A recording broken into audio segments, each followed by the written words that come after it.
Keep in mind, as you said, Casey Cole popped his motor, so borrowing Bystrack's car as Havoc goes in, non-stop tuning, S-chassis, and all S-chassis battle. Casey Cole drops in, look at Havoc, you see him dip in, then he comes back out, and unfortunately looks like Casey Cole does keep that proximity, doesn't have the angle, now transitioning past into the killer crossover in that last outside zone, and back in it as Casey Cole gets involved with that dirt, might have gotten blinded by the smoke. Let's take a look at that overhead shot here, but right out of the gate, you got to wonder where Casey Cole's head is at, driving, again, a fellow competitor's vehicle of Bystrack. But Havoc, good, could have tidied up elsewhere. But yeah, Cole's in the S-chassis. It's JZ powered as well. Havoc doing a good job of filling out that OZ1.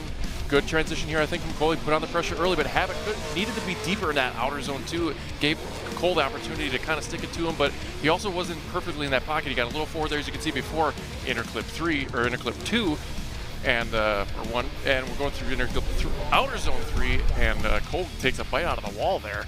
Other than that, that was a decent chase up until it wasn't for Cole. So we got Cole coming out of Florida, Havoc out of Monroe, Washington, and both S chassis. And you know, Havoc coming out of Monroe, he drives at arguably one of the best tracks in the Formula Drift Championship, and then Cole, I believe they have a whole compound. Where's it at? Is it in Oklahoma? Yeah, they're really kind of blowing up the scene over there. I think there's their presence. Okay, Oklahoma. Here we go. Casey with an aggressive initiation, and then S13, it bites back, it flaps back. Can't pass there, Havoc. All right, yeah, can't park there. Bumpers all over the track, looking like a piñata. An S chassis party. That's a party I don't want any part to take. I'm good. Looked like Chelsea Denofa at Le Mans. That was a good move. He's over here somewhere. Roll the tape, dude. Roll the tape. Chelsea Denofa at Le Mans in a dark horse shreds his back bumper.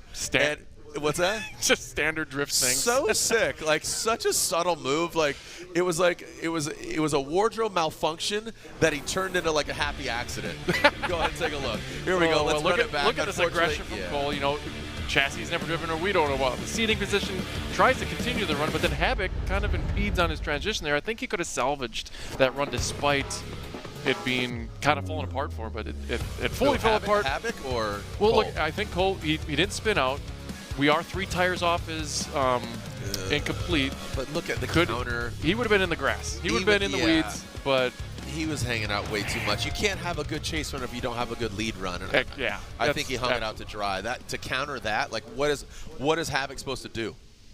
Just like chill, like buffering now? Very valid. So. All right. Well, there it is. Looks like Havoc gets the win. He will advance on.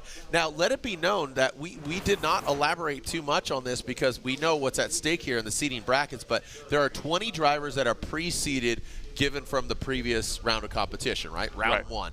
Now, the other 12 spots are backfilled with the 12 top finishers of the seeding bracket. So, obviously, if you win in the 16 of these seeding brackets, you're locked and loaded. The remain, figure there's 8 there, right? So you get 8, 9, 10, 11, 12. So you got 4, and that is pending on the higher seeded drivers, pending the numbers here to move on. So only 12 out of, we literally do have 16 drivers I'm seeing right now if everybody's here. So 4 drivers will be watching from the sidelines tomorrow. Yeah, I think unfortunately it looks like Cole had a number 16 next to his name, and I don't think he's going to be making that cut after that loss. Yep. So, oh yeah, that's right. So Casey Cole looks like he'll take the long way home and just be watching from the sidelines. He'll be helping Stuckey, cheering on Stuckey in the World Championship. There is the double burnout box. Got Alan Boss, Ferris. Alan Boss and Ferris. Q. Ferris Q. I always butcher his last name. Ferris, a great guy. And as we are getting set for our next battle, welcome our judges back to the building. Reese Marin and Brian Eggert join us the entirety of the season. Now, Vernon Zvanfeld, a very busy man. He's joined us half of this season as Robin Ishida slides into the other half. So, again, Reese, Brian through the entirety. Vern, Big Ern, Ernan and Vernon. That's you know what I mean, Vern? You know what I mean? Here we go. Alan Boss. We'll see if he lives up to his name or if Ferris is going to ride that Ferris wheel on downtown. Making my way downtown, walking fast. Keep it going, Jared. I'm grasping at branches here. Right Michelle Branch, that is. Yeah. Here we go. Alan Boss out front. Ferris in the chase position. That Corvette. Like a Boss initiates the Yeet Fleet. His his head, literally, because she is her spotter, and look at that, dials it in. Look at that, right in the center of the outside zone. Ferris struggling to stay consistent with Alan Boss now, going over that. That's that inside clip, which is very critical. It's going to say, oh, no, shoots on the inside. Shuts her down. Boss loses traction and shoots in. Very unfortunate for Boss. Big Let's run it back. Yeah. Run it back and take a gander. Yeah, really solid run here for Boss. I like this initiation, a little left foot braking there as Ferris tries to make up some ground in that transition. Does a good job of kind of staying in his lane, but Boss doing a great job of filling that zone too, as Ferris doesn't quite match the angle, sacrificing a little bit to gain that proximity. You kind of see him surging forward as they go past that inner clip. Good proximity there, but Alan just kind of turns the screws a little too tight there and is completely absent in outer zone 3 as they finish out the run, and Ferris, you know, has nothing to do but follow. So now Ferris Q is going to be at the start line, leading Alan Boss. We'll see what he has to offer in that vet with clean air. All right, line them back up, stack them, rack them, and track them. Ferris Q, Alan Boss. Ferris got the clean air. That beautiful looking Corvette. This gentleman going road racing, set track times, but now it's not about the fast, it's about placement of the vehicle. As Ferris is going off-road, and he is hit all the corners of the track, but not exactly where you need to be. Very aggressive. Seems like he might just be maybe has to gear himself, because I feel like he's just throwing down. Oh boy! Wow, that was aggressive. Epic. Make the highlight reel. No. Look at that. That was insane. That's just a wrong place, wrong time with the front tires. Just launched that thing. We have seen that over the years. The bunny hop. You know, Alan has a reputation of making that thing go airborne. And last year in St. Louis, it was a K-wall incident, but not car to car here. So I like the aggression from Ferris. He needed a little more commitment, a little more speed in there. I think he could have pulled that off, but I think he needs a little more foresight looking in this corner. He's just trying to throw the car too hard with not enough momentum and to complete that outer zone at that angle that he was looking for. But you can see Boss there making contact and creating not an incomplete on the lead run, but an incomplete on his own chase run. So it'll be interesting to see what the judges kind of think about here as we look at the Air Force speed play. As they're out zone 2 here, as Alan trying to kind of make up some ground here. A little shaky lead that he's trying to follow here as he gets to the inner clip. Good proximity there, but here where it fell apart for Boss.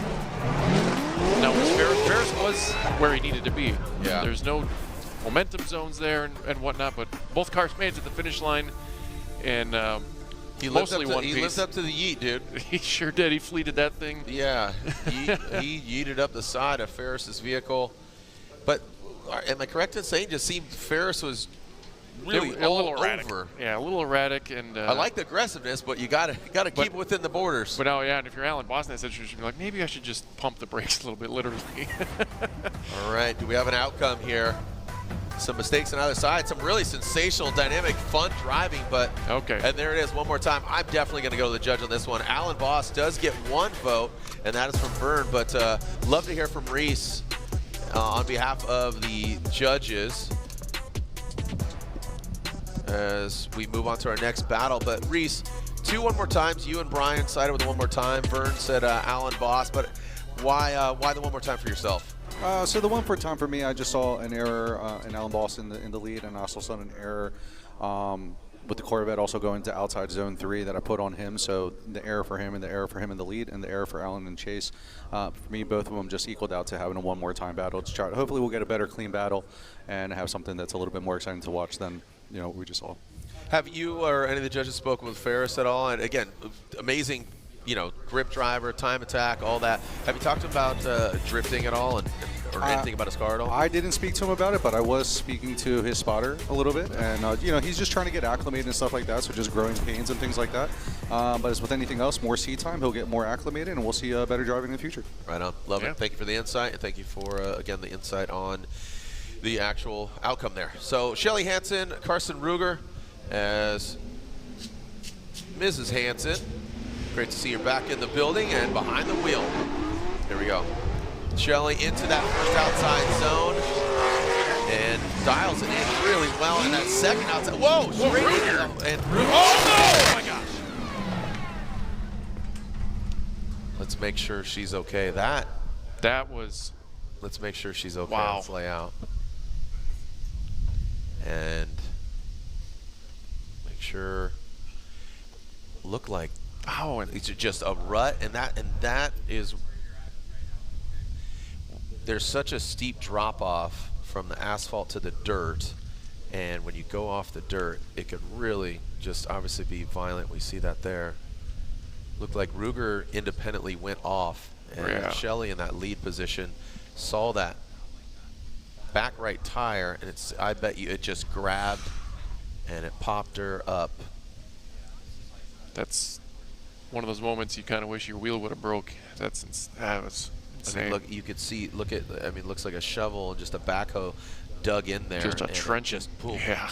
Just launched her up. Yeah. Just make sure she's okay. Look at that back right. I mean, the tire debeaded. You can see it. That was, that just dug in. Yeah, that was, let's make sure she's okay.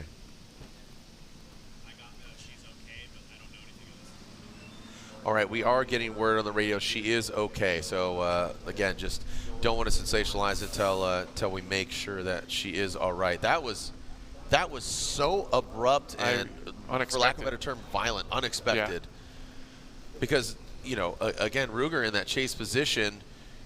We're kind of looking at him, and then Carson, and then bang! All of a sudden, we're seeing the chassis. But there was no contact between the cars. It was literally just Shelley hitting and just popping up. That was, I mean, it was like a jack in the box. It just sprung up.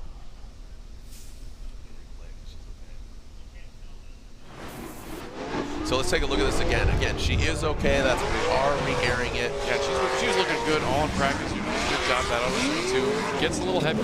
There was contact. Okay, there was contact, but that shoved her. That shoved her into the dirt more. Yeah, so there was contact. Really unfortunate. Oh yeah. That was such dumb luck, dude. Right? Oh, that's so bad. Oh, it's such dumb luck. So there was contact. Watch Carson. You don't hear it. Man. I think they're going to push the car over.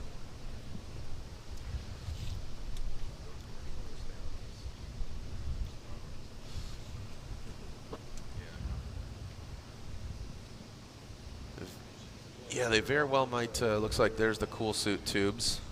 Again, she is, she's on the driver's side, so it's on the side that's closest to the ground. Just want to make sure she's all right. And it looks like looks like they're going to push the car over. Oh, there she is. There she is, crawling out. Make some noise for her, if you will. Shelley Hansen stepping out of her vehicle. That is a wild ride. She's shaking up. Yeah, she is definitely shaken up. There's her husband, Rudy, giving her a hug. All right, you could see visibly hugs all around for her. There's Carson giving her a hug. Tall gentleman there. He was in the garage, just a BMW. Not malicious at all. I mean, it was interesting how Carson just shut it down. There's Shelley. See a quick little glimmer of a smile there, so that's a good sign. But that, it's just jarring. It's shocking to your system. Holy cow! I'm jumping. All of a sudden you're looking at the ground like out of your window. Wow. Jeez, wow. So we'll get the cars cleaned up here. Make sure Shelley is okay. I would say that Shelley has an advantage, Carson, with the contact. He was at fault. Yeah. I'd agree. Very, very unfortunate turn of events. And going on the roof, going on the side. Very unfortunate. All right. So again, when we come back, we'll see what goes down here. We'll clean up the track, and we'll continue more with some seating bracket battles here at E-Town. A lot of the action of calamity cleanups. Oh yeah, I seen my friend's face down in the muck down there. That's whew. The hurt locker. A little less fires than the year before in Orlando, but yeah, a lot of wrecks, a lot of interesting interlacing of some bash bars. Orlando is also one of those tracks where, like, all right, we're going to Orlando. It's a little humid, a little hot, The track's simple, but it's always entertaining. As I always say, never always good stories never end with then we went home and went to bed. they always have sensational moments like that. So so the interesting thing here about, we're talking about Shelley and Ruger, talking about Carson, the contact there between them, and then Shelley going on the side, that brings up the topic of fault, progression of competition, and contact with an incomplete, because that talks about, you know, basically hands on the car, who could, you know, have a competition timeout with no, you know, repercussions, or what times. What have you deduced taking a look at the rule book, Matt? Well, it looks like if she can't get back to the line, and since she wasn't at fault, she'll actually be declared the winner, but then won't be able to go on in the She competition. would advance further than that. Correct. Further than and then also let that be said that if Shelley does move on, that would mean she is in tomorrow's main event. Correct. Which is good for her, even though she couldn't advance, because again, she'd move on to 8. But speaking of advancing, let's advance on into or digress back to the one more time battle between Boss and Ferris. Chris Batami into that second outside zone, but Boss dials it in. Looks like Ferris now in the chase position, kicking back just a little bit. Now we got some separation between Boss and Ferris. And that last outside zone brings it across. Seems like maybe got the nerves out of the way on that first battle. Like, he lost a fender, but he got his nerve back. So here we go. Island Boss doing a good job straight up initiation. Get a little left foot break in there, and Ferris trying to make up some ground there. Kind of overshoots the transition here as they get into outer zone 2. And Boss is doing a good job of keeping his composure there. Not a lot of wavering in the outer zone 2 there as Ferris puts on the pressure there. Could have anticipated that transition just a little better, but Boss doing a great job keeping his composure out front, pretending like Ferris isn't even back there. Right. Now, we're going to reverse him, let Ferris get the clean air in that Corvette that's missing a fender now and a bumper and some other pieces, I'm sure, and let him see what he's, show us what he's got. Show me what you got, Alan Boss. Ferris will now lead. Ferris leading, Boss giving chase. All right, there's a Fuel Lab Corvette coming to that first outside zone. A lot more dialed, more precision here in this second run. Boss throwing some crazy angles at it. Ferris keeps it composed. Like I said, seat time. Ferris goes off course. Dirt goes flying up. That disrupts the attitude of the car. Definitely want to see the True Serum camera, the overhead perspective into that last outside zone. He does salvage it. Nice job there. Now let's see, again, that second outside zone on the portion, with it being so big. Shoot. Almost 180 degrees. I thought the run was over. No, we're still cooking. Oh, yeah. So here we go. A little fancier initiation. He does a good job. Alan showing that temper in that transition. That's what we wanted to see. He even exceeded the angle of the lead car, which is fairly rare when you think about it. And there we go. He's way off, almost 3 off there. Alan doing a great job of following him, but not too far into that wall.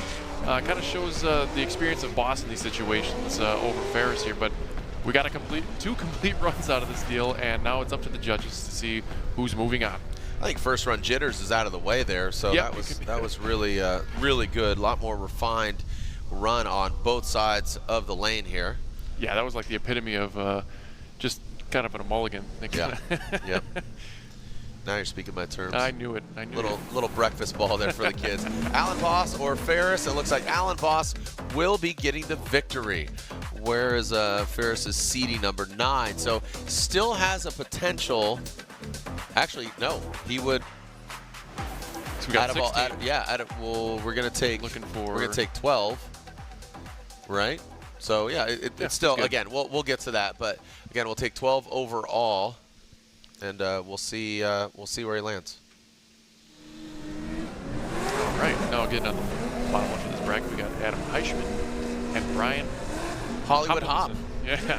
Hollywood Hop. This is again essentially a home track for him. Right. Brian Hop, Heischman. Brian Hop's got a lot of people cheering him on. I believe Chelsea Denofa's even spotting for him. Chelsea Denofa, former Formula Drift competitor and champion. Got Travis Reeder, he's up here spotting as well. He's the champion in our hearts. give him the pizza, dude. Pizza boys. Did you know Travis Reeder, Chelsea, myself, and Kyle Cross have matching tattoos? Yes. Fun fact. Sounded like a bar joke. Like we all walked into Yeah, a bar. we'll walk into a tattoo bar. All right, here we go. Adam Heischman, Brian Hop. Heischman will lead. And Hop will give chase. There's the Mustang coming out. Now coming into, let's see those wall hugs. Does he hug? Yes, he does. A little smooch. Just a little kiss. Now coming to this big second outside zone. Wall hugs and riding the line as Hop keeps it consistent. Like to see him mimic that angle there. Now pass that inside clip. Hop. What happened there? Shuts her down out of that second. Hits that. I mean, was it a metal pole replacing the cone? Because it just came to a halt for Hop. That was interesting. Hop, pop, and locking. Couldn't quite see that in live action. Hopefully we'll get some of that truth serum. See what happened here. There it is. Heischman did a great job. I like his initiation. Little kiss of the wall there. And good job by Hop here getting in that pocket. Both consistent here. Loses a little bit of the pressure in the chase position, but Heischman staying cool out in front. And Hop trying to keep that. Oh, contact. Okay, so once that front tire hit, it was game over. And Heischman, like it never happened, finishes his run. Looking good, so. Just from that angle, didn't see, you know, Brian's vehicle did not get disrupted. And Adam's car didn't get disrupted, but Brian Hop, from that overhead view, you saw the contact. I'm telling you, those Mustangs are like tanks. I know you're a big Mustang guy, but they do take a licking. Keep on ticking. Yep. All right, so now Hop out front, a mistake on his side. He really needs to throw down a sensational lead run. Hop, again, he might have listened to us, and I'm sure in his ear, Chelsea Nova saying, hey, go full on, baby. You got to send it. Lick the stamp. That second outside zone puts exactly where it needs to be. And Heischman, look at that through motion, dips that tire, and he makes a mistake. Very accomplished. Wow. So here we are. So now Hop continues out. We got that overhead shot, and Hop continues through the course. So both of them making mistakes in the same vicinity, not exactly the same spots, but Hop was too aggressive, and then we saw Heischman go off the course. So one was definitely 100% incomplete. The other one to be determined. Let's take another look. Is it going either way? It's it's you got a probably winner, going to be a BMW. Okay. All right. You don't like playing your own game?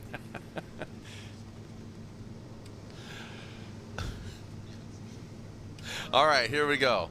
McMoomey or Colette. Oh, roll the tape again. Side by side. Oh, man, the plot thickens. Very similar proximity here, but what I liked was Colette's aggressiveness there in the transition, really diving into that pocket soon. You can see how far off Sam McMoomey had to sacrifice not only the angle, but the line to get that proximity, and I think that's going to give Colette the advantage here. Look at how much closer she is in that zone 3. Very good job, in my most humble opinion, so we'll see.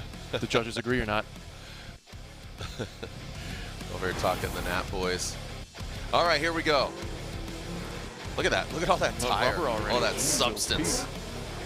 All right, so Colette Davis gets the victory. Colette advances on. McMoomey knocked out, but again, that does not mean that he is out of competition. We will we'll see where he lands, but it's about the other folks where they seated. Right. All right. So, in the 8, you got Havoc and Boss. They will see battle. Shelly Hansen and Hop. But just Hop.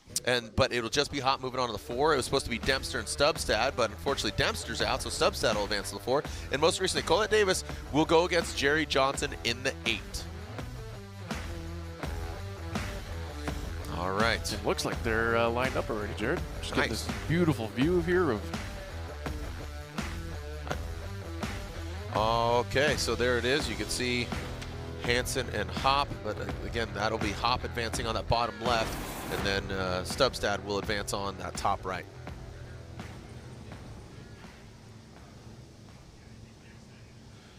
So Havoc and Boss.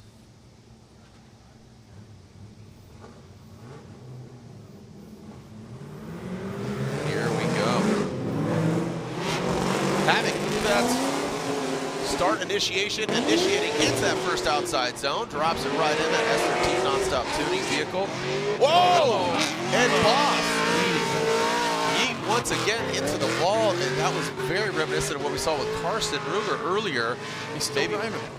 And he, oh wow, he brought it back out on track. Oh boy, please don't have fluids. Yeah. Please don't have fluids on the track. What? Please. Okay, hopefully bash bar, just cosmetic. Let's take a look.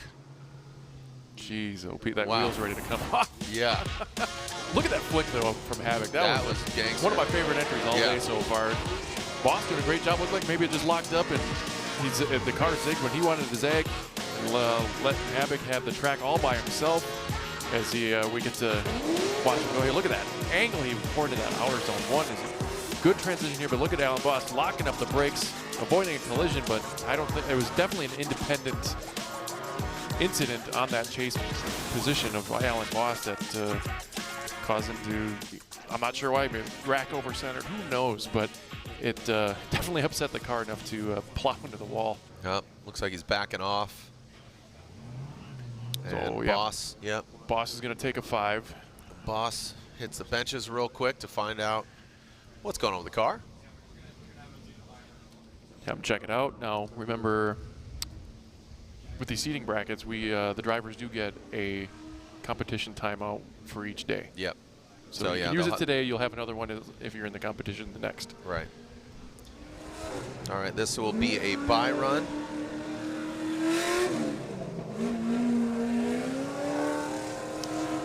All right. So this will be a bye run. We'll lay out and listen with Mr. Brian Hopp. Hopp will advance on to go against Havoc or Boss. So jumping up to the start-out line, and he will advance on. We will be seeing him in competition. So let's see. He's got to be feeling pretty good about that in his home turf. Yeah, what's up, brother? Brother. All right.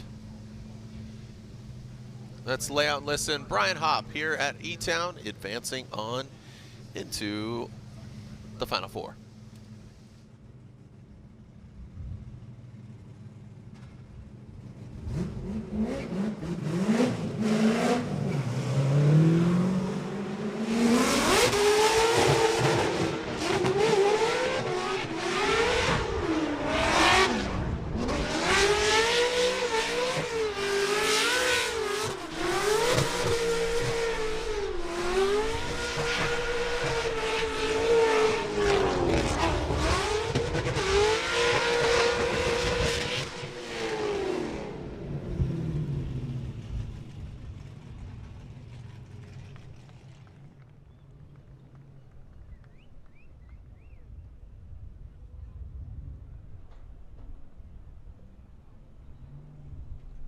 Right now, we are hearing that Boss is out.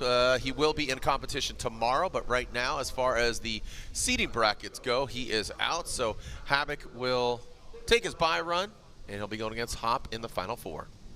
So 3 points earned for every win here in the preceding bracket. So that's right. Good opportunity for them. And here we go. A bye run for Havoc.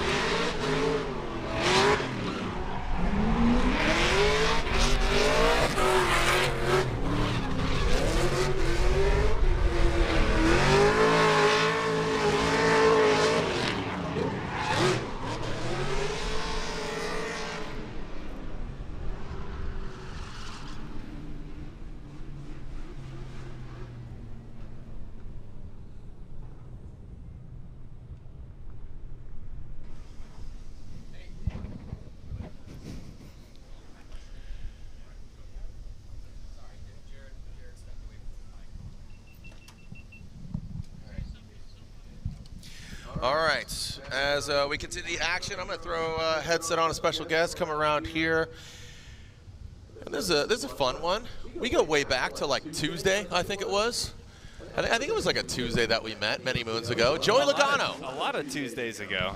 Yeah. Many of them. But yeah, glad to be here. I get the, I've watched this stuff plenty of times, and Pocono's not that far up the road from here, and we're racing there this weekend, and I heard you guys will be here at Formula Drift. Stoked you're here. I want to see it live. This is a chill. This is like casual Thursday. Like there's casual Friday, then there's casual Thursday now, because this is seating brackets, the format, seating brackets. But what do you make? This is the first ever purpose-built Drift Coliseum. Yeah, well, when you say casual, I just watched one nose it into the wall over there. Okay, so somebody is not feeling too casual right now.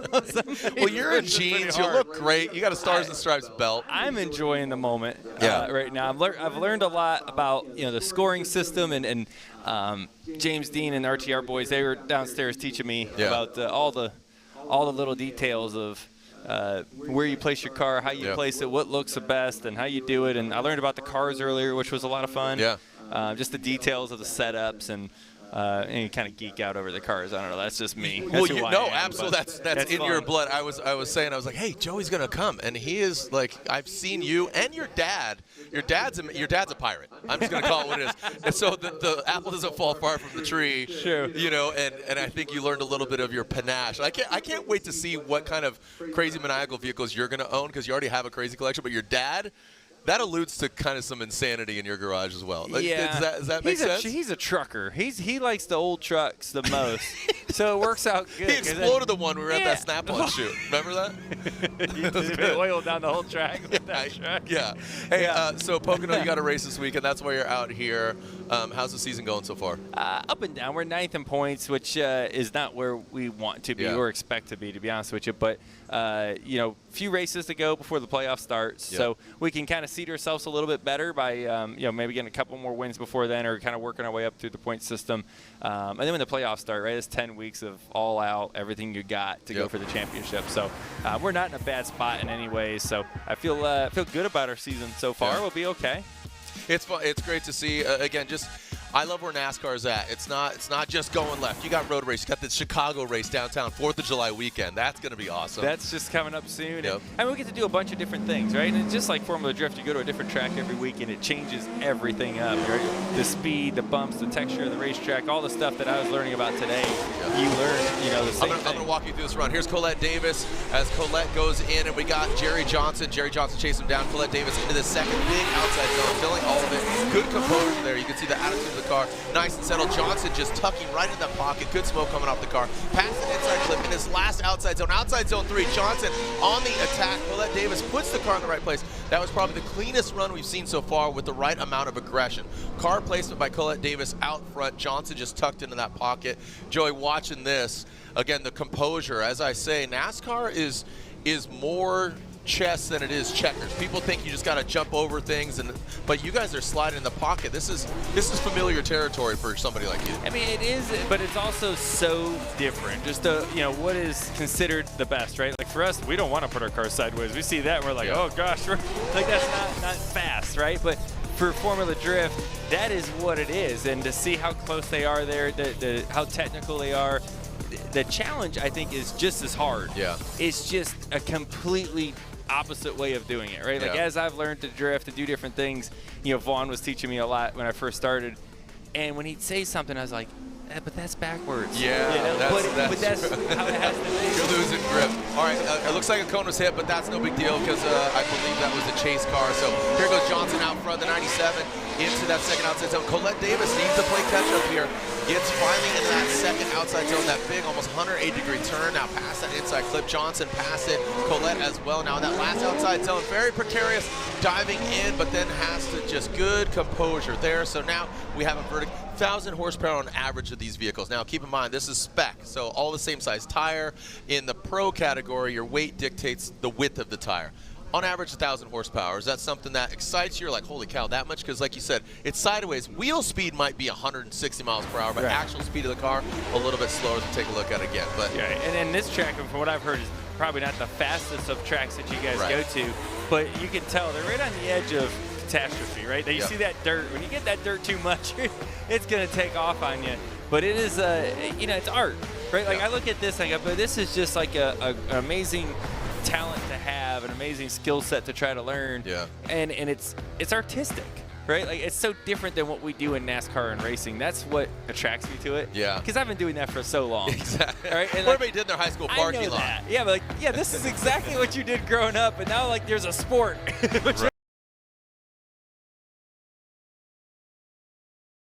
I like about it, and I'm stoked you're here because I think that just adds another credibility. You know, at SEMA show, it's like side so. You talk to Jim Farley, drifting is part of the conversation. It's not a side deal.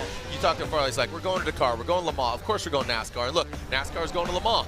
You know, and then like, I mean, you gotta love this. So I think it's great. Do you know who won there in that situation? If there's something you can win, What's that's that? what we want to do. Checkered right? flags, baby. If there's something you can win this. You can win anything. You want to do that. When did they start racing? When they built the second car. Yeah, 100%. Do you think you know who won there? Was it the pink BMW or the? I gotta say Jerry Johnson won that one.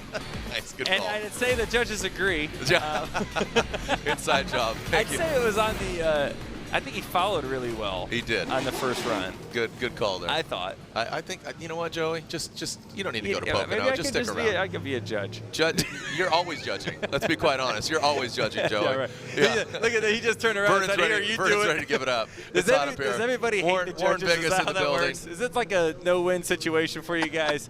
That is the most thankless job in Formula Drift I is would the think judges. so. That's a tough gig because to have. you're either best friend or you're an enemy. Right. And you're an enemy to everybody except one at the end of every event. Exactly. And it's the winner. And Yeah. that's it. So Yeah. very thankless job. But it's a tough job, though. I mean, It's you think very. about because you're like everything is in their hands, Yeah. right? And it has to be The fate. You know, their fate, Is in their hands. And Well, Joe, tough. I won't take up any more of your time, dude. I really appreciate you just even coming by and checking us out. Good luck at Pocono this weekend. And, Absolutely. I'll be I'm not cheering. leaving. I'm just going to be around. Okay, well, you be around. Yeah, I'm gonna grab a stay- beer. You're see not racing plenty. today. I'm enjoying this. Go grab a beer. I may do that. How's the kids? How's They're the all wife? here. Oh, they're all here? Yeah. What?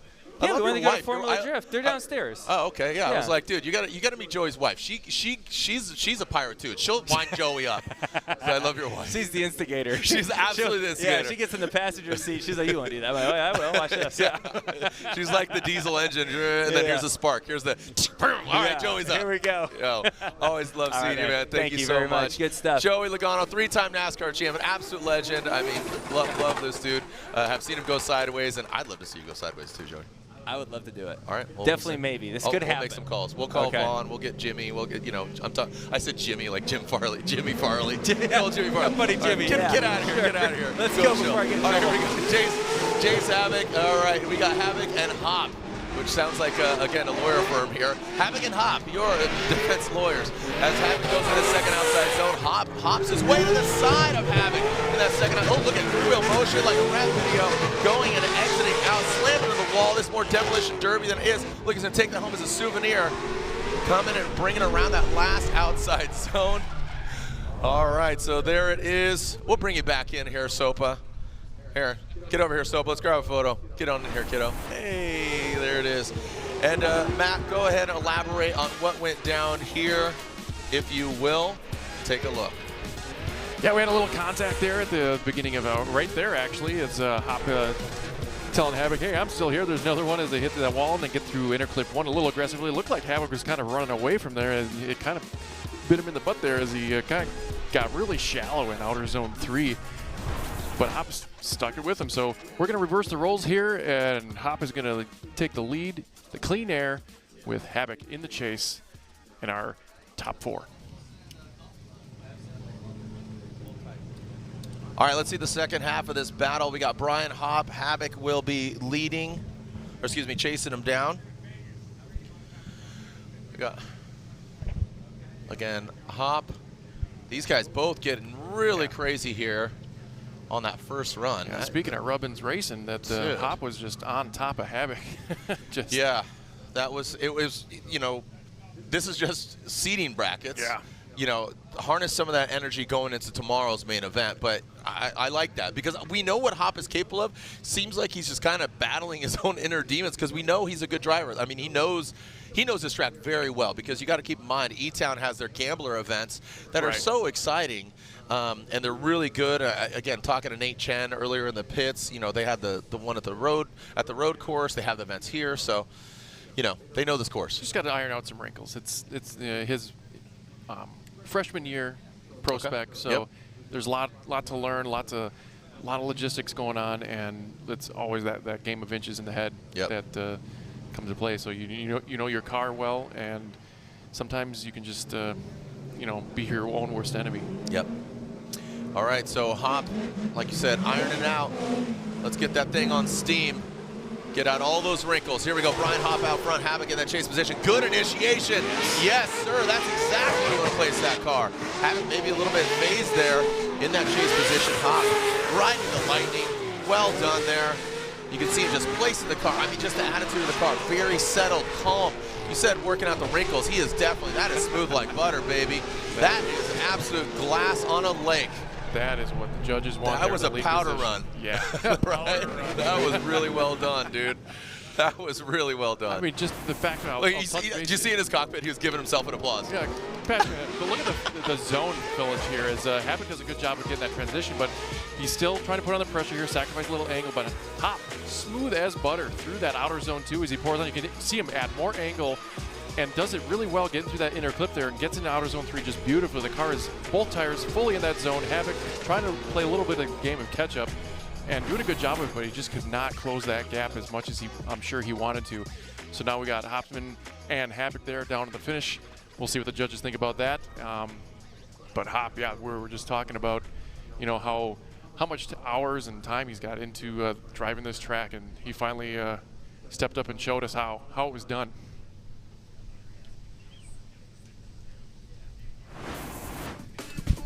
All right, we got our BC Racing custom coilover side by side. You can see Havoc.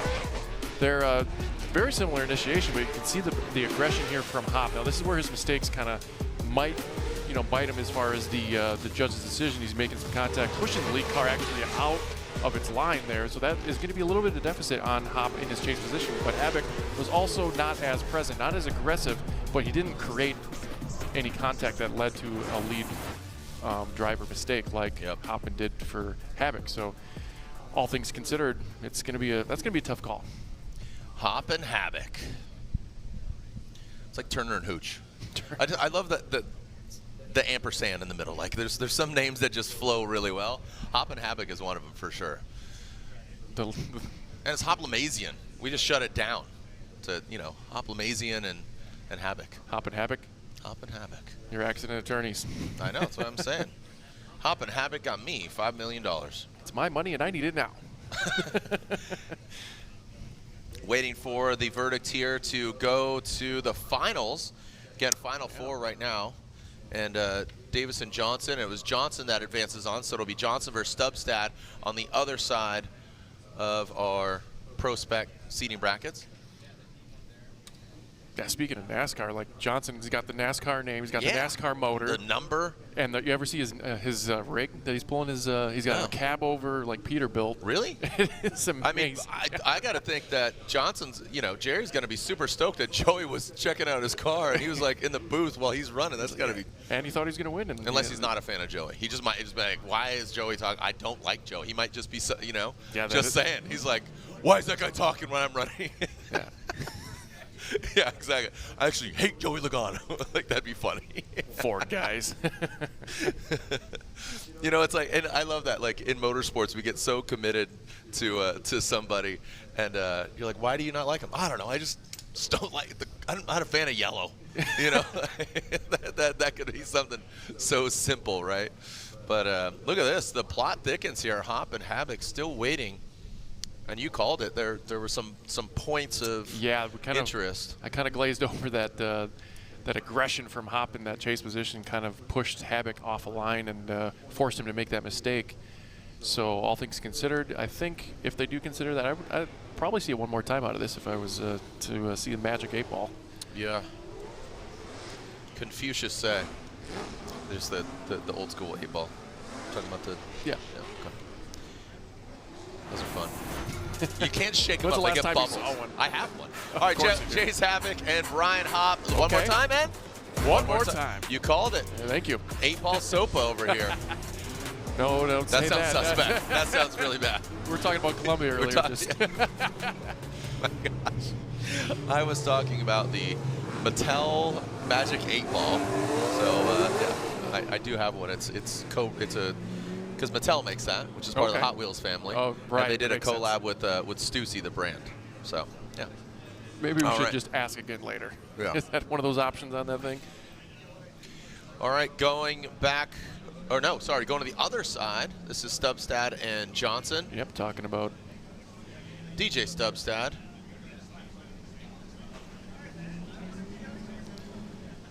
DJ Stubstad ripping the hits from the 80s, 90s, and today. DJ Stubstad.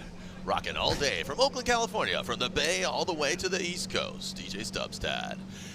Handlebars are going fars with DJ Stubstad. Got the flow to make it glow. What do we got? Max has got that. You tripping if you ain't tipping. Look at the battle of the stashes, dude. Johnson and Stubstad. I'm telling you this. Brother, here we go. Johnson versus Stubstad. we driving Nissan and Toyotas or ripping Harleys down the road. The 97 ripping with the big box. Hello. Oh, boy, Stubstad. DJ makes the record skip. Slams into Johnson.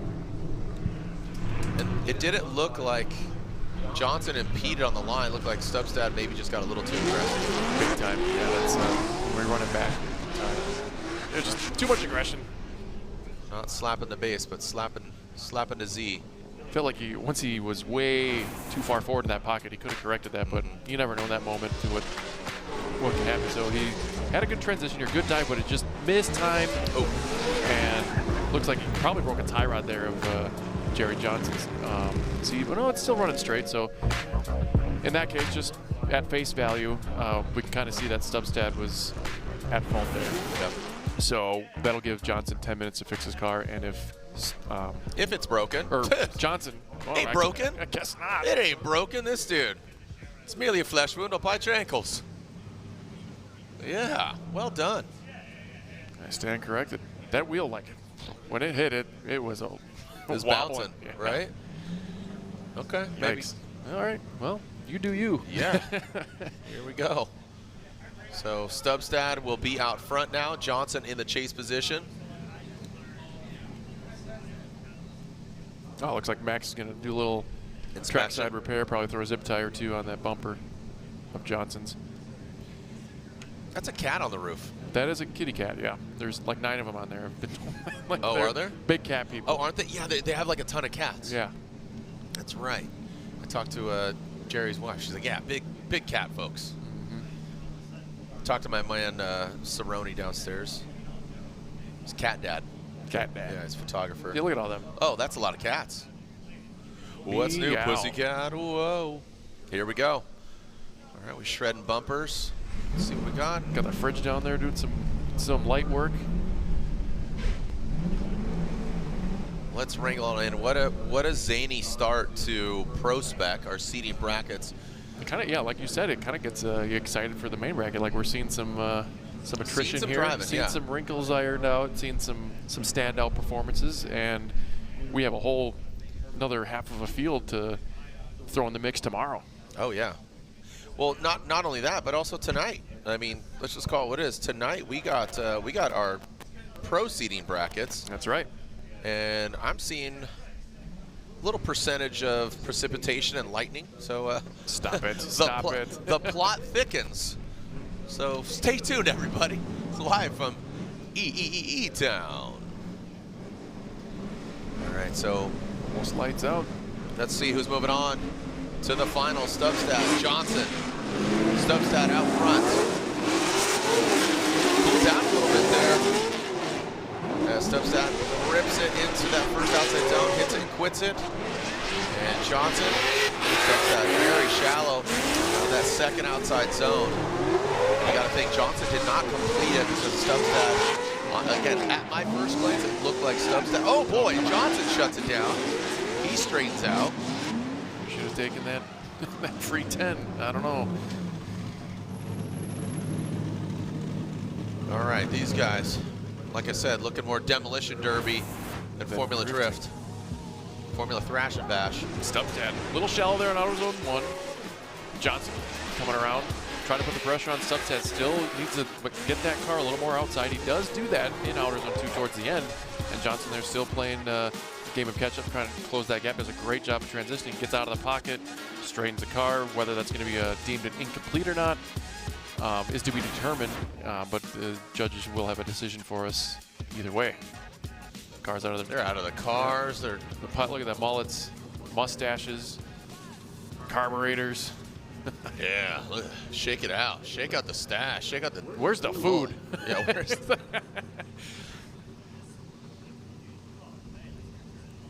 right. Oh, we got a little tire fire. Scorch was last round, guys. Come on. Right. That's normally you down there, spraying it down like a panicked. Right. Remember that Bonds video? Never forget. Yeah. Right. Is that what you're talking about? He's like, Vaughn, get out. Here we go. Johnson and Stubstad. Slide him left or one more time. One more OMT. time. Oh boy, guys. Killing us.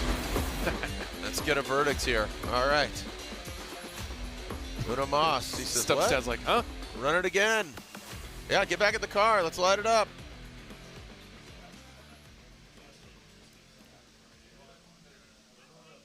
All right. When we come back, we'll do it again like it never happened. So don't go anywhere. We'll be right back. Time here. That's right. Right. But we're gonna run it like it never happened. I'm sure. Yep. I was just gonna say we're gonna see Hop and Havoc, your attorneys at law, here in the burnout box first. Look at that synchronized figure eights here. Let's see if they're in synchronization on track. Yeah, if they could do this faster, closer, mint. And without a retaining wall, in a glass box of emotion. You make me remove that wall. You make me. All right. Yeah, so Havoc's gonna give lead first, I believe. Looking at the numbers here. And Hop is gonna give chase. Max is gonna chop him Again, we off. still don't have the official verdict. Where are you going there, Hop? That's fine. That's fine. Okay. All right. Hey, That's star too guy. legit to quit. All right. MC Hammer Hop? MC Hop Hammer? But to explain those lines, the chase driver has to be within that line and, Right. and the lead line. Thank you, starter, the official Formula starter. Here we go. Now we got Havoc out front, Hop in the chase position. Non-stop tuning S13 goes that first outside zone, just flirts with that line. Needs to get a little deeper there to really just seal the deal. Hop, big correction there. And shout on that second outside zone. Warrants it. Oh, get in the dust, get in the dirt, straightens out. Now that is going to probably advance, or not advance, but give the advantage to Hop in this scenario, because Havoc made that massive mistake in that second outside zone. Got in the dirt, straightened out, even though Hops was lackluster. Doesn't matter. matter. Very shout, doesn't matter. Havoc threw it away. He balled it up, threw it out the window of that S13, Jared, as the at the end of outer zone 2. That was definitely three off, and he stopped, of course. So kind of shallow here, a little left foot braking here. You can see Hop doing a great job in the transition, but then it kind of fell apart for him as Havoc was doing great. It looked, Hop was kind of struggling to close the door, and then he got bit by that dirt bug and just shut it down. I don't know if there was a failure there. He is off track right now as we speak, but if the car shut down, but that was just very unusual to even just have one tire off and then stop drifting. So it looks like he pulled back up to the line. Max is giving a little once over here before we send him off again on run 2. Hop's gonna get the clean air, as we like to say, and Havoc's gonna give chase. He's got a Beyonce fan. Just a couple 240s having fun Just on a Thursday. 240s on a Thursday at E-Town. Give me a... Forget about it. Dude, give me a... What do they got at Wawa, Reese? The sandwich, the breakfast sandwich? Let me get a pork roll. Yeah, there we go. Oh, pork whoa. roll tomorrow. Oh, whoa. Contact. What? Oh, restart. Oh, we got to restart. Yeah. All right, yeah, a pork roll at Wawa with a jug of sweet tea. Dude, look at Reese knows what I'm talking about. What? Pork roll. Yeah, with ketchup. What? Yeah, oh yeah, ketchup on that thing? Yeah. I put ketchup on it. Pork roll, egg, and cheese. Do you put egg? Do you put ketchup on your eggs? I do. Okay. I put ketchup on my eggs. I did too when I was growing up. Slight shade right there. I'm a ketchup. You know who I learned it from? My grandpa, who fought in World War II. Put some respect on it. Oh, here we go. I mean, at the end of the day, ketchup's salt and sugar. It is. It's basically what it is in economy. Vinegar and tomato mixed. Yeah, I'm a ketchup on everything guy. That's okay. As long as it's not steaks. No, yeah. You're doing that, you're in trouble. I went to a really nice pizza spot. I'm like, do you have any ranch? Here we go, DJ. All right, so this is Hop out front and Havoc in the chase position. All right, we're having a lot of fun here, but Hop throws it in, and he's having fun as well. Like you said, a couple 240s hanging on E-Town. This is legendary stuff. Hop throws it sideways. If he keeps it within the lines, keeps the rubber meets the road, he could have the advancement here going to the finals. Looks like Hop is just coagulating nicely and bringing it on home. Looks like he's going to be seeing the finals. That's enough to do it. Not the prettiest there on that last outside zone, but I think he has confidence in his corner, and he's got a champion in his ear, Chelsea Denofa in his ear, guiding him to the light. Like, who's that guy? But I really like his initiation. There was a really good entry there in outer zone 1. As Havoc kind of fell apart here. He needed to put on the pressure, and he just couldn't quite close the door here on Hop, as he does a great job. Really smooth here through outer zone 2, a little away from inner clip 1, but that is quite all right as he finishes out this run, and Havoc has nothing to chew on anymore as he finishes the run. And all sources say, I think we're going to see who the winner is, and after Havoc's mistake there in the lead position, huge deficit. So I think we know which way it's going to go. I think it's going to be hop-tastic. We'll see.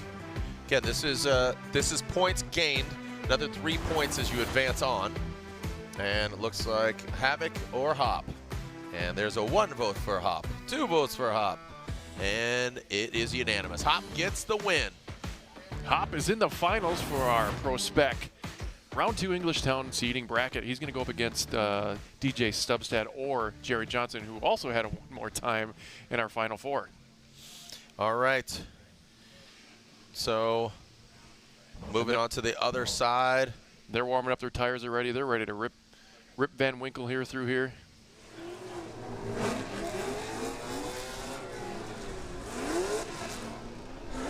The other side of the Final Four bracket.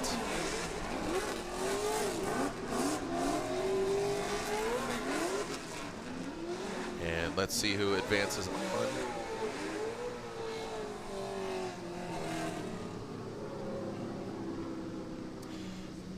And Stubstad and Johnson, these guys, another one more time battle. Let's see who's going against Hop. For not only bragging rights, Jared, but a couple few extra points. Yeah, that's really, like you said, it could really come down to that. Yeah, kind of incentivize the seeding bracket here. It's a little change from last year. Yeah, absolutely. Johnson and Stubstad. Let's see if he could poke his way into the finals like that air cleaner out the hood. At 97 to 86, a lot of numbers going down, but he wants to be #1 here today. Again, bragging rights and points richer. Johnson, Stubstad, his team tucked in, doesn't mimic the angle there, does have good proximity. Now in past that inside clip, that last outside zone, flirting with the dirt. But Stubstad, like I said, he's nosing in, but isn't mimicking that angle. You just need to knock it back just a touch.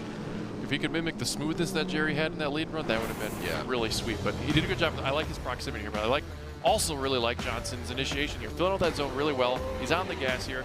He's on the gas early, like the judges wanted in that outer zone too, as we extended the beginning of it. But you can see Stubstad sacrificing a little bit of angle. He is also gaining proximity because of that, but also is doing a really good job of transitioning there. Still a little bump, a couple bumps there through the finish line from Stubstad to Johnson there as they finished that run. But Johnson didn't seem to care as he finished out that glorious lead run. Okay. Some hardcore fans showing up here on Thursday. Just again, casual Thursday. Blowing it out. Who's going against Hop? I have a feeling Stubstad's gonna. He's chomping at the bit. You know, you saw him outside of the car. Both these guys, you can see their energy. They're ready to go. They got that mullet energy. Dude, big mullet energy. BME. Well, I'm not sure if Johnson has one, but Johnson does not. They got the mustache. He is tightly shrewd, but the handlebars run deep. Well, they're running. Oh, restart. I told you. Just that nervous energy. He's like just eager beaver. Eager beaver.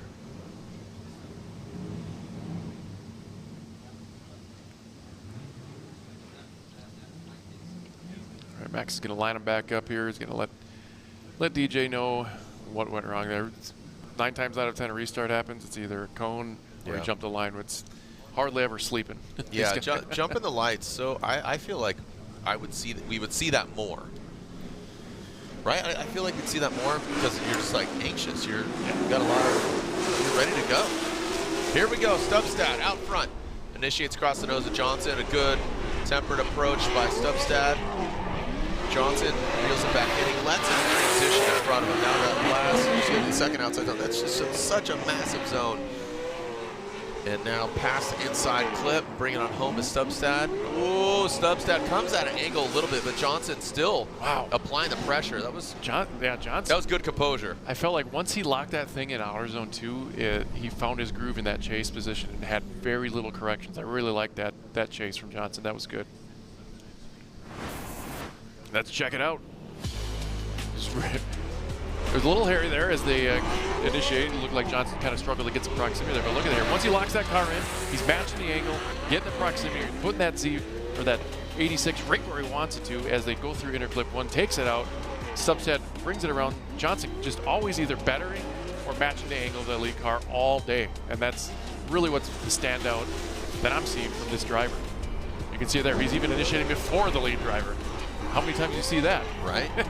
But he showed up in that chase position. Stubstad's putting the car where he wants to. We're getting that good canvas for the chase driver to paint that run on for his efforts here as they get in outer zone 3. Good job on both parties. DJ needed a little more, I don't know, flair on his lead run, but I think Jerry Johnson's going to get this one. Stubstad might have the mullet energy, but Johnson's got that cat energy that gets it done there. The J2. Jerry Johnson going to the finals against Brian Hopp. So again, our pre-seeding brackets, our Prospec seeding brackets, excuse me. Taking a look at the schedule. Local time 6 p.m. And we're scheduled to go till 6, so we're almost back on schedule because we'll see pro warm-up from 6:15 to 7:45. So they have about an hour and a half after this, and then our live stream pro goes on just before 8 o'clock. So, surprisingly, even with the power outage, if you're just tuning in, we had a power outage earlier, and it wasn't just E-Town. It was the whole town around it. The town. The town. the whole town.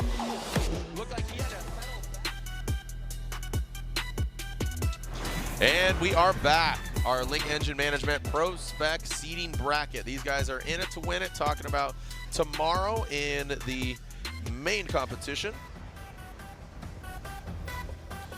And Jerry Johnson and Brian Hopp. Who's going to get the overall victory?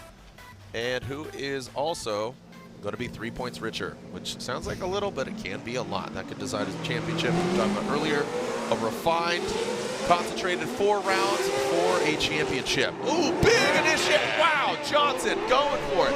Brother, you can't win in seeding, but he is going like this is the finals of tomorrow. So maybe save a little in the tank, but Johnson throws it down for his town. Well done. The Cat Daddy right now puts it into that last outside zone, unharnessed right now. That was sick. Yes, dude, sir. He just cranked some catnip and threw it down. I think Hopp was just shook. Hopp was like, what are you doing? What do I do with this? Look, even the judges are smiling and laughing. Look at this, do a whip on this. I was like, I thought he was going to hit the wall.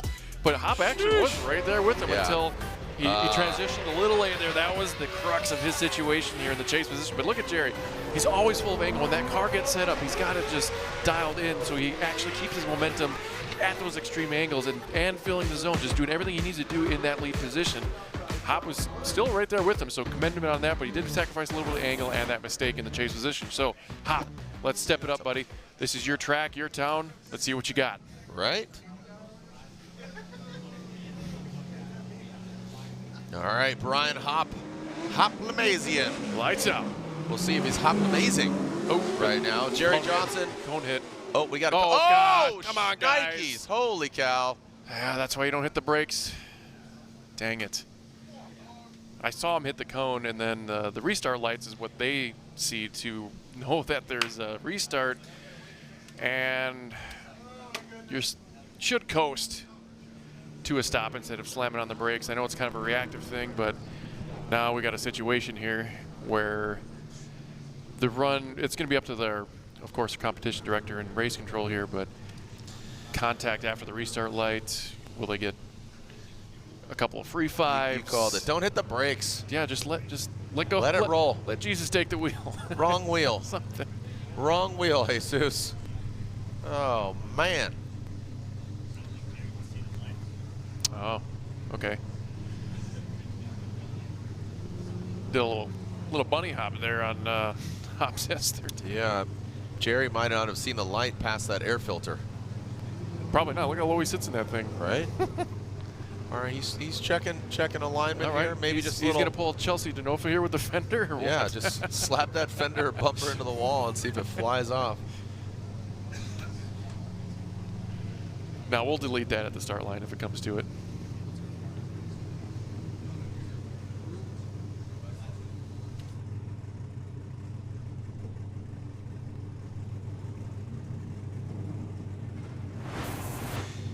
All right, this was the restart here. Watch. So you can see the cone hit there in the bottom. I was like, all right, Eagle Eye Sopa's on it. Oh, wow, humble too. Yep. Bang. Yeah, Hop was like, he was shimming all over. Jerry I think he couldn't was go like anywhere. ready to do that momentum thing. Now, this is another thing that we haven't discussed is let's say it wasn't a restart. Yeah. Lead driver can't be impeded by the chase driver on the run-up. They're supposed to go nose to tail. So whether they're like Hop was, he's allowed to use that track. He paid for all of it. So yeah, another thing to consider. So we'll ask race control, see what's going on here. Yep. Get an official word on what the ruling is. Looks like they're both going back to their pits. Maybe We they're were one half courtesy away fives. from being completed and almost back on schedule. All right, we get, again, this is So yeah, the they're verdict here is both get complimentary 5-minute allotment. right. To So you get can see hands the on cone the hit there in the chicane. He's thinking about initiating, so you really can't. I can see why they went that way. There's no way that with a car and that air filter in his way he could see the restart lights, but he also shouldn't have been there to begin with if he went too far. But that's the risk you take. They have the gambler here, and they were talking about that in the driver's meeting. Sometimes you take a gamble in the chase position if you're going to line up side by side with the lead driver, and that's where another important part of the spotter's position is. Snake eyes. You got to know what that lead driver is for your chase driver if you're in that position, what they're going to do, what they're. Okay, the second half of our final battle was intended to go down. We saw some contact between Hop and Johnson, and now here it is. So Hop will lead, Johnson giving chase, and the sky was all purple. There were people running everywhere. It's actually dark gray, and nobody's going anywhere, but threatening of some weather. We'll see if we get any. Looks a little sketch here. Now, But threatening, Hop will lead, yeah. That lead run from Johnson we just saw before that mishap was wild. Well, it was Hop leading, and Johnson got the side of him. No, well, yeah. But I mean, Yes. Johnson's actual first lead run was very cool, very dynamic, really awesome. Hello. And Hop, looks like he responds with a great line there. Hop puts it right to that 7 outside zone on rails. Johnson tucks in, goes past that inside flip bolt, unscathed. Now coming out last outside zone. Hop gets in the dirt and throws up the brown roost in that last outside zone. There we go, victory. Or I mean, not a victory, but Is a that little victory? celebration. Celebration. Wow. Little Celebration premature donut. celebration there for Johnson. All right, let's take a look. He was definitely stepping up. He's like, all right, I see you, Johnson. As he goes he kind of pulls the angle out of the car, but Johnson, once he gets that car set, he's a threat in that chase position. You can tell here, just about matching the angle. Hop did a great job through outer zone 2. Car's looking smooth. Great position there on the inner clip. Johnson dives in just a little too deep on that pocket, but then you can see the dirt flying from the Hop camp as he finishes out outer zone 3. So we got an unanimous decision. All right. Well, there they are. And they are down on the ground. And the weather's it's just hanging out. We're intended to see the pro seating brackets right now. We're going to announce them right there. The fridge. Michael, what are you doing? We're going to call them right there. Where are you sending them? Don't leave your post, Mike. Okay. Are they clearing the track? No, look, I think they're going to do the normal. Oh, it looks like they are bringing them over to the middle of the track. It's a little communication breakdown, but all right. Okay, and All right, little celebratory birdies, and we will clear the track as soon as we get our winner. Some good driving here in Prospec. Like I said, unfortunate with the power outage, but we got some more power. We brought it back on.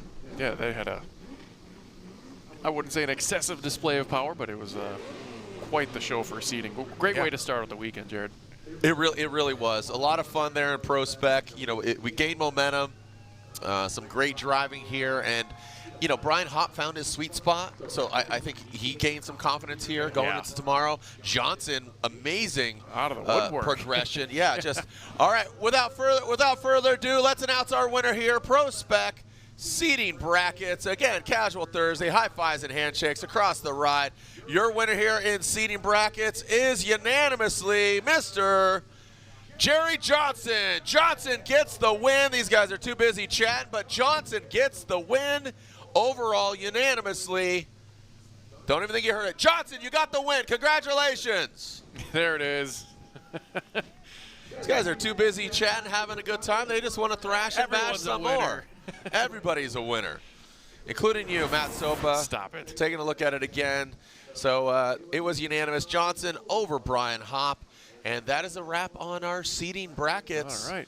As, you know, again, the clouds got much darker. The lights are on. Pro warm-up in just a little bit, and we should be back on track, hopefully, later on.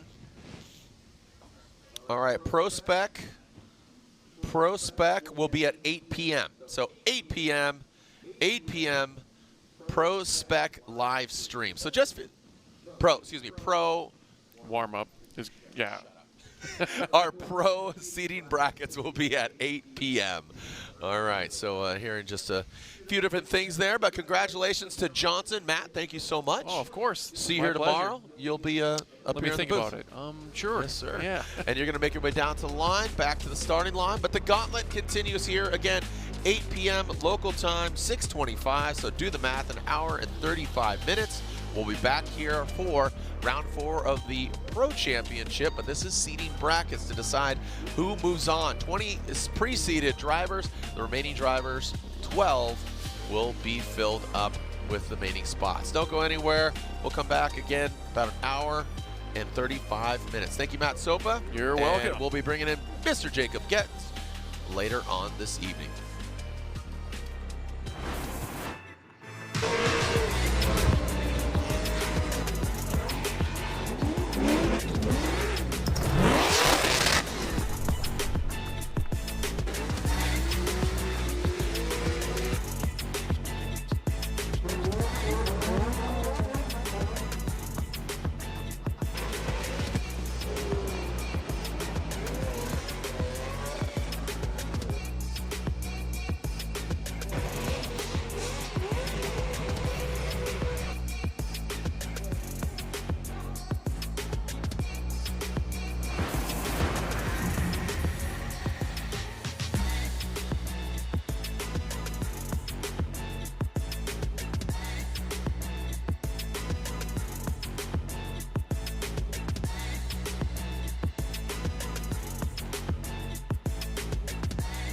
Rip you, and that wall is not too far off as well. But Shelly Hansen, the hard candy shell, she is sweet, but she is built for this. Car flipped. The wheel went off. The car flipped. It was on its side. So this track, as flat and kind of unassuming it is, it could definitely bite you back. This is our first battle here at Manoa, Jonathan Hurst. Jonathan Hurst was talking about, you know, he's ready to get lined up the other day, and his car almost got smashed by a tree here. So the Mr. Cool Cadillac going against the Injuku Racing, Jerry Yang Racing, 86 here at Manoa. Again, making history, the youngest ever to have a Formula Drift victory. He won in Orlando, a lot of momentum coming in. Not only is his, you know, English getting better, his driving's getting better, his attitude, just all of it. Again, this Manoa family, they just live, breathe, eat, travel, drifting. Yeah. You know, when they're not here, they're on the sim. They're driving FD Japan. You know, so seat time is hyper critical. and Hero's doing all that. Yeah, and Hurst, I mean, in practice, he had a run with Matt Field earlier on where he had Matt Field's number in the chase the whole way around. So it gives me a lot of hope because this is a tough battle. I did chat with Jonathan a little bit earlier on about it, and he's like, I got to run perfect. I got to run aggressive. I got to run my race and hope he can keep up. So he's got some confidence going into this, which is great. Which I think is good, for him, Jonathan Hurst. If you've got that mindset, you're going against the most recent winner. He's going to say, all right, Hero's going to throw it out there as looks like got to restart. What happened there? I don't see flashing lights. Hurst has got his hand out the window there. I do not see lights. So it looked like Hero went to go initiate and shut it down. So look at this. Here's our most recent winner. You're treating it as a restart? Oh, okay. Holy cow.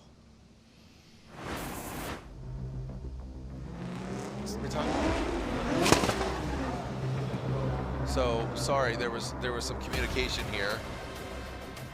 We'll find out what happened here. I believe they're treating it as a restart. Yeah, it looks like that's what we're gonna do. We're gonna run this back again. So there's okay. So there was an issue. We're hearing that there might have been an official that was just right out of the corner of their eye. Yeah, someone out of place. So one of those drivers kind of shut it down. Shut it down just for the safety of the person who was out of place, and right call. And we'll give those drivers a minute to be able to go and take another look. I don't know if they're going to be taking a look at their cars. I'm not sure if there was some contact in order to get people, or when they decided to shut things down because it was pretty abrupt.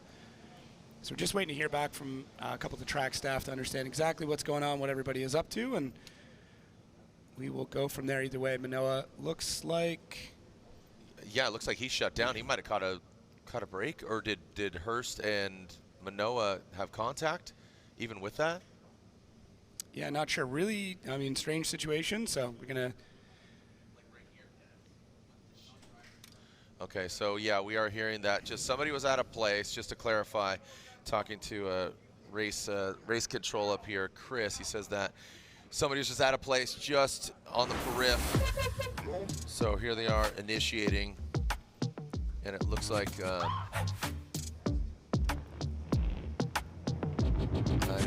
Yeah, it might have been underneath the bridge is where it was, but it does look like there was a little bit of contact on that initiation. Hurst just in a spot, and Manoa coming over, so both drivers shutting it down. But now Hero's being towed off. So what happened there? It did look like there was some contact when Hurst shut it down, and Manoa was going to go faint over and then realize what was going on. So we'll have to understand exactly what's going to go on. But yeah. Well, here is now is a great time to get a BC Racing clip tip made. That car got banged up a little bit. Derek always has a good attitude, but I know he wants to get the win. Also, Ryan Turk, would love to. I saw his lovely wife, saw his little one in a push cart. Excited to see what Ryan Turk can do here at what I would gather and venture to say this is his home track. Closest track obviously to his hood in New Hampshire. But Derek Madison will lead. Ryan Turk giving chase. That coilover depot S14. He's got that. What is happening right now? Restart on that one. Restart on that one. And his fender reached out and touched somebody, aka the cone. Okay, guys. Well, we got a slow drip right now. Let's turn that faucet on, kids. We're building up. We're building up. Yep. Let's drink out of the hose. Full on. Open that thing up. There we are in the cockpit of Hiro Manoa. Yeah. Lorette, it's also good seeing you. Glad you're back here. I see you talking to Kevin Wells right now. But what's going on with Hiro? Well, I'm talking to Kevin Wells on exactly that. Could you explain the situation? This is kind of an unprecedented situation. From start, you can't obviously see all the way down the tunnel, and an EMT walked down and into the chase lane and just hopped around the fence as he was going by, and apparently that may have had something to do with the situation, so that's our fault. So we're actually going to do free 10s for both drivers so that everybody can get their stuff back together. So that's on a 5 right there. So there's 2 minutes left on that one. I'll start the 5 and then re-hit that one. And what's the damage on Hiro's car? I believe he broke an axle is what I heard. Oh, boy. So I think they're still diagnosing at this point. Kevin, thanks. Jared? Thank you so much, Lorette. Yeah, and there you go, Kevin. So elaborating on it further, you know, we obviously saw that. We saw the video there. And you can see Hero's team working on the car. So bringing it back up. This event just continues to surprise us at every turn. Yeah. Every turn. E-Town, you know, like I said, track, unassuming, flat, couple turns, nope, craziness, cars flipping, you know, pets' heads are falling off. So looks like D-Mads again hit that cone. That was a restart. And what's going on here? Competition timeout? I think Derek is taking 5. Sounds like, I mean, they're putting, we're putting parts back in the car, so that is my thought. I mean, I don't know if he hit the world's heaviest cone. So Derek Madison looks like he is calling a comp timeout. All right, Derek Madison is calling competition timeout. That will be a 5-minute allotment, 1 and done. It's the only one you get, so Ryan Turk will back off the line. So even the second battle we will revisit. And Hero still working on his car, or the team working on it. So crazy, right out of the gate. New Jersey delivering on all fronts. Let's get these guys going, but just that just goes to show you how wound up the cars. And we can see them axle, or is it confirmed? Is it an axle, Lorette? Well, I couldn't get in and ask the mechanics that are working on the car because things are very busy right now for them. Nate Chen is down here, teammate to Hero, and the clock is running, but 5 more minutes was added to Hero's time. Do you know what the damage is? I think they're trying to fix the axle right now, and because Hurst hit Hero, that's why they're having to get the axle in as quickly as possible, but I think they're excited to go out and battle. Thank you, Nate, very much. And you did hear the clock run out behind me. Kevin is setting it for 4 minutes. He has the clock running on his phone right now. So are they getting 10 minutes or are they getting 15? What are they?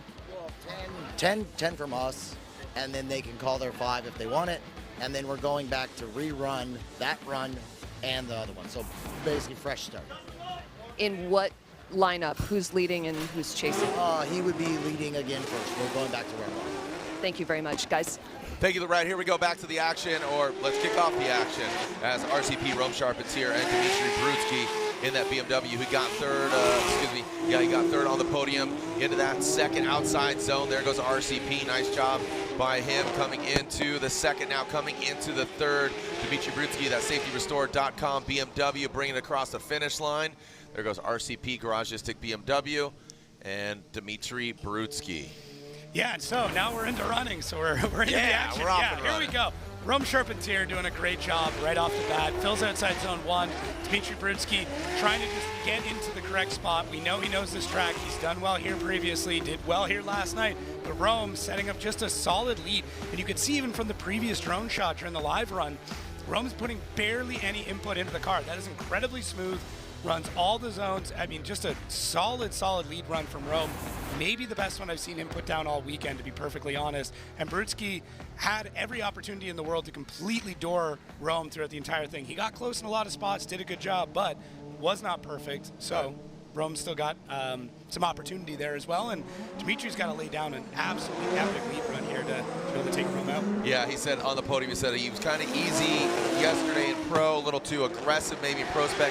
So find, Goldilocks in the three driving styles, right? This one's too soft, this one's too hard. This one is just right as he settles on in comfort into that outside zone 2. Here goes RCP. Rome Charpentier past that inside clip. Good execution by both the drivers. Now in that last outside zone.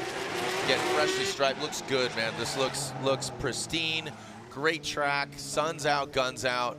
And we got a good run there from both the guys there on that second run. Yeah, solid run there. I mean, Dmitry knows how to do this. He's got his son as a spotter. I think the youngest spotter we've ever seen, which is super cool. We talked about the family affair, and everybody's all invested. And Dmitry fills all of outside zone 1. Now Rome got to get into this battle and really get to the side. And there's Dmitry with a little bit of wavering, but really filling that zone, adding a bit more angle as he comes through. Rome getting into the pocket and then just getting absolutely bathed in smoke through this transition. Rome gets that dive in, and Dmitry still solid run through outside zone 3. Very, very similar from both drivers. not making it easy on the judges as we kick things off in top 32. Both these drivers very consistent. You know, Dimitri's got an immense amount of time on this track, and Rome, I mean, driving all the time, building all the time, just a very, very active competitor here in the sport. So, yeah, really tough there. I would give a slight edge to Rome's lead, but I would give a slight edge to Dimitri's chase. So, pretty tight there as we take a look back at the Jerry Yang Racing pits. Hero's issue looks a little more deeper than we initially anticipated, or maybe even they initially anticipated. Yeah. Talking about Axel, but now you get to see all hands on deck. And all right, well, let's take a look at our BC Racing Go for Gold side by side. Yeah, so I would, in this case, what I'm looking at is the chase. So assuming both drivers have a solid lead run, Dimitri does a really good job in the first outside zone, but then Rome gets into the pocket a little bit sooner and gets better line, slightly better proximity, but both of them wavering a little bit in the angle. Inside clips look pretty similar. And then through our last outside zone, it's really tough. Really, really tough. Yeah, splitting hairs. They where one shone, the other didn't, and, you know, kind of going back and forth. Yeah, I'm super tough, but I mean, it just shows too that in top 32, you have no idea. These are the types of battles you expect, and we've kind of been conditioned to see later on in competition, but not anymore. This is every battle now. 3 judges in this year in our 2025 season. They alternate. Well, one of them alternates, but Brian Eggert and Reese Marin stay the entirety of the season and join us for this round and half of the round, so 4 rounds of the 8. Vernon Zvanveld is joining us here for round 4. Robin Ishida chilling, posting up, and doing his thing. So we will continue on and find out what the verdict is here, as this was to be our 3rd battle, but first one, again, got some contact, taking a look at the car. Second one, D-Mads, you know, hit a cone as a restart, but called comp timeout. I wonder what's going on there with, you know. He chimed in and just said due to all the loose body panels. So we do have, I mean, we can go back and revisit some history if we want about loose body panels here in New Jersey, but either way, wants to make sure those are all locked in. All right, slide them left or right or one more time, and there it is. So it looks like, all right. Yep.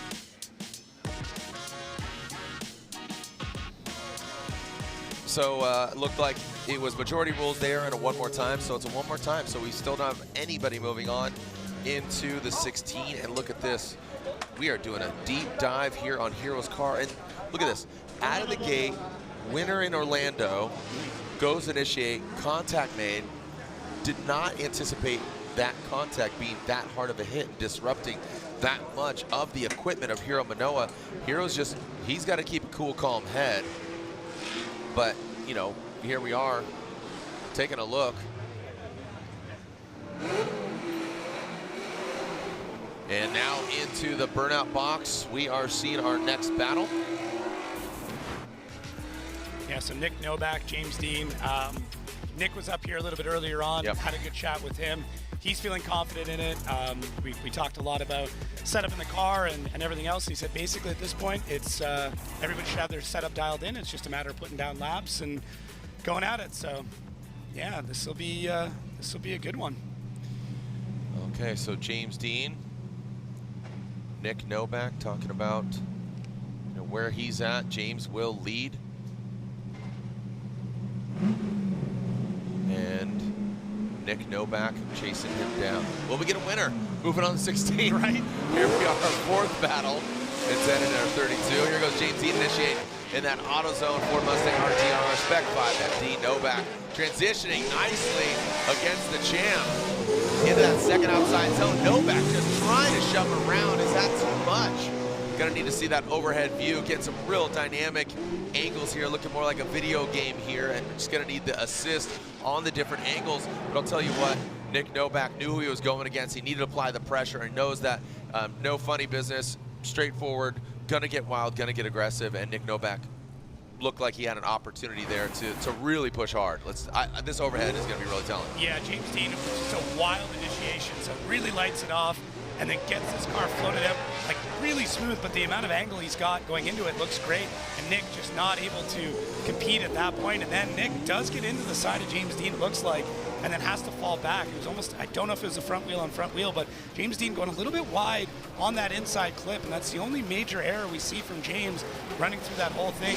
Nick Novak just really pushing, knowing how hard you have to drive. Yeah, that was strange. I think he might have made contact, and then the car just fell back. So it looks like we're going to keep running them. I mean, either driver bowing out to look at the cars, just keep driving. To take a one more time or competition, to take a competition timeout this early on, I don't know if that's the wisest move, but it might be what takes you out, because Novak being aggressive, he had to back off, ended up hurting him more than it did helping him being that aggressive. Novak now coming to the second outside zone. He's going to try to put down a blazing run. James Dean tucks it nicely, knows his track. Like I said, winner last year. Can he go back-to-back here in New Jersey, past that inside clip? Gives him enough room to go ahead and get that initiation. Look at Novak digging deep. Look at the angle. Yeah. Just absolutely locked in on that last outside zone, going across the finish line. And again, not only defending, but the first ever 4-time champ of James the Machine Dean. Put some respect on it, kids. Yeah, Nick Novak really trying to win the rest of this battle in the lead by adding that extra angle. You nailed it. Struggled a little bit with the first outside zone on initiation, has the tires lit off, gets back on throttle. The car just a little hooked up, pushes him out of the zone a bit early. James Dean does a good job to adapt, and then they come through too. Look at Nick, more angle, more angle, more angle, all the way through the zone. So sick, love to see it. Because this is the thing, there's more than one way to win these battles. You've got line, you've got angle, you've got style. Nick going for it with the angle and the style. He's got most of the line dialed in, but he did have that major issue in the chase previous, whereas James able to match the pace almost all the way through, and Nick, just comes out of that first outside zone just a touch early. But when you're going up against, 4-time champ James Dean, you can't have any errors like that. You've got to be on your game, you've got to be perfect, and more or less hope that James makes an error. Now, James did have an error in the lead, missing inside clip, so do those two things, how do those two things weigh in? Counteract. Yeah, so great run from both drivers, but we'll see how the judges Here we go, slide focus. him left for Dean, right for Novak. James Dean gets 1 vote, 2 votes, and unanimously, James Dean gets the victory over Nick Novak. Hey, Reese, I'm going to bring you in here. I think it was pretty straightforward for the most part. Novak got aggressive in that second outside zone, drops it out, but let's bring you in. Good to see you back here in Jersey, you, Brian, and Vernon, for those who are just turning into pro. Yeah, it was. We could see that Novak, specifically when he was in the chase, you could see that he kind of cut shallow going into outside zone 1. Going into outside zone 2, you could see those from his adjustments. Something happened in outside zone 2 about halfway through, where you can see he kind of stepped back a little bit, gave him too much space. We did see the error that James did, missing the inner clip, but when you put everything together, Novak just had a little bit more on the table there, and James ended up getting the win back. Awesome, thank you. Good seeing you, Reese. Good seeing you too. Where's my Colombian treats? I got you tomorrow, dude. That's between us. Okay. Well, I'm going golf with Jeff Stoneback, so you got to bring him to the course. Okay? I'll give it to him. Okay, sounds good. All right, here we go. Taking a look. Now it is going back. D-Mads, Derek Madison, Ryan Turk. So Mads called that comp timeout. Body parts all across, strewn about. Ryan Turk, that could hurt D-Mads if we have to call an actual competition timeout for not just body parts, but actual runability. And there goes D-Mads in that first outside zone. Ryan Turk lets him go and transition in front of him. That second outside zone, Ryan Turk goes into the dirt with that hot hatchback. And Derek Madison is off and running. There goes D-Mads past an inside clip. Ryan Turk in that last outside zone brings it on in. Turk coming up shallow on that last outside zone. Here is Turk not putting the car exactly where it needs to be. Gets involved with that dirt on that second outside zone. Yeah, D-Mads, it kind of took 2 steps to get the initiation done, but he does. He fills outside zone 1 really, really well, and then gets lit off. With only 1 tire. Yeah, but, Turk just not able to kind of match what was going on there. Very uncharacteristic of Ryan Turk, and then the rest of the run, it just seems like he's trying to figure out the pacing of the car and get settled, and just wasn't able to get into the flow for that entire run. And we're going to be swapping him around. I think the line workers right now taking a look at Derek Madison's front bumper, seeing if that can just come off at this point, or if it's stable, but it looks like they're going to keep that running. Swap him around. Turk's going to take the lead as we take a look back here at Manoa's car, and everybody underneath of it taking a look to understand exactly what kind of damage is done. So Yeah, so we are getting word that competition director Kevin Wells has decided, because this is not a fault of the drivers, they're going to give Manoa enough time to get this repair done.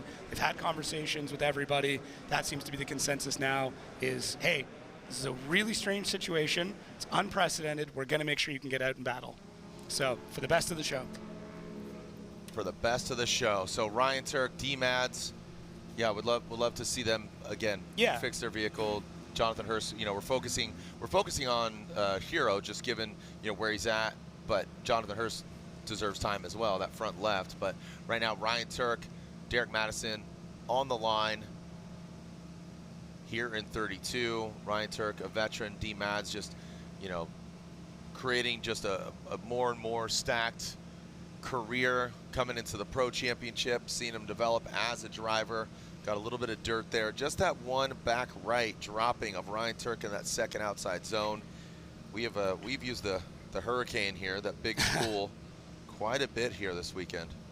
And remember too, I mean, Derek Madison has taken out Ryan Turk before. Is one of the drivers he has beaten. So I'm not saying that's going to get into Turk's head at all, but I mean, it's something's going on. Plays a role. So yeah. Plays a role for sure. And Ryan Turk, we know how talented of a driver he is.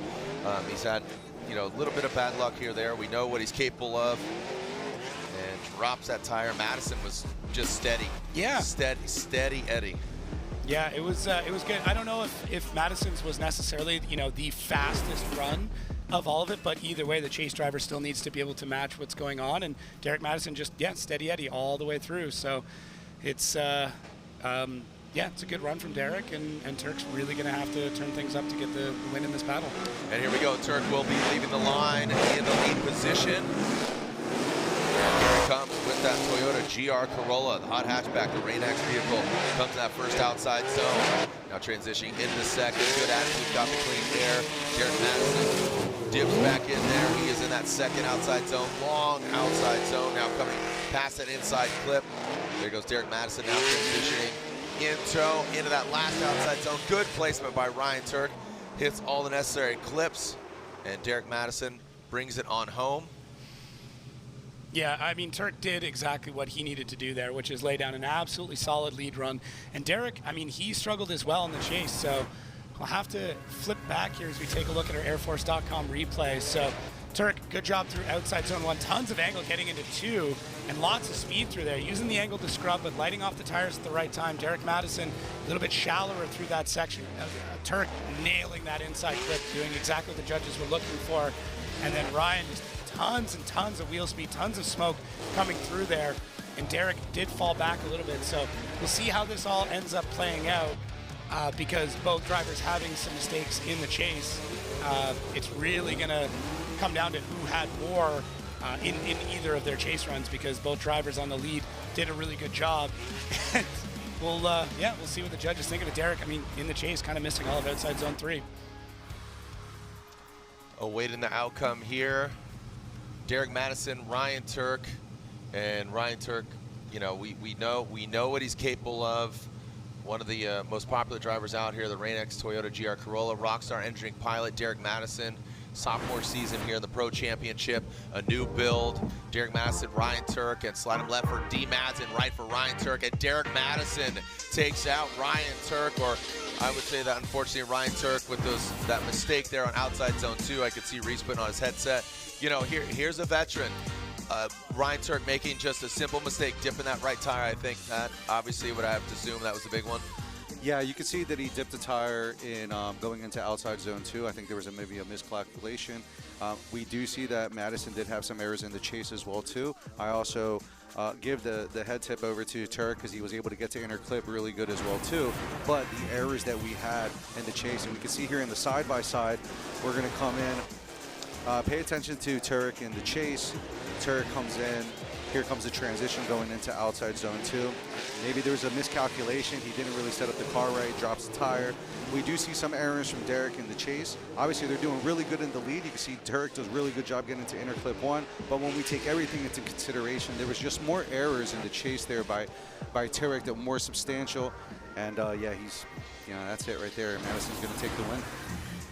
Very unfortunate for Ryan Turk. Just kind of on a string of bad luck, but keep his head high. He's obviously a very talented driver. It just does happen, man. And you know, there can be only one overall winner here, and it just takes getting 32, 16, 8, 4, and eventually the win. So Derek Madison takes out Ryan Turk here in 32. Wow. Yeah, I mean, that's a big one. That's a big victory for Madison. It's huge and momentum. And unfortunate, obviously, for Ryan Turk. Let's go back to, let's go back. This is a one more time battle between RCP, Rome Charpentier, and Dmitry Brutsky. Yep, so our entirety battle, it was a 2-1 of RCP and Brutsky. Two of the judges said one more time. One of the judges said, I believe it was Dmitry. And here we go, RCP initiating in front of Brutsky. Good line as they enter that first outside zone.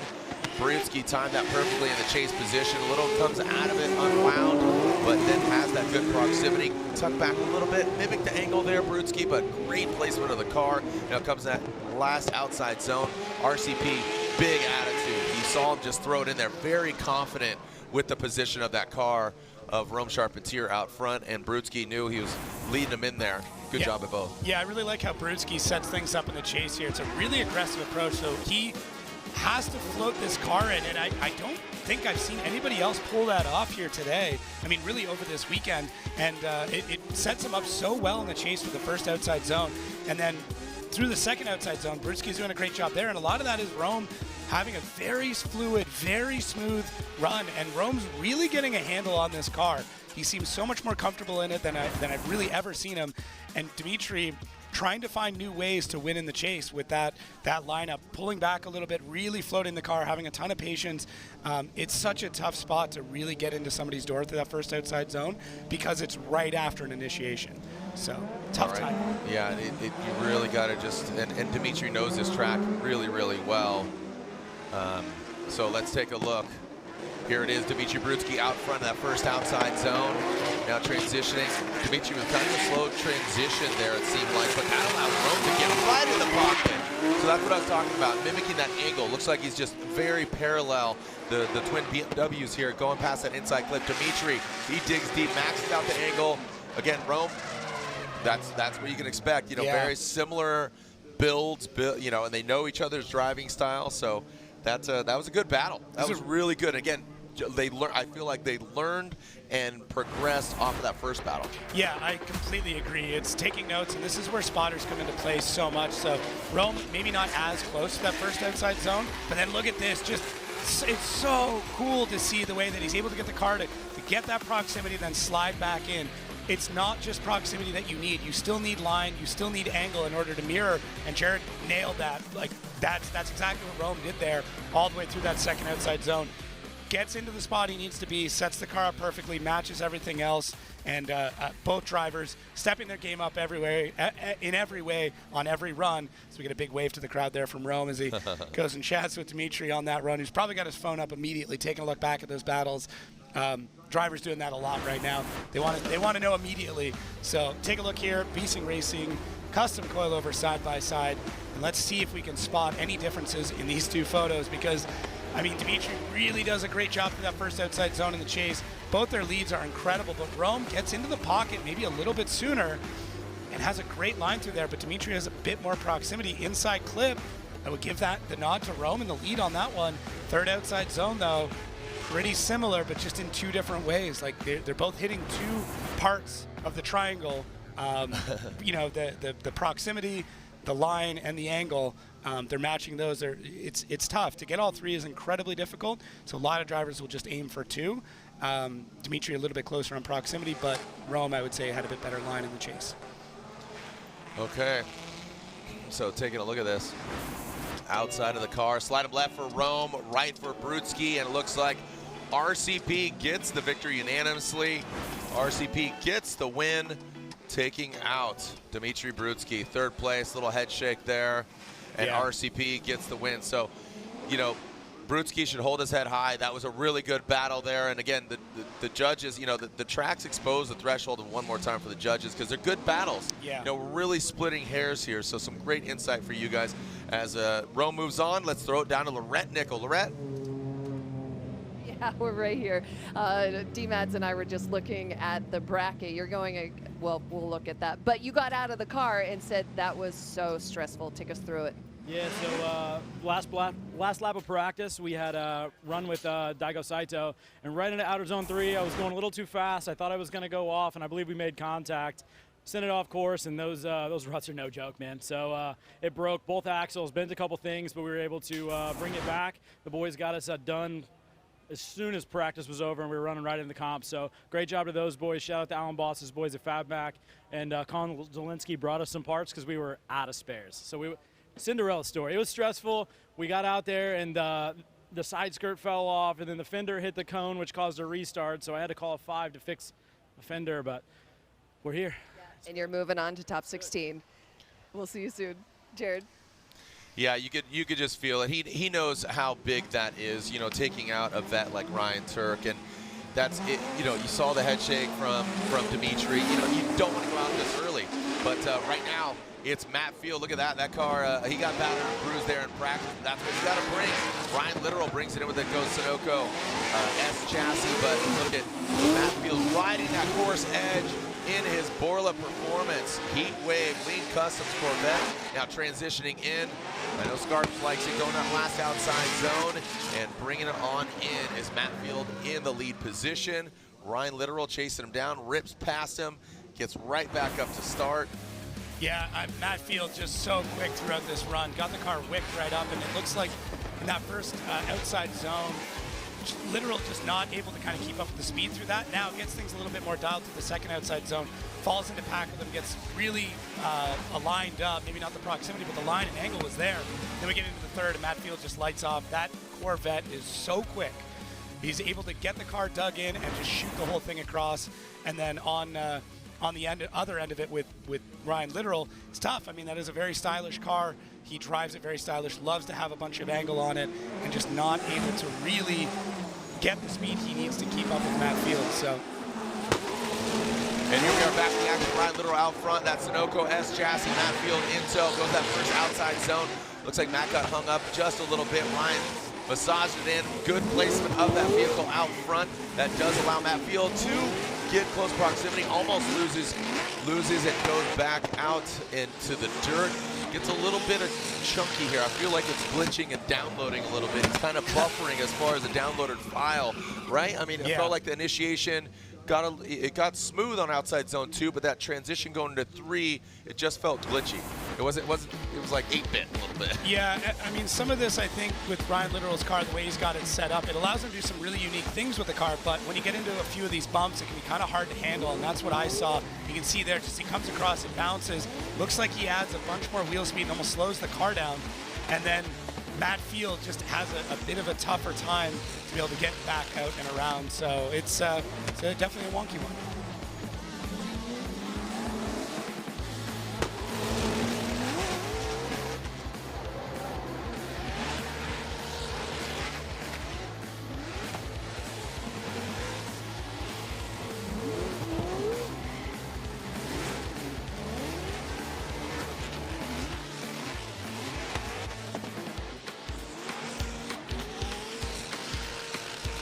So yeah, it was just a really, really strange run there from Ryan Little. Just I think some of the setup, but I do like the way that he's able to get those zones filled out. It looks good on that end. Ryan's just such a stylish driver, and that can work really well in some cases. And when you start setting the car up that way, it can make other parts of the track a little bit more difficult.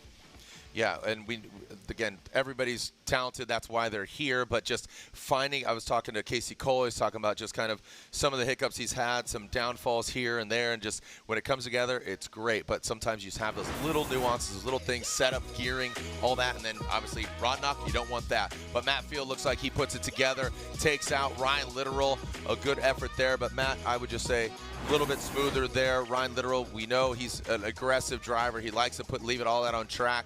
And it looks like he did just that, but Matt Field advances on to 16. Yeah, you. Do you have a question, sir? You in the 08. Yep. Okay, you got 2 questions. That's why you got both hands up. All right, what's your question, sir? No, you're shaking your head? Tatted lifeguard right here. Hang loose, brother. That's right. Red, white, and blue. Thanks for joining us out here, New Jersey, round 4 of the Formula Joe Pro Championship. little bit of a slow trickle out of the gate, but then it progressed further. Now we're getting there. Yeah. Now we're cooking with fire. Yeah, no, we're definitely getting at it, and the driving is just wild, man. I mean, this track really lends itself to a lot of one more times because of how, I mean, there's not a ton going on, but there's so much going on. Only a couple of zones, but because of the track changes, because of those bumps and the surface changes, it's very, very difficult to set a car up for. Yeah, we hardly talk about that. It's not even a transition. It's just middle of the second outside zone, that surface change going from the black asphalt to the concrete.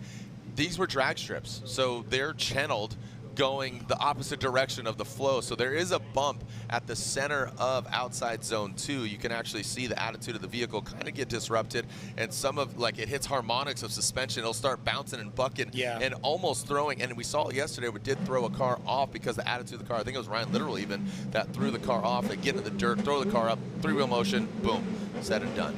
Moving on to our next battle, Ken Gucci, the OG, versus Ben Hobson. Ben Hobson, sophomore season behind the wheel of his Ford Mustang. The pink accents on that Pennzoil livery, always signature move from Ben Hobson. Now into that second outside zone, the big long one. Hobson shuts her down, and Hobson stranded out there, not sailing right now, as Ken Gucci will continue on through the paces, and this will be a major advantage for Ken Gucci if he keeps it sideways, and he does. What went wrong for Ben Hobson? The demons and the gremlins are alive and well here in New Jersey. From all the crazy and zaniness of New Jersey, a straightforward track and Raceway Park has, man, yeah, we need to call somebody and apologize. I feel like this is a Happy Madison or something, or yeah, you're gonna burn some sage or something going on. It's definitely a strange event. No idea what happened there with Ben. Yeah, it's just been a rough go. I mean, we might get some word as to what ends up happening here shortly. Drivers and their teams are able to contact us now, and it adds a lot of info. But we are hearing from race control, Ben is going to call a 5, so there is some sort of mechanical something going on with the car. Pretty early to tell. Maybe once we get to the replay, we'll be able to see. But looks like we're going to get somebody's happy today. So, yeah, we have people that are moving on, 4 drivers, and one of which is RCP with the red nickel now. Yay. So RCP is going to see battle against James Dean, and this is a repeat of last year, what happened in the top 16. But I was wondering, how hot is your engine running right now? So this one is running pretty hot. We've figured out ways of getting it colder, but still hot as maybe 227 after 2 laps. I know I stuck my head into Brewski's just to check out his, because he's running the same engine platform. I think he was around 256, 260. So it's extremely hot. Inside cabin air temp, just inside the car, is about 165 right now. So it's quite hot. We're trying to get intake air temps down. We're trying to do anything we can to keep the cars as cold as possible. Because once they get hot, they start pulling power. Is the cool suit even working at this point? The cool suit inside does. Every time we have a battle, they just keep packing ice in it. So it does help keep me cool, but everything else around it is super hot. Well, Rome, thank you so much for the insight, and good luck moving forward. Thank you so much, Rome. Yeah, good luck. Stay cool. And, you know, like I said, it's not as hot as it began to be Thursday. It cooled down, but the sun is intense, and just on the equipment, you're in the cockpit, you're there. So overall, it definitely can wear on you. So look at that. So the officials did deem and say, hey, you have ample time to fix your vehicle. With the beginning of this battle, if you're just joining us, Jonathan Hurst right there in the Mr. Cool Cadillac against Hiro Manoa and Juku Racing, Jerry Yang racing the white and red vehicle there. They were our first battle. Unfortunately, an official was right there next to Jonathan Hurst. Nobody got hurt, but was on track when they shouldn't have been. So Formula Drift is taking fault of that and says, look, because then they had contact, so they said, go ahead, work on your vehicle, fix it. You have ample time. Go back to the action. So our first battle is now here. Here we are. Taking a look at Hiro Manoa making history in Orlando. This is him and Jonathan Castro. Castro going for his first ever FD podium, and Hiro Manoa, his second season, he ends it with a blaze. I mean, just the way he drove, progression, driving. Hiro gets gets another podium, but first youngest to win an FD event. Yeah. And then Castro gets his first ever FD podium. Very dynamic, very fun, lots to celebrate there. Yeah, it's super cool to see a driver, grow up really in front of our eyes like this. 74% win percentage, like That's in 2 years. That's a year and a half. That's nuts. That's absolutely wild. That's up there with some of the best ever. Now, I mean, the longevity is going to be the next part of his career, and let's see how long he can keep it going. A hero is born, and a hero is 15 years old, and he's on track going against the pride of Paducah, Jonathan Hurst, in that Mr. Cool Cadillac. Man, talking about Mr. Cool, he dropped the top on that thing, man. Looking like he was slow rolling right there, tipping on some faux foes. Look at this, in that second outside zone, he drops into formation. Look at that. Grinding on the door just a little bit. Now past that inside clip, transition outside zone 3. Just lets him transition in front. And now in that last outside zone, looks like Hurst comes up a little bit short. And there it is, brings it on around. Yeah, so Hurst doing something similar that we saw from Brewski, where taking a bit more of a straight line approach, letting Hero feint in front of him, and then diving in on initiation. Does a really good job of mirroring that line and that angle, but not able to get the proximity. Now Hurst goes for that proximity, getting really aggressive there in the chase from Manoa. Very stable. We are seeing some left foot braking as he gets around the course, and Hurst, known for his aggressive style, his speed out of that car, and able to kind of get back into the fight closer to the outside zone 3, but really, the first 2 zones, Hurst did a really good job in that, but Manoa does provide such a phenomenal lead run. Now, as they swap it around, I expect to see Hurst throw everything at the wall to try and basically shake Manoa off of him when they get into this run. You know, I think all the drivers here in pro competition have great lead runs, but what really defines a champion and a victor is the chasing capabilities. And here goes Hero Manoa. Great angle from Jonathan Hurst. Look at that. Great placement of the car. Look at Hero diving in. Love to see him again. Drop back just a little bit. Got that proximity. You can see that little left foot brake, that front left, chalking it up a little bit in that last outside zone. There goes Hero Manoa diving in on the inside. You saw him draw back and then dive on in. The placement of the vehicle, the maturity at such a young age, the capabilities that he's doing for, I would say, very veteran-esque is so admirable. It's really cool. Yeah, it's super cool. And really, like, Hurst laying down a solid lead run here, like getting a ton of speed into that first outside zone. Doesn't light off the tires quite soon enough in the second outside zone. Manoa does a really good job to adapt to it. And you can see Hurst here really just trying to fight to see how fast he wants to keep this car through the second outside zone. Manoa, once again, reading what's going on in the lead and then adding that stamp at the very end of just a really close tandem. It's something that we see a lot of phenomenal drivers do. They always want to finish the run as strong as possible. They want the last impression in the judge's mind to be he was on his door. It's the last thing they're thinking about. And look at Manoa, just driving very similar to the way that Hurst does, and this is what we're seeing out of Hero, is that he's adaptable. He kind of mirrors what the other driver does, and it's an incredible skill. Hurst, though, solid lead run.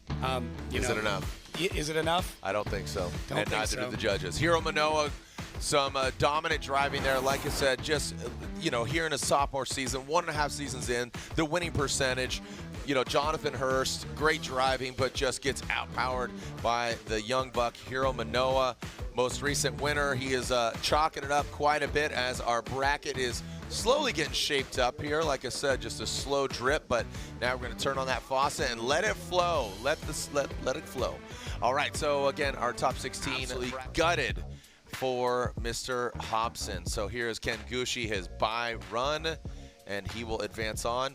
So again, the field is so stacked, there's going to be some broken hearts.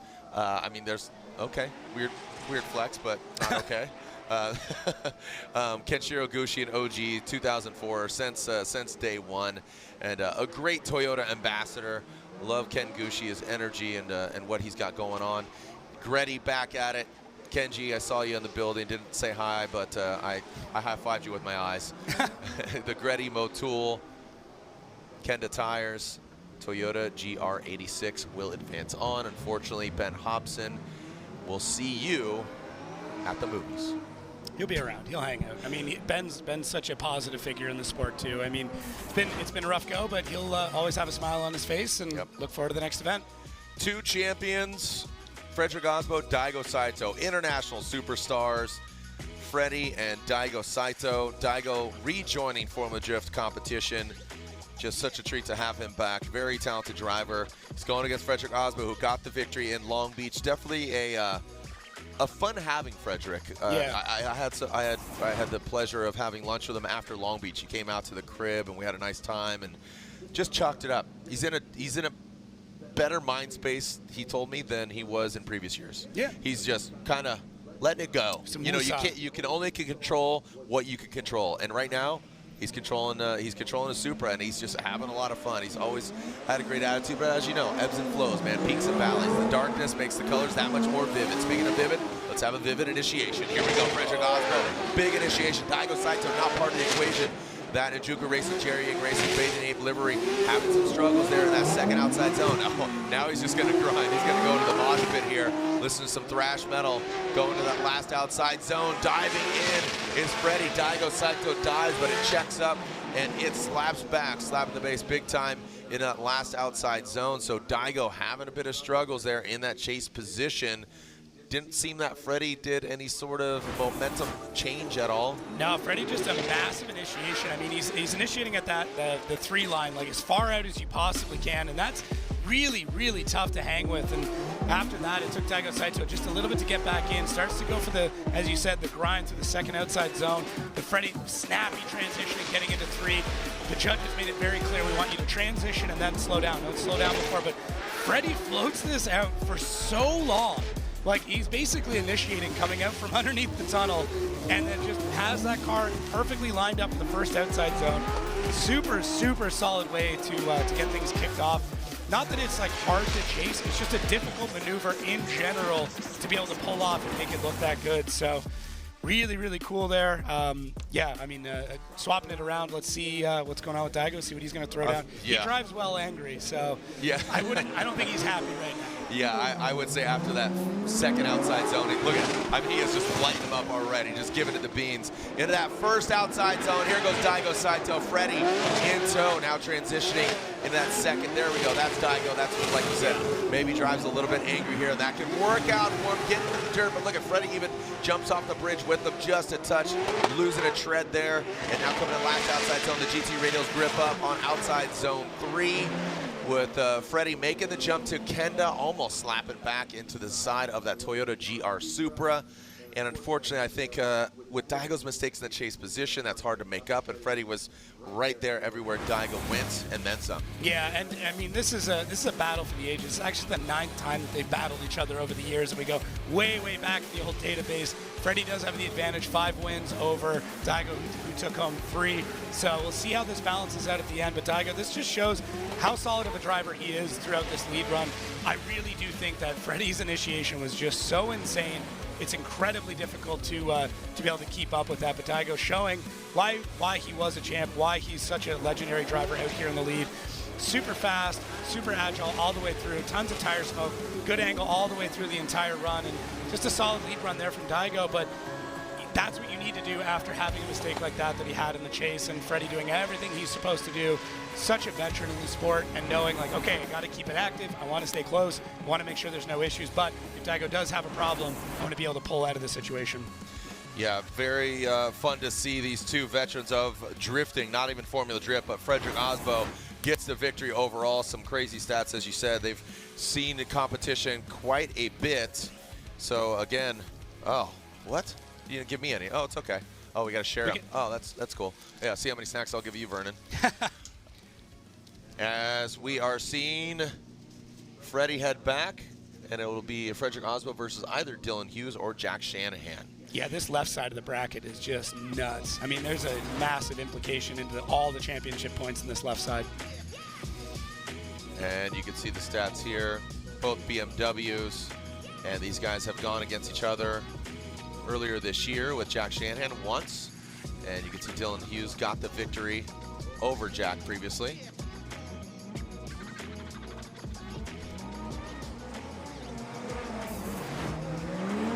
And here we go.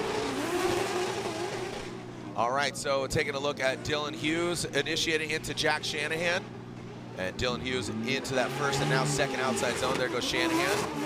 Transitioning past. Oh, nice job by Jack Shanahan. Great pressure there. Dylan Hughes past that inside clip. Now into that last, and there's that Irish transition. Just drops into formation and keeping their composure. Nice job by Dylan and Jack. Yeah, Jack, I mean, he's finally feeling comfortable in this car.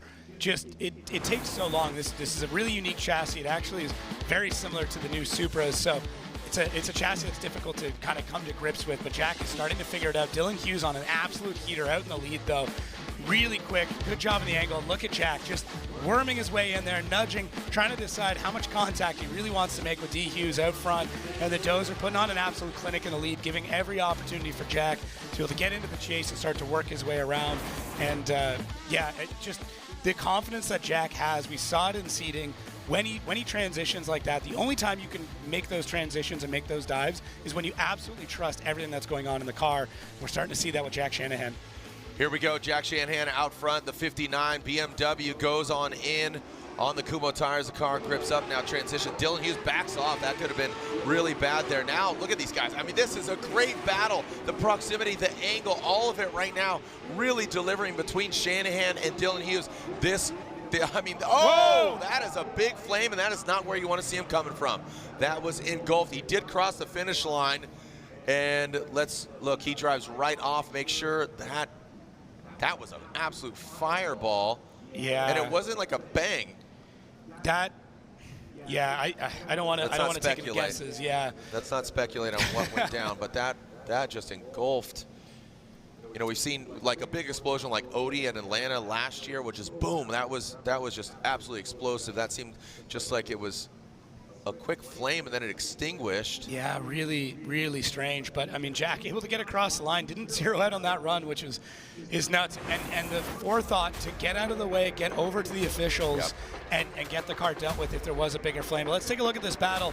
Jack, really early initiation. Dylan Hughes matches it though, tucks right into the side of Jack Shannon. There's a ton of angle going into the first part of the second outside zone. And what I really like is Dylan's able to make the adjustments, but he's not really projecting those adjustments. And the transition from Dylan Hughes, taking notes, and that's when we see that fire jump off of Jack, able to get the car through the rest of it. I think he just grabs the e-brake, tries to slide the car around, and able to get through, although he's missing a good chunk of the zone, which is going to happen if you've got some sort of large engine failure. I mean, there's not much you can do. It's just hold on for dear life and hope the flames don't come in. Jack real aggressive, and then on that transition, that's when we see it coming out of the front right side. You can hear the crowd erupting, wondering what's going on as Jack then coasts the car over. So transitions out. I think he gets back on the throttle, and then something lets go. So, yeah, really tough to say. It's all the way in the wheel well, too, all the way up front. And it's really quick, and I think he kills the engine at that point. Yeah, big flash. So tough to say. That is the side that the turbo is on, so that's where my brain originally goes, is did something let go in the turbo, and that's what ended up doing it. But hard to say. Glad he's all right. Glad everything's all right. Team checking it over, looking to see if they got to get the fire extinguisher out. But thankfully, everything is good as we get our safety crew out there, get them loaded back up onto it and off the track, and judges are going to take a look. Oh, look at that. Dylan Hughes takes out Jack Shanahan. So not only for Jack is this a loss, but again, that debut coming over here, very talented driver. But Dylan, he knows his course. He does have one win, 4 podiums overall, 2 top 4 finishes. So we know that Dylan's got it. So does Jack. Very talented driver. Like I said, going into business, the first year, you're going to take some hits. Second year, you learned a lot. Third year, you're reaping the rewards. But look at that. The smoke accumulating, and then you saw it. I mean, that's just everywhere. It might have been like a fuel line or some oil on something. I mean, just some oil on a manifold really quick and just flash. But I bet he just turned it off immediately. Yeah, agreed. I mean, I'm hoping that's the case. But Dylan Hughes, again, gets the victory. He's his highest finish. I mean, overall last year, 11th last year in 20. And taking a look, it looks like 16, half of them.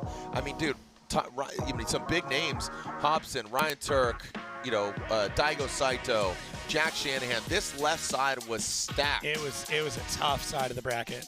Very tough. And this is what it's leaving us with, which is going to be an absolutely nuts top 16. So. All right, when we come back, we will see the second side of the round of 32. We got a full house here at E-Town. When we come back, the gauntlet continues. So here we go. Speaking of bonkers right now, Jonathan Castro, second in Orlando, going against Austin Mata. It does Mata. Here we go into that first outside zone. tucks into position there. Jonathan Castro, like I said, a lot of momentum, not only into that second outside zone, but coming here into New Jersey. Austin, look at that, mimicking that really good, solid angle, go past the inside clip, both of them right on it there. Now to that last outside zone, Castro throws it in the car, rips up with those Kenda tires, now transitioning out and going across the finish line. Good straightforward line approach, mimicking the angle, good placement. Castro a little deeper, but Austin really mimicking the angle, liked it. Yeah, Castro just seems like in a completely different place now, and the momentum you get after a podium in a previous round just kind of sets you up with this just bold confidence, and Castro very solid through this whole thing, and this is where Mata does a good job with the proximity, does a good job with the angle, but not with the line, and we'll continue to talk about those 3 points and how you want to play with that. And then here you see Mata does a little bit better with the line and the angle, but not the proximity. So trying to balance those 3 points out, trying to get as much of that together throughout the chase as you can. But Jonathan Castro out front, phenomenal job, fills all the zones, great transitions, looks smooth, looks relaxed, like calm, not fighting with the wheel, not chopping at it, just set it and forget it all the way around. And here we go, taking a look. Austin Mata initiates into this first outside zone, and Jonathan Castro brings it on into the second. Look at Austin, that rate to angle going to that second outside zone. I think it caught Castro off guard. You can see him there not mimicking that angle there past the inside clip. He just barely nudges it over with that front left headlight.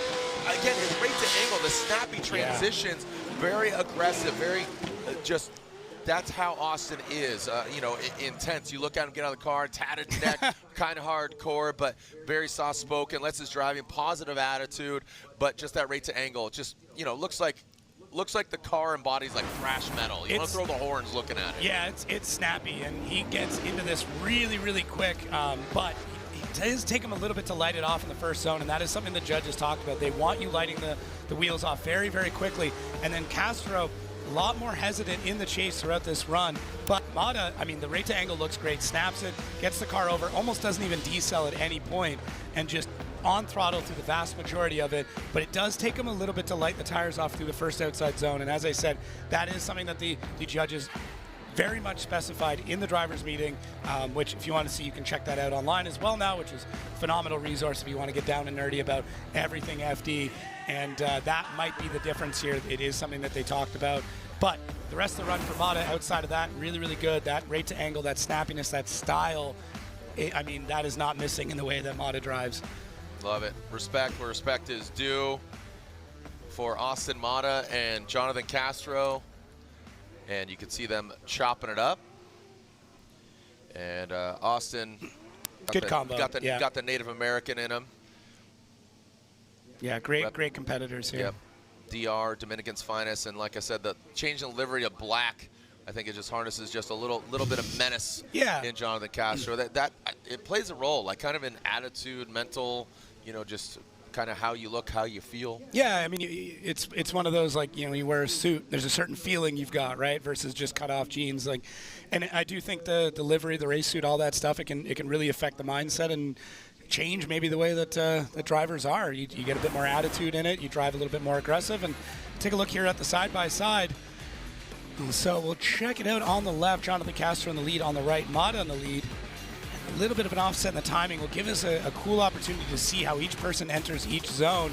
And it's really comparable between the two. Mata getting a bit more proximity in the chase on the left-hand side. And the inside clip, I mean, Mata was pretty deep through that on his lead on the right. So a couple of different points to look at here. A couple of points both drivers need to clean up, but solid runs here in top 32. Both drivers stepping their game up every single event, just driving a little bit different, a little more aggressive, and we'll see what the judges think. Do we have a winner? Slide him left for Castro, right for Mata, and Castro gets the win. Reese, I'd love to talk to you. It was unanimous. I liked Austin's rate to angle. Castro, you know, placement of the car. Did Austin impede on Castro? What's your guys' take? So, like, Mata did have a really good lead, but we're also looking at everything that's on there as well, too. He was a little bit more accurate on inner clip 1 as well. Who was? Excuse me, Mata was. Okay. So Mata was really good on inner clip 1. Excuse me. Castro was really good on interclip 1 going through. So it was a really good lead line, but at the same time we see that the depth that also Mata had in certain spots in outside zone 2 was a little bit on the shallower side. So even though he did read to angle, there was a little bit coming out, wasn't as deep as we wanted to. Instead, we need him to be deep in the zones, we need to be accurate on the interclips, and that's where, you know, that's where the differential is. So Castro. Yeah. All right, Castro unanimously gets the win. Daniel Stuckey and battered, bruised, big drift energy, living up to the skin of his roof. Literally, a tree was smashing into that. Now I feel like he is Groot now. He's taking on the harness of the trees.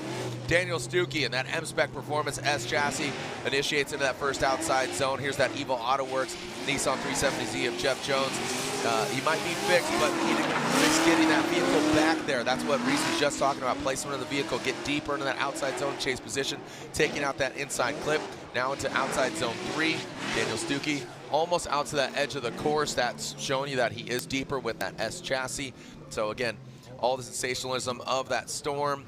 Jeff Jones, the Evo AutoWorks. See, you can get a little deeper here, but let's check out the Truth Serum camera on the angle. Yeah, Stuckey up front, we talk about how light the car is, and what that allows him to do is be just a little bit more aggressive when it comes to some of the transitions and the way he's able to handle the car, because he's not carrying as much momentum. And you see some of that here, and Jeff Jones really fighting to get that car back into the pocket, trying to get this win over Stuckey. Right now, Stuckey, three wins over one with Jeff. And I mean, now, I don't know if these drivers are really looking at that. I know we are, but that you know in your heart that you've lost to somebody a few times. You start to drive a little bit differently, and with Jeff, I think it's going to harness a lot of energy, and he's got nothing to lose right now. Almost lost the car, and he's back in the battles. Right? I mean, 100 events Jeff has been participating in Formula Drift. So he has been, this is 101st for him, Jeff Jones, now transitioning into this outside zone, showing you his seniority here. Put some respect on it. Look at this. So here's Daniel Stuckey now. He found himself on the outside looking in, and then he dips the back end of that 527 S chassis, and now bringing it back into that last outside zone. Placement of the car.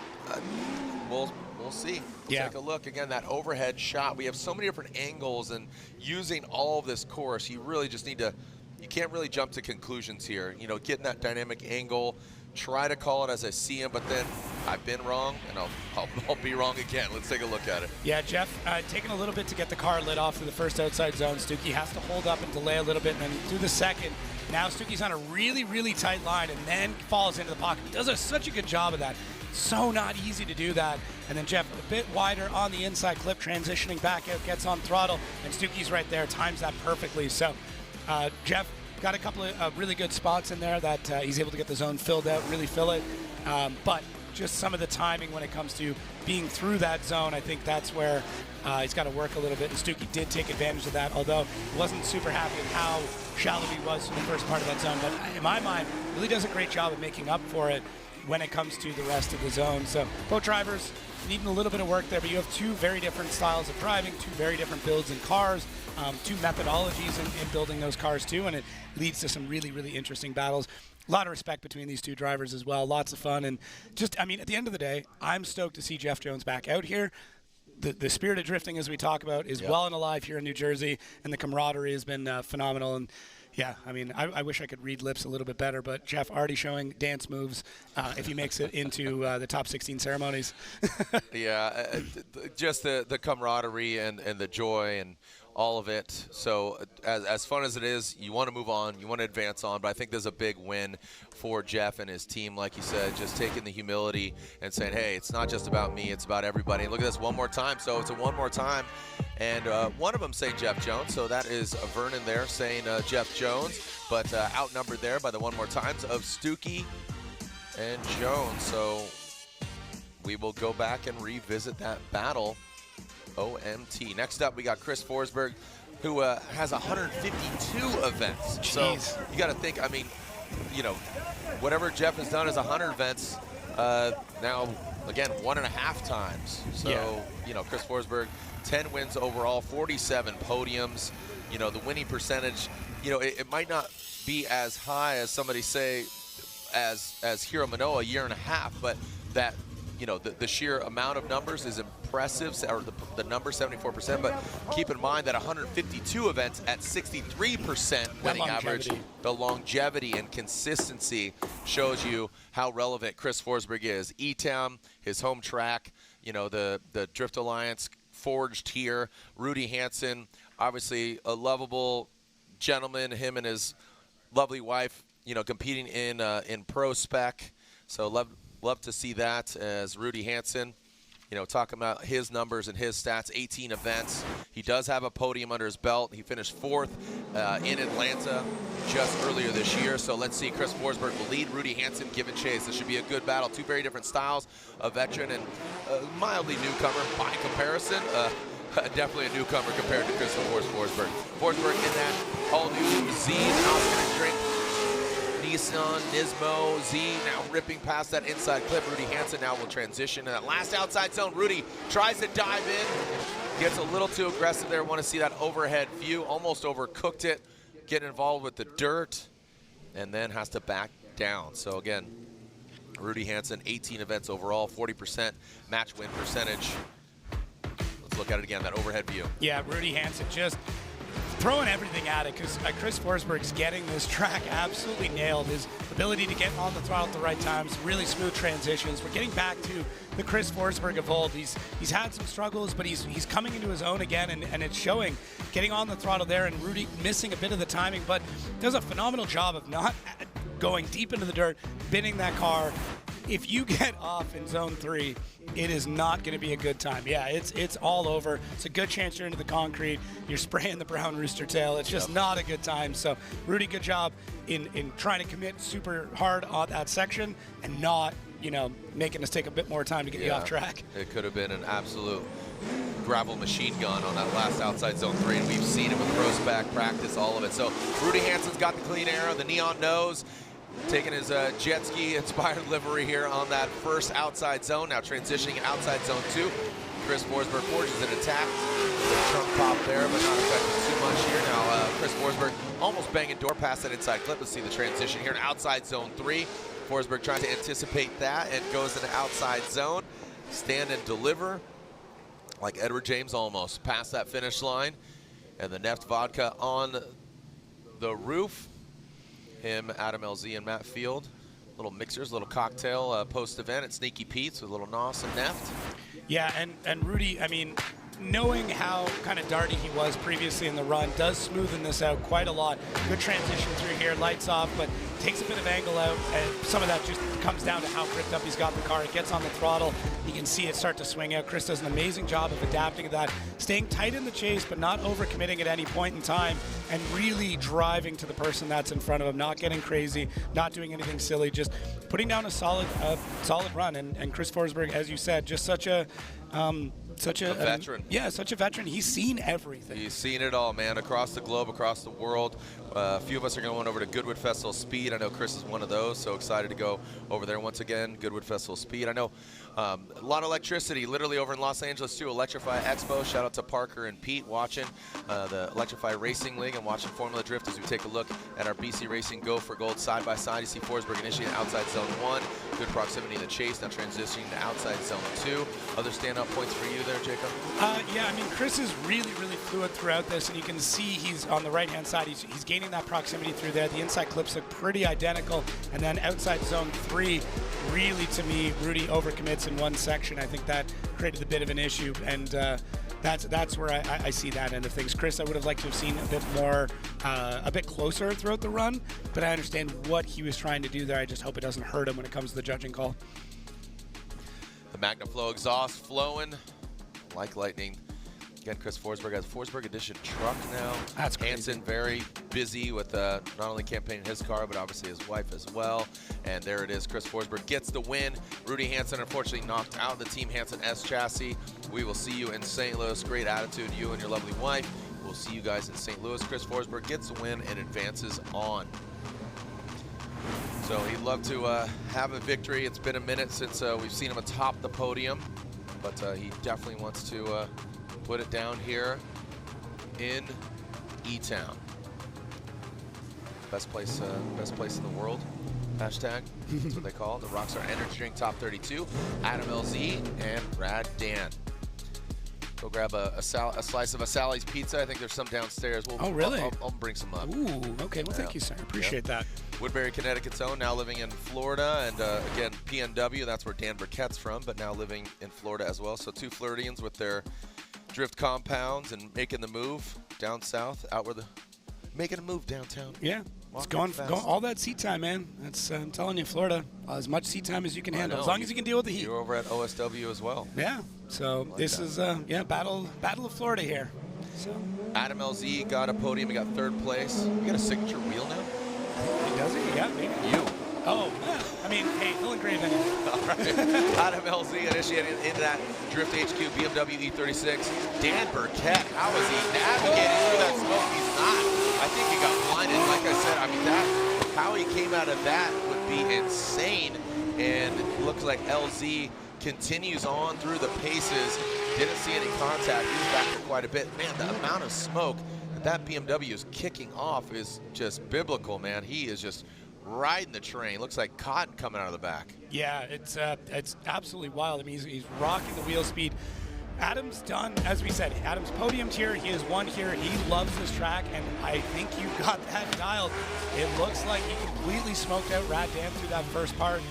Knows how to get those wheels lit up, and it's not something we talk about a lot, but kind of using that smoke trail to your advantage, and that's the case. If you're not in the right spot in the chase, if you're not completely next to them out of that smoke line, it's impossible to see an Adam, just absolutely pumping out the smoke on that, which doesn't make it any easier on Rad Dan, who I think bailed out because he realized he was in the wrong spot, and that's the right thing to do, because if you are in the wrong spot and you don't bail out, we're going to be fishing you off the top of the wall. Adam LZ, he won here at E-Town in 2023. Rad Dan Burkett, love to get on the box. The Rad Industries Supra, he has a big uphill climb here in that Mark IV Supra. He tries transition. He came out a little bit early, maybe even fighting the car a little bit there on the transition, but the Mark IV Supra, definitely a weapon. Now he is leading, and Adam LZ chasing him down. Big angle there. He tries to throw it out as he finishes and crosses that finish line. So let's see where he ends up. But again, Rad Dan, Pro-Am judge, Z3 party carts at the shop, definitely active on YouTube. He's talking about the fuel pressure yesterday, having some issues of fuel pressure. Yeah. The pump went out. So he's been battling the car a little bit here this weekend. They did get it back out and threw it on the dyno, and it seemed everything was all right, but it almost looks like he was down on power the way that the car is driving. It's just not able to get the car to move the way he wanted to, although the second outside zone looked really good, and Adam does a great job. His spotter Ginge definitely is here telling him, hey, like, don't go too crazy on this, but it's almost like Dan's car didn't come alive until after the first outside zone is what it almost felt like. Just the way that he got through, it looked really grippy. It looked like it was down maybe a couple hundred horsepower, but either way. Yeah, unfortunately, that big spin there. Adam LZ unanimously gets the win. So, Rad Industries, a lot of their parts being used across the globe. Here, almost every 2J car is running Rad Industries billet parts from here to Drift Masters all across the globe. So, looks like we are 3/4 of the way completed with our top 32. As you can see, 4 more spaces. That means 4 more battles left for our top 32 of the Rockstar Energy Drink Top 32. When we come back, we'll continue here at the Gauntlet, a.k.a. E-Town. Majority, so it was 2-1. And Stuckey, you can see, they had a good time. You can see the percentage and the winning average. So Stuckey has gotten Jeff Jones' number 3 out of the 4 times. Stuckey will lead. Almost, man, just flirt with those cones, man, getting a restart. Not a big deal. But here we go. Daniel Stuckey, aggressive initiation. Quick little handbrake yank. So that was good. Massaged it in. Jeff Jones, he's getting to the side of it. That new AutoWorks Nissan 370Z. Big Drift Energy, Hot Pit Auto Fest. Now coming past that inside clip, bang, right on it. Jeff Jones, good fluidity. But I'll tell you what, Stuckey is putting up, just building a really good platform there. That was very fluid. It's like kind of no news is good news from Stuckey. Wasn't anything crazy over the top and didn't really make many mistakes. He had great placement in order for Jeff to rise to the occasion. Yeah, pretty solid run from both of them. I mean, Stuckey's ability to keep it through that first outside zone. I'm glad he's improving on all these spots, but yeah, he's just on it. And Jeff, taking a tighter line approach and then getting into the side of Stuckey here, really, really trying to push that pace. Great transition from both drivers. Jeff getting on the throttle, trying to push back in, and then a little bit of a boop there, push him across the line. But Stuckey, solid. I mean, that's the most stable run I've seen from him in a long time, where it didn't look like he was fighting the car, didn't look like anything crazy was going on. Our line workers there taking a look at Jeff Jones, who did have that small contact with Stuckey right near the end of outside zone 3. Seems like everything is all good. Definitely not the worst that car has seen in the last couple of days. Yeah. It's like, what? Like I said, I am Groot. Well, the big thing is, like, that was a big log that came down. So it was, you know, it's something that's not going to, like, it could compress the suspension. It could break so many things underneath the car, not just the bar. So, yeah, it was a good time. But glad that they got everything fixed and he's back up and running. And here we go with Jeff Jones out front. Daniel Stuckey in the chase position. Jeff is going to swing his thing into that first outside zone, and he does that quick little correction, little feet of the wheel into the second outside zone, hopping his way in, and puts it right in the middle of that second outside zone. Looks like keeps that back right in. Daniel Stuckey mimicking good angle there now. Let's see how they flick into this last outside zone. Precision. Stuckey a little late with the swing into that last outside zone. Good placement overall. Want to see that overhead. Keep in mind, this is their second one more time battle. Would love to see a victor advance on. We're really trying to twist the screws and minimize it one more time from previous seasons. Yeah, but with a track like this and the way everybody's been driving, I think we're going to see a lot more. I mean, you're going to get your bang for your buck this weekend, because there is a lot of great battles and drivers are stepping up. And look at Stuckey, the same thing he did previously, just sinking back in. And look at how parallel he is all the way through that. Does a great job here of going deep into the outside zone 3, having to get back on throttle, pulls out just a little bit earlier, but able to keep that proximity. Jeff Jones out front. Once again, just a little late to light those tires off. It's something he's been kind of struggling with, but solid throughout the zone. Really good job in the lead. See, that car is hooked up. He is fighting to keep it from shooting out of that zone, having to wrangle everything back, and then he's able to use that in transition. So the benefit is when you have a car that's doing that, kind of lurching and they're holding it back, when you get to transition, when that car does hook up, go really quick. So they're not sure either. They're going to rock, paper, scissors. I think that's 2-1 for Stuckey. Oh, 2 for Stuckey. There it is, the rock beats the scissors, dude. Jeff, that's how we defaulted to. Yeah. We're going to rock, paper, scissors here. And that just shows the lighthearted fun that we are doing. But looks like Daniel Stuckey gets 1 vote, gets 2 votes, and Stuckey gets the victory over Jeff Jones. But again, round of applause for Jeff Jones and his team. Jeff, hold your head high, buddy. Some great driving. And of course, just, you know, he did it was crazy because he did the Formula Drift Instagram takeover, and I mean, he took it over, and Mother Nature, like I said, just, you know, the tree smashed down. It was crazy. It was insane. Glad he's okay, and again, the car lives on.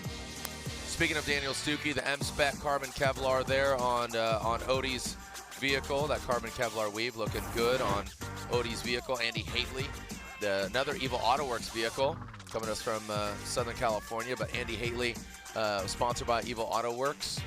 He was having some issues. Kind of kept going off in outside zone 3. Did you talk to him about his car and what he's got going on? Send it. I didn't get a chance to talk to him about that.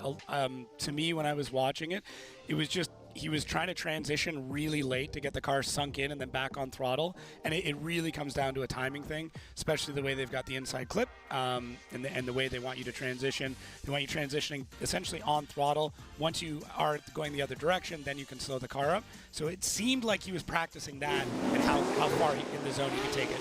Here we go, Odie Bakshis throws it in that first outside zone. A lot of handbrake there, massaging it in. And now in that second outside zone, that allows Andy Haley. Look at Odie just work it right in that second outside zone. The Drift Wizard, sorcery. Don't know if exactly it's working right now. Odie, oh my gosh, almost goes off, but I mean, that's what you want. That is that X factor that just shows you the car control and the positioning and the power that Odie has, especially in that lead position. Well done. Yeah, it's his ability to get that car to catch at any point in time through a run is unmatched. And that, I mean, we talk a lot about his suspension and ability to build cars and the prowess that comes with that, but you still have to drive the car. And Odie is a phenomenal driver and lays down such a solid lead run, picks up so much speed here, and Andy does a great job of being able to keep up with it. And then Odie times that transition so well, makes it look so smooth, a bit of an adjustment midway through it, but overall really good. And whenever you're going up against Odie, you know he's going to be one of the fastest drivers on grid. He's going to push the line as much as he possibly can on grid. And Andy does a good job of staying in the pocket, not overcommitting, knowing that Odie can kind of bait you into the edge of the track. And Andy didn't bite, but it was a little bit safe. Come on, come. No, seriously. Come frolic, lead you into deep waters. Exactly. It's a technique. All right, well, Andy Haley, a little late delivery there. I don't think it's past the point of no return, but just kind of going and easing on into it. Wasn't very violent with it. And look at that great car placement. Odie Bakshi's tucking in nicely right into that pocket like a marsupial and a kangaroo, like a baby Joey now in that last outside zone. Odie comes unwound a little bit. Yeah, a little bit. And some of that is Andy adding in a bunch more angle even through the third outside zone. And I think Odie just wanted to gain that proximity, so I don't know if he came unwound or it just looks like that with the way Andy was adding the angle in comparison, but Odie a bit safe there, kind of missing the first outside zone, so maybe you're onto something there. It's just Odie not really able to get that power down and fighting the car quite a lot, so might be onto something with that, Jared. As you see, Andy through this looks good and tons of angle, and then so I'd be very, very curious to understand if something is going on with Odie's car, because he's got a bunch of grip dialed into it, and if the engine's not performing at peak efficiency, that grip means it's incredibly difficult to drive. So you have to have the right amount of power to the right suspension setup to get a car to drive very fluidly. So we're hearing the car's fine. Okay, all right. So here we are. So we get into our side-by-side here, and let's take another look at this. With knowing Odie's car is all good, it really does. It feels like Odie's just kind of holding that car back, and that may be just a mixed match in speed as well. Just Andy's car not as quick as Odie's is, and I mean, that being said, you still have to be able to match what the other car is doing. So even if somebody is slower, you've got to be able to drive with it. You've got to be able to do what the other driver does. So. Modify the angle, just massage it and adapt, and that's what it's all about. So as Andy Haley into that lead position, Odie Bakshi's chasing him down. So the judges reviewing right now. And taking a look, and it looks like they are putting in their verdicts between Odie and Andy Haley. So pretty solid lead run there. Andy had some mistakes, so did Odie.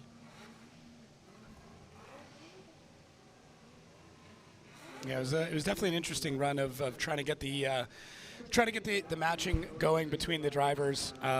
Just two very, very different builds, different setups, and I mean, same thing. You've got to adapt either way, no matter what your car, your speed, your tire, your setup is. You've got to still got to be able to compete and get as close to the other driver as possible. Waiting here patiently, and we're gonna have to take a look here. Odie Bakshi's, he's another one of those drivers that has had championship-esque, as Ryan Sage would say, he always throws the esque in there. So I would say championship-esque attributes, just has never delivered as far as being a champion. But here it is, Odie Bakshi's, and gets one vote and one more time. So they are going at it again. Reese, would love to talk to you about this. We're gonna elaborate on why it went one more time. And you actually went with Odie, correct? Round, I just kind of felt like he did a better job in outside zone 2. I believe they were even in the inner clip. I believe in outside zone 3, I also gave it to Odie, but in outside zone 1, I actually gave it to Haley. You know what I mean? So it's just, that's the way I viewed it. I didn't really get into the details of why they ended up going one more time. I can only assume that they just saw that there was equal parts on both halves, and they decided to go again. So there you go. So it's going one more time there, and I think you learn, you advance on. So. I know Justin Pollock is in the ear of Odie Bakshi's. Amy Bakshi's, his wife, has been his spotter. So taking a look at the overhead here, you can see Odie leading on the left and Haley leading on the right. You can see Odie a little more aggressive on it, but that's adaptation. You got to adapt and slide that car back there. You saw that pretty well from Haley in the chase. You saw, that's how it is. Yeah, that's just how it is. You got to be able to drive against and with, and that's what it's all about. Simon Olsen, Trenton Beecham seeing the roofs of these two vehicles. Simon Olsen will lead, and Beecham in the BMW. Wow, sans the hood. Simon really puts it perfectly into that first outside zone. The ESR Kumo tires, BMW chasing him down. Simon Olsen utilizing those Kenda tires, and Beecham tucks in. White Widow coming to this last outside zone. Simon puts it in there properly. Want to get that overhead view as dynamic and good. Don't just get all the angles, so we're going to work it, all the angles, and take a look at the tail of the tape. Yeah, Simon's, I mean, he's back on proper form here, and it's really good to see.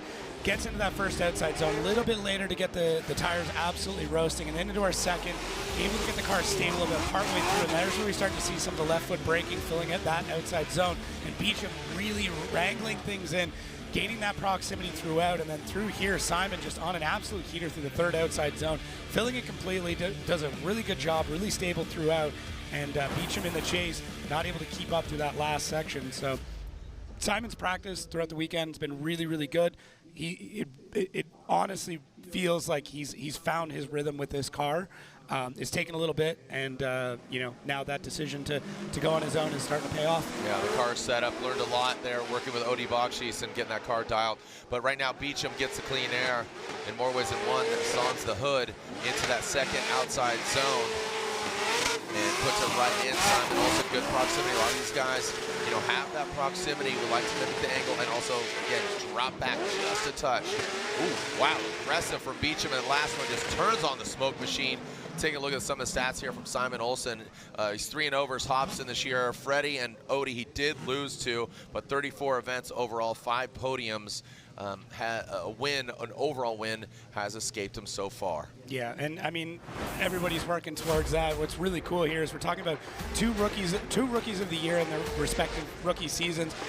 Beecham, a former Pro 2 champion at the time, really putting it down, and Simon, a fantastic competitor over in Norway. So it's a great battle. It's a great matchup, and both these drivers throughout this run looking good. Beecham with a ton of style through this. The car's looking set up, looking sorted, and Simon, while he's chasing in this, initiates a little bit later than maybe he should have, and has to play catch-up, missing a lot of that first outside zone and then battling back to the second outside zone where Beecham in the lead, pretty stable throughout, able to fill those zones, got that car set up quite nicely, a little hoppy as we come through over top of the old drag strip, and then Simon through the third outside zone, once again doing a great job. So Simon, that third outside zone looks phenomenal on both lead and chase, and Beecham just smooth, very, very smooth. He's not chopping at the car anymore. I mean, both drivers really trying to get wrangled their respective vehicles, and it's showing the progression they're making with that. Like I said, Trent Beecham earning his chops in what was formerly Pro 2, now Prospec. He did get third place at Utah last year, so he wants to get back on the box. Simon Olsen gets the victory, taking out Trenton Beecham, so congratulations to him. But it's all Simon Olsen there in the Kenda tires. Supra, again, taking that knowledge and advancing on. Got second in Atlanta last year. So, again, talking about top 4 finishes, got 5 podiums overall. And taking a look, it looks like we are seeing Brandon Sorensen and O'Sullivan. This should be good. I think this should be a really good battle. O'Sullivan, something to prove. Brandon flying the Sorensen Motorsports can't flag. We saw Cameron and Amanda yesterday. Brandon stepping up. Again, the younger brother, the older brother, to obviously respectively his siblings, and Connor O'Sullivan making the jump from Prospec to Pro. United States Army picking up that sponsorship there. Excited for him and see what he can do. Who will be leading? Looks like Sorensen will be leading over O'Sully. Yeah, this is a big time for O'Sully right now. Is trying to make that point. I mean, as you said, big sponsorship. We got some competing military factions going at it right now. Army versus Air Force, BMW versus BMW. It's good. I like it. Yeah, this is cool. Hoorah! Where we got? There's some people in bases right now. Making. There's some with bases in the stands. Yeah, you got some Army, you got some Air Force. But thank you for all those that protect our country, who have served or are serving. Thank you for your service. Here we go, Brandon Sorensen serving up some angle here in that second outside zone, that Air Force BMW. O'Sully tucks on into that second outside zone. Look at O'Sully almost touching tires there. Good transition allowed him, but did he allow him too much, give him too much space? No, he jumps right back to the side. So good battle here Again, I like that. Air Force versus Army, Sorensen versus Sullivan. Yeah. O'Sullivan. There's some tongue twisters going Yeah. on for you and I on this one. O'Sully's driving very much reminds me of Brandon Sorensen's, and both of them, I mean, they've got a little bit of growing up to do when it comes to their respective driving. One spot that was a little strange there was that transition from Sorensen out in the lead going into 2, but O'Sully adapts, does a great job. Look at how stable O'Sully is throughout this whole run, and that transition is just nasty. Coming through the third outside zone, O'Sully again gaining that proximity, pulling a little bit of angle out, but not a ton, just to keep the proximity in there and then getting the car to go back in the lead. So Brandon, very dynamic, very quick throughout the whole thing, but O'Sully, does not let him get away from him at any point. Swapping this back around, I'm really interested to see what Brandon Sorensen does in the chase, knowing O'Sully had a solid chase run previously. And here we go. Let's alternate the order here. O'Sully now has the clean air. Wow, almost gets it out to the wall. That allows Sorensen to tuck in nicely. We got a great under the hood segment. If you did not see it, check it out about the Sorensen Motorsports camp in Vegas. But right now he is showing up and gambling and pulling that one-arm bandit. Talk about the handbrake into that last outside zone. And brings it across. A good battle here between these two young guns. Man. Yo, gotta love that. That looked like just a fun, gambler style driving. It looks like they were just like, let's just have some fun, man. That looked great. That was great. This is drifting at its finest. This is two very young athletes, really coming up in their career, really battling it out. Showing, really trying to show each other up the whole time. Look at that. Brandon able to mirror exactly what Connor does when Connor was in the lead, getting out to the wall, and now they start to settle into the outside zone 2. And Brandon doing an amazing job of mirroring as well, exactly what we saw from Connor. They have incredibly similar styles. They're very aggressive in both their lead and their chase. That is as close as a battle gets between these two drivers. This is so cool to see. And I was looking forward to this ever since the matchup got made, because these drivers are absolutely on it. They both love this track. They both do great work at this track. And now that both vehicles are at top form, this is what you get. This to me feels like it is like Gen 3 of Formula Drift. Yeah. We had, the veterans like Gucci and Chris Forsberg, or, the OGs from 04 through, let's call it 2010. And then there was a new wave of drivers coming in, like your Matt Fields, and, even Odie's kind of an OG as well. He's kind of on that cusp. But this is like the third generation. And also the vehicles, too. BMWs weren't wildly popular, but now the part accessibility, the power, all that, they are modular, right? Yeah. So taking a look at the overhead here, what stands out to you? I mean, not much. Really fun one to watch. Yeah, I mean, what stands out is how little stands out. This is such a close battle between them. I mean, everything down to the transition is so tight, and this is... Man, if there was an argument for a one more time, to me, this is it. I really try not to call these battles, but I would love for this to be a one more time, just so I can see them go at it again. I want to see them door each other more. I think if we do go one more time, they're going to drive that much more aggressive, and they're going to throw caution to the wind at that point. Or do they? And again, I would always reference Tanner Faust of peaking at the right time. And look at here, O'Sullivan gets one vote, gets it one more time, and O'Sullivan gets the win over Brandon Sorensen. So, Reese, I'm going to go to you. You did side with Brandon Sorensen, and who else sided with Sorensen as well? Vernon. So, again, Brian went with one more time, but what was the deciding factor for you that O'Sullivan just put it over the top? So the deciding factors were the tire drop going into outside zone 1 by Brandon in the lead. Okay. When they go into outside zone 2, they both are going in kind of shallow going into it. All right, but so that's an equal error as they're going through. Proximity is really good. I believe Sully does a better job in inner clip 1. And then when we go into the outside zone 3, I think O'Sully does a better job as there too. And so O'Sully gets the win there. I think Brian saw there was just an even enough there to make him go out and clean it again, but me and Vernon saw it differently. Okay, so O'Sully. And all right, so as we are seeing. Yeah, just a solid run from both of them, and I mean, yeah, it was just really good to see. I mean, I would love to. I was going for one more time just because I wanted to see them battle more. That's, I mean, selfishly and maybe for the fans, because I think they would have stepped it up a little bit more, and some more fans out cheering. Hey, there we are. Is that Air Force? United States Air Force. Hey. Unfortunately, their driver didn't go on, but they're still having a good time. So thank you for your service. Thank you, United States Air Force. We have our United States Air Force opening ceremonies. later on. Got him. I see you, boys. And we are of the one more time battle of Odie Bakshis and Andy Haley. After that, we got one more battle left, and that's the other Shanahan, Connor Shanahan versus TLO Tommy Lemaire. Odie Bakshis out front, Andy Haley. Straight line approach there by Odie Bakshis. And Andy Haley tucks in that Evo Autoworks BMW. You can see he's nosing in, rolling in that second big, long outside zone.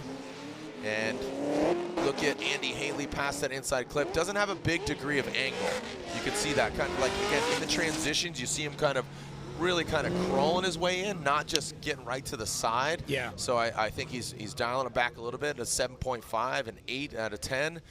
So let's take a look at it here from the overhead. Yeah, to me, Odie already corrected a few of the smaller mistakes that he made in the lead last time. That first outside zone, though, is absolutely monumental. And going into the second outside zone, I didn't see the e-brake pull that was there before that kind of disrupted the car. So Odie cleaning things up on the lead run, amazing on the inside clip there. But as you said, Andy Haley just not able to really keep up with the speed of Odie's car, which is great for Odie in the lead here, but it did kind of bite him a little bit in the chase. It's one of those Andy's car not as fast. So what is Odie going to do now that it goes back to the chase? Can he hold that car back and still drive to the door of Andy without, missing these zones? All right, so I know that Odie Bakshi's got the horsepower on deck. I think he just needs to show a little bit of dominance here if he really wants to solidify the deal, mimic that angle, and keep that car in control. And that's what we know Odie to have, is that horsepower on deck. One of the best chasers in the biz. And look at that, just allowing him to just cross across that carbon Kevlar nose. And interestingly enough, when Andy Haley's got the clean air, it seems like a different driver, a different vehicle, the attitude of the car. I think that would really serve Andy Haley well if he was a little more aggressive in the chase position. You see a thumbs up, just saying, hey, good run, either way, up, down, left, right, but let's take a look at it here again. Yeah, Andy's got a solid lead run again. I mean, very similar to what Odie's able to do, although it does take Andy a little bit longer to get into the second outside zone, and that might be the difference. Odie taking notes in the previous one and really just staying with Andy through the whole thing. Actually taps that front bumper on transition and gets back into it, and then follows the line quite well through the second half or third outside zone. So both drivers making a few things. It is reminiscent of our previous run with them, but they are making those corrections. And to me, that spot there for Andy in the lead might be the difference maker for him. Although Odie, same thing again, the car is really fast, but he is struggling to kind of hold it back with Andy Haley, who's not nearly as fast. And that's the difficult part about having a really, really quick car, is being able to chase a car that's not as fast. That's what it comes down to, and these are the choices that each driver's got to make when it comes to the setup, and you still need to know the person you're going against and how you need to make sure the car is equipped to do that. Take a look, sweethearts. You're up there on the big screen as our two gentlemen are on the big screens. Now take a look at it here. Yeah, Walk us through it. Lead runs. I mean, both drivers do a good job through the first outside zone. Proximity's pretty close there, but Odie really gets into the second outside zone early and then gains that proximity and holds that proximity through the whole part of the second outside zone. Inside clip, Odie a little bit closer in. Andy, or does a bit better of a job through that, whereas Andy not quite on point there. Third outside zone, pretty comparable. But to me, I think the judges have enough to make a call on this one. I love that both drivers took notes from the previous run, knowing it was a one more time, knowing they had to change things up, had to adapt and do things a little bit differently coming into this second battle. Here we are, slide him left for Odie Bakshi, so right for Andy Haley. And I think Odie took the knowledge that he had previously. Andy, like I said, I think he's got that horsepower. It seems like two different drivers out front and in the chase. I know he's got it right there. One more battle left. And Lorette, what is the vibes down there? Again, we had a slow trickle, and now we're really gaining momentum. But Daniel Stuckey, obviously you're with him right now. Yeah, of course. The vibes are high down here, and Daniel is moving forward. Now, let's talk about this track and the heat and that grip. What are you guys experiencing? Not as much kind of greasiness or anything as we would have expected. I don't know. I can't remember versus last year, maybe the year before. It kind of seems like it was resurfaced or scraped or something. It's honestly really nice. The rubber's laid down really well. It's fast. The fronts are holding good. Yeah, it's solid. Yeah, love it. Yeah. All right, well, we are going to see you in top 16. Thank you so much for your time. Bye. There it is, throwing the horns, throwing the thumbs up, throwing the smile out there. Umbrellas are out, but again, be mindful. We got a packed house here at E-Town. Say hello. You're around the globe. We are live around the world, and at Top 16, we will be on Racer Network, which is also where they're hosting the Pikes Peak Hill Climb. 100 plus the Pikes Peak Hill Climb. So yeah, on Racer Network. So one more battle left. It's Ireland versus Canada. Connor Shanahan would like to take out TLO, obviously defending the Shanahan's name. And there they are. There's Tommy and Connor. Yeah. Yeah, I'm just kidding. Red, white, and blue. Barbed wire, baby. Look at that. That's old barbed wire Bob. Ah, right. Yeah. Legend. I never thought I'd see him out here. I know. Old Bob Wire. Call him Bob Wire. Here we go. Connor Shanahan will lead. Tommy the Bear, TLO giving chase. Connor Shanahan in that 86. TLO in the Corvette chasing him down. Shanahan brings it in. TLO comes up a bit short of that XPN Corvette. Red Bull 86 into that second outside zone. Now TLO finds that sweet spot. You can see him trying to nose in, trying to grind the door like a die grinder. Now into that last outside zone transitions. TLO, oh boy, goes in hard, goes into the dirt. TLO stays in it, pins it to the door. Tommy gets loosey-goosey. The goosh is loose and got a little bit of a nose job there, a correction by TLO. So not exactly what you wanted there in our final battle, but Tommy, let's take a look. Yeah, so everything looks pretty normal as we start through the first outside zone. TLO was shallow. Shallow, yes. But second outside zone, Tommy really trying to charge in there. You can see it. And Connor does a good job making small corrections, but not very noticeable. You do see the left foot brake there. And as we transition out, I think Connor shut it down.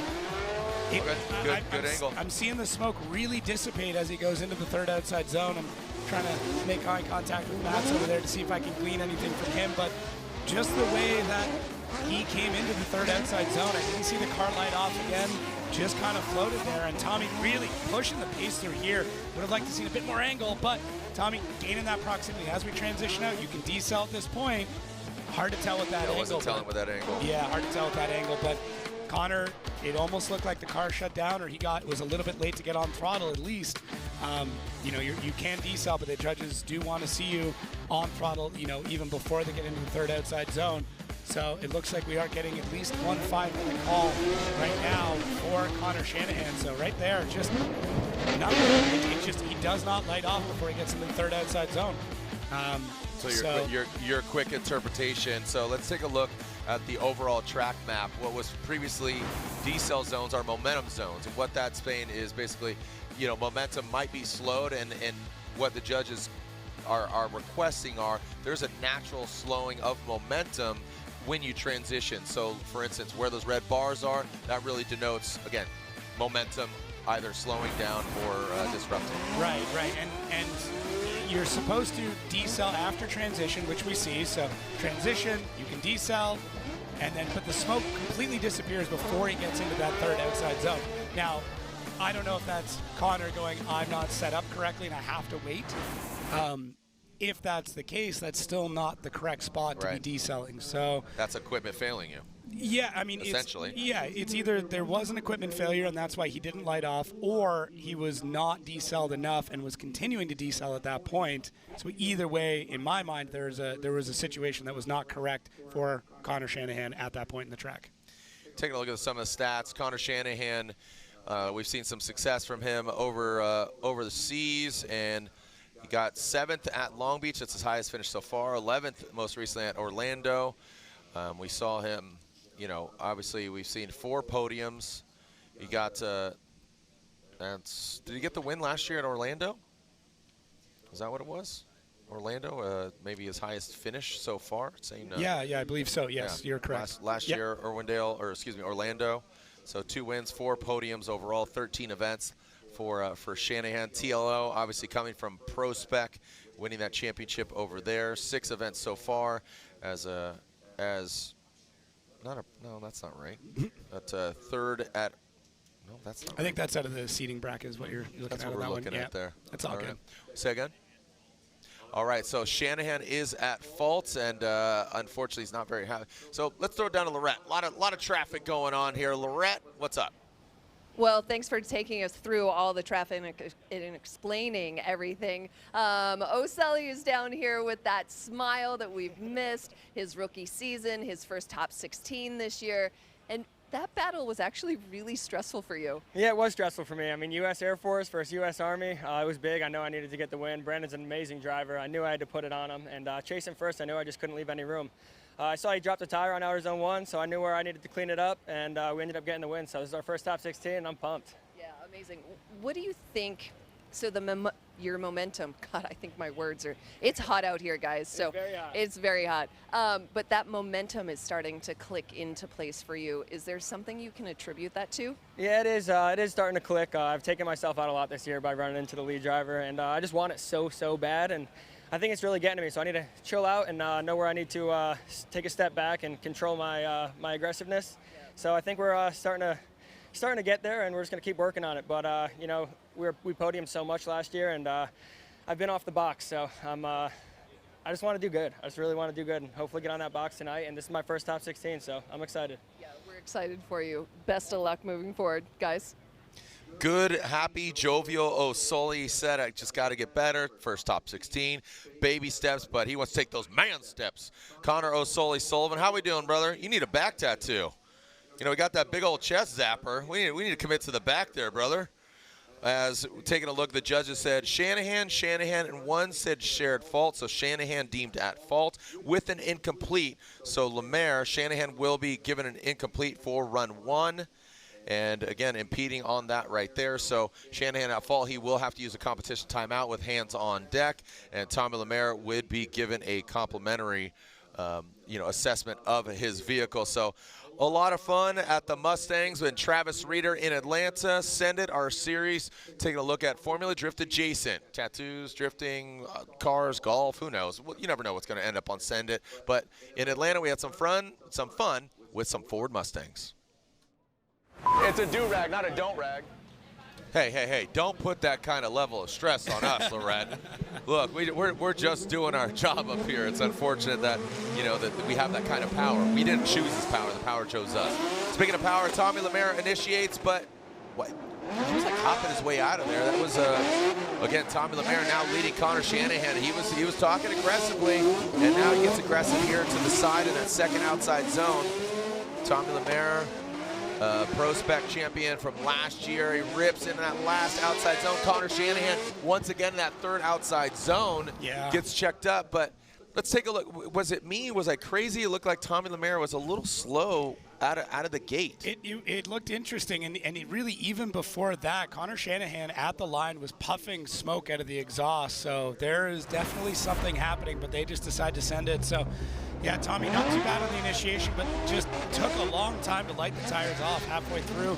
Some of the judges are definitely looking at, but really Tommy just needing to kind of get around the lap and get the run in the books. And Connor doing everything he can here through this transition. Look how snappy that was, and then there it is. Car just shuts down again. So something strange going on. Something as the car rotates and moves is cutting out. And I mean, they'll definitely be, really digging into it, figure out what's going on with that, because not have that happen coming up the next round. So very interesting here. Shanahan, like you said, a little puff, the car shut down, all these things. So, you know what, Connor Shanahan, absolutely talented driver, just, man and machine not working in synchronicity here for our top 32. But, Stoke, Tommy Lemaire, TLO in that Corvette, our Prospec champion last year, a rookie. It'll be O'Sully versus TLO in 16. So 2 rookies of the year. The other Shanahan brother, unfortunately, Jack Shanahan out early. So those guys fighting for the rookie of the year. Jacob, a decent 32. Got a little weird out of the gate, but then we started to rip through it. What are your thoughts?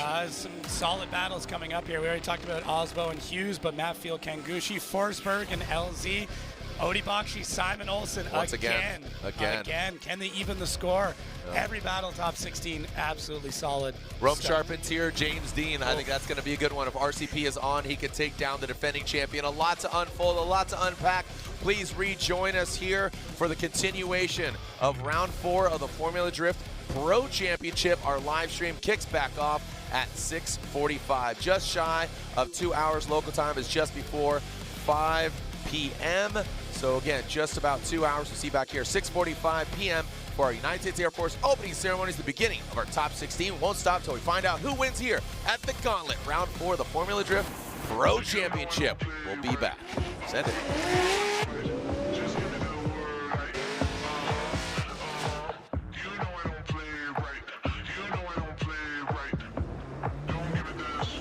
I'm gonna get back when I feel like you know I don't play right.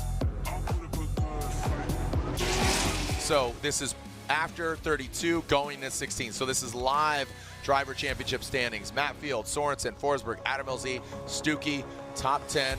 And again, every win, Stuckey moves up into top 10. That's a big move, and we'll see if he advances on any further. RCP, Hughes, Gucci, Connor Shanahan sitting in 14th, Ryan Turk in 15th, but they will hold there, or will they? Because D-Mad, Simon Olsen, they're still in it, and you can see the rest of the drivers. TLO, Connor O'Sullivan, he is in the competition. Can they advance on? Sun is setting. The weather is cool. We had a beautiful halftime break, high fives and handshakes.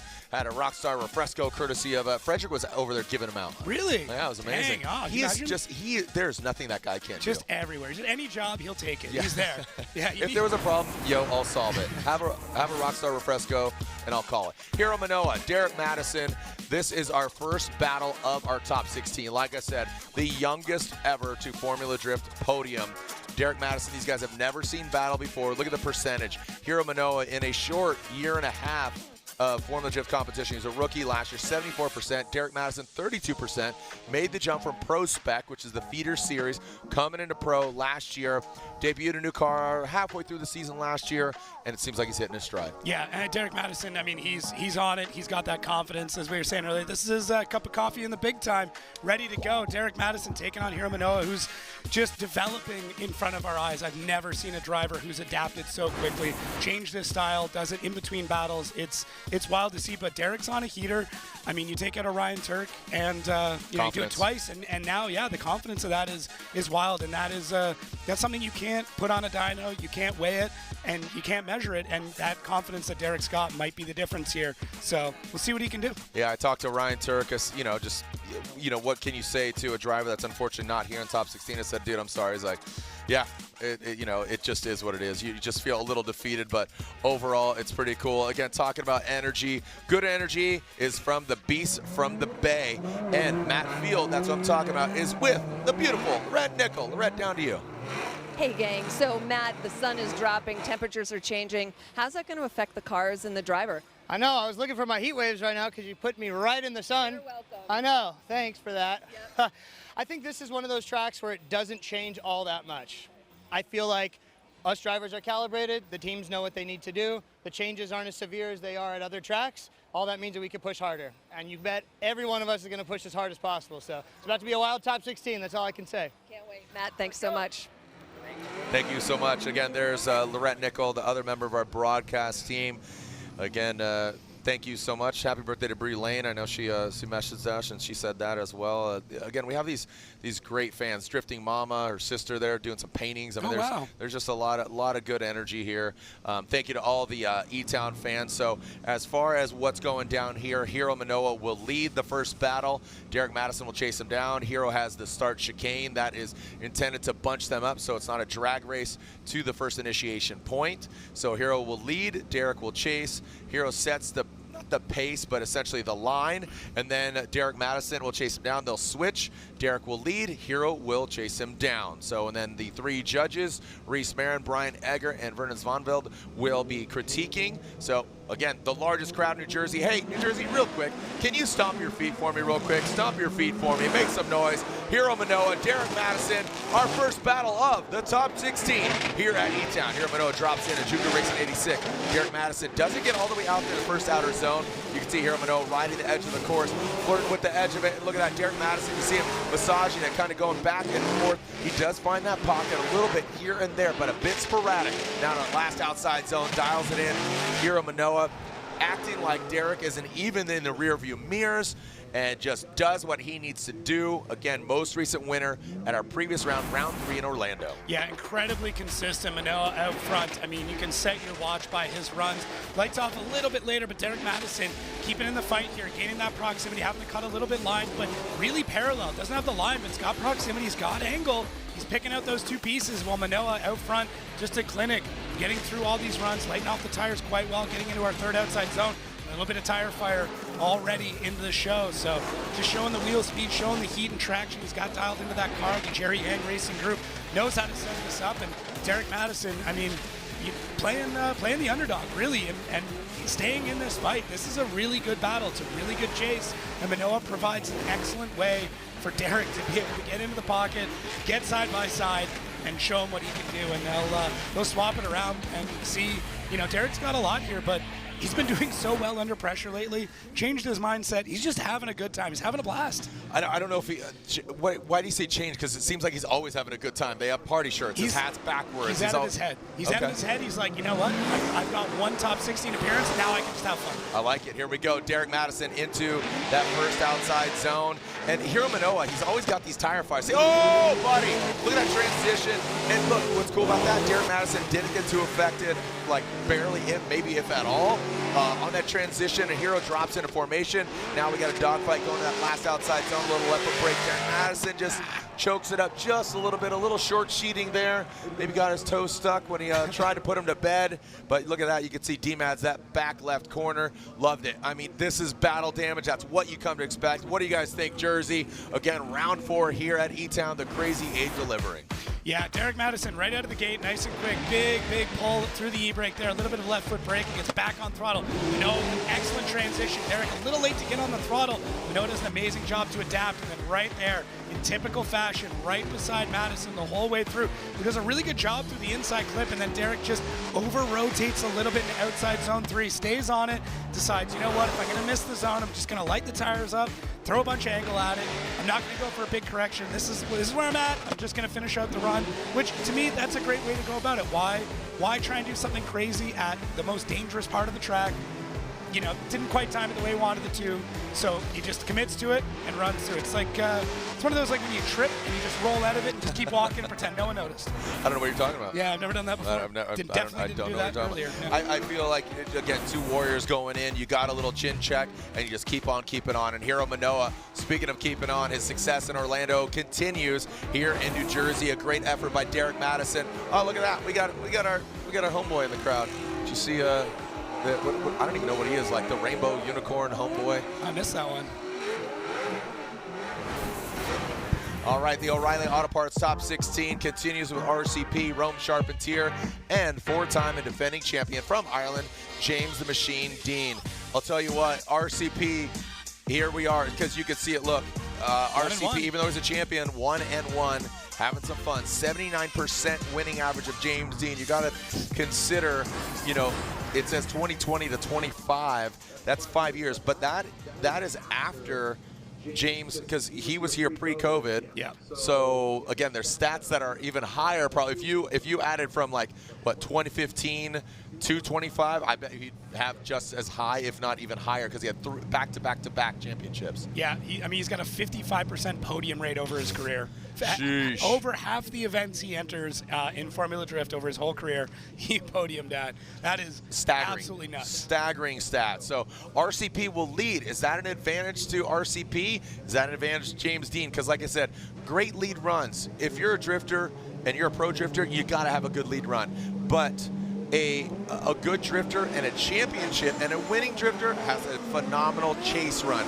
You got James Dean in rearview mirrors, you better look out. Here comes RCP, Rome Charpentier in that lead position. There goes James Dean in that big Mustang, chasing him down. That little 1 Series BMW now into that outside zone. And now coming, let's see how they handle this inside clip. The one and only, almost touching tires there. Little left foot brake there from RCP. That is a momentum zone on the transition. RCP gets in the dirt. Whoa, we are doing tandem, riding the hood. And that was a new one. He was going, I mean, it's a Mustang, but I didn't know it was a rodeo breaking out. Did he have a lasso on him? Holy. Wow, that was a German cowboy if I've ever seen one. So here it is. An Irishman right in an American car, riding a German pony. That was wild. That was pretty epic. Look at that front right corner. Roll the tape back. That is a highlight reel if I've ever seen one. That front right is smashed. So, you know, what happened there is, you know, you saw Rome Charpentier going to outside zone 3. That back left gets into the dirt. Definitely, it looked like he was going in there. James can't go anywhere. This is my first, again, knee-jerk reaction. See if I got it at first glance. But then jumps up on the side.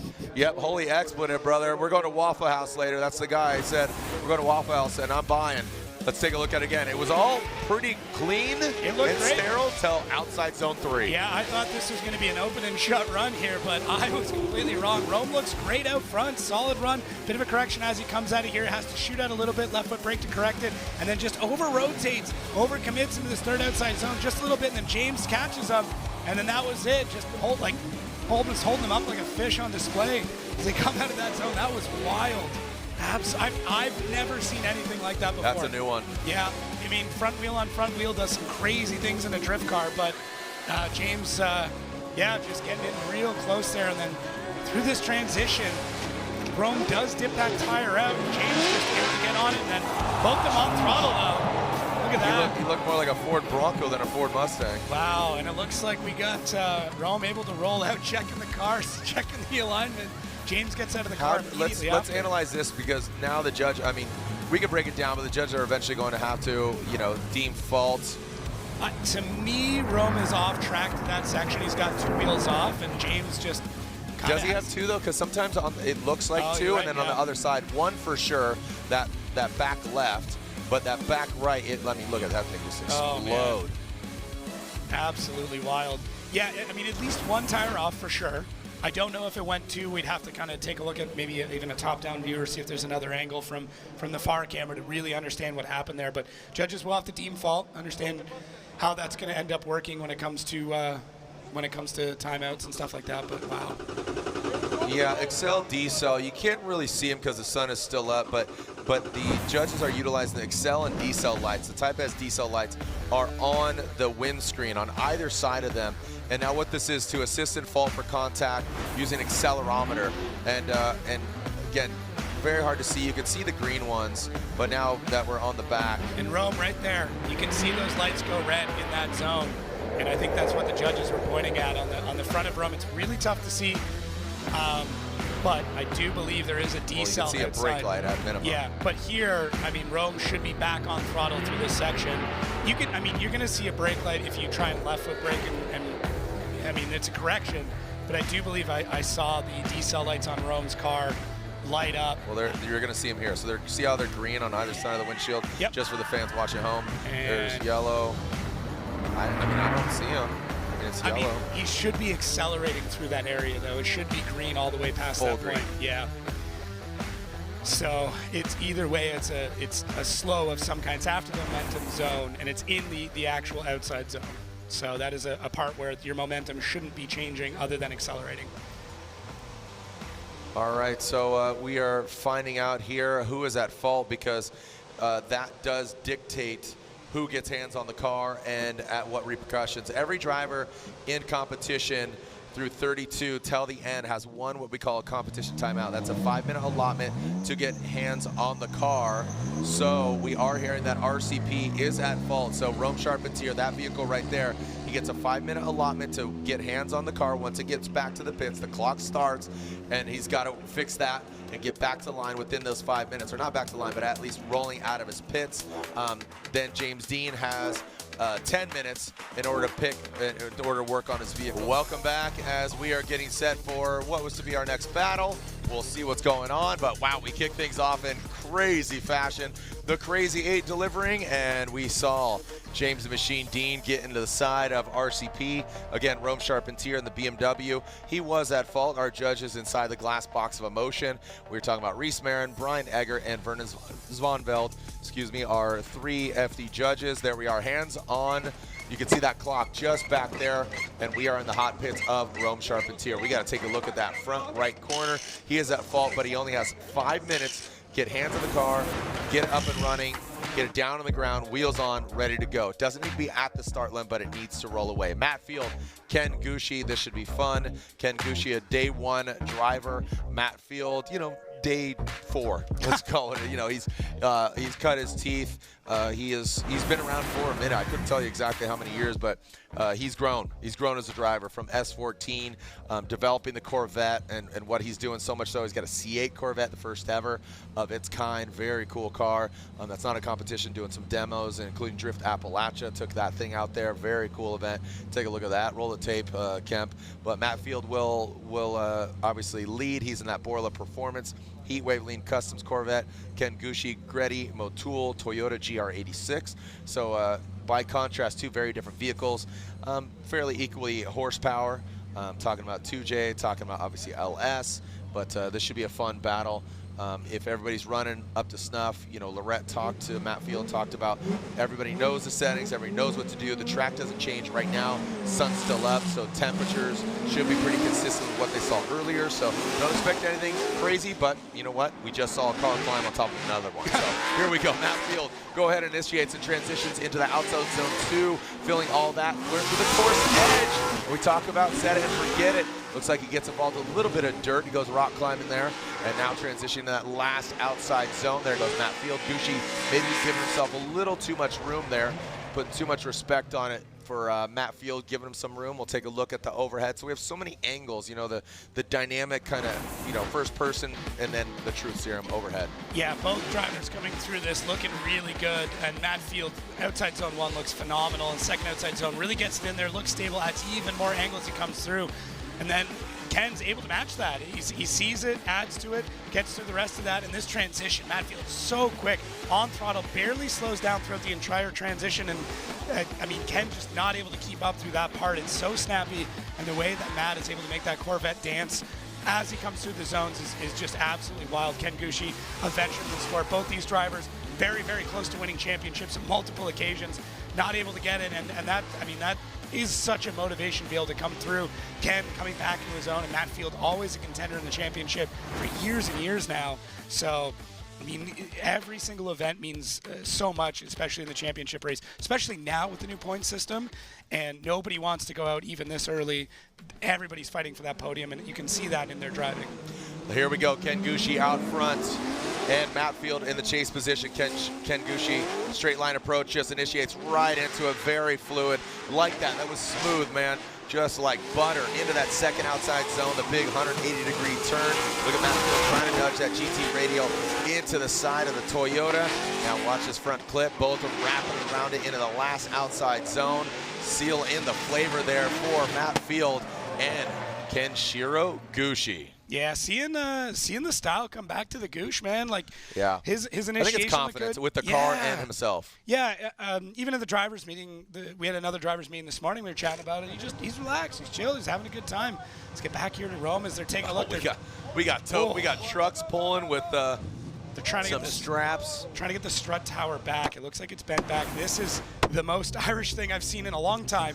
But Ken Gushi, I mean, great style there. Has to left foot brake to keep the car in the zone. Transitions are really smooth, though. It's a big juxtaposition to Matt Field, who's got these very snappy, quick transitions. Ken Gushi, nice and floaty, goes through very smooth and relaxed. And you can see, sets everything up nice and clean to the edge of the course, the last outside zone. And Matt Field, very different driving style. Wants it quick, wants it snappy, wants to get into that zone as quick as he can. Ken Gushi's he's got time. He's got time. He wants to float it out and see how it goes. So, yeah, great run from 2 very different drivers and 2 very different chassis, different engine platforms, but both veterans. Ken around for what feels like forever. So, and Ken really one of the OG young drivers. He is. I mean, he is as OG as you get. Basically. He literally is. 04 Atlanta. That's as OG as you can get. Yeah, so you can really tell the difference in style between these 2 drivers and the way that they attack the course. That's some of the most beautiful parts of drifting, is that you can get through and run the same course in very different ways.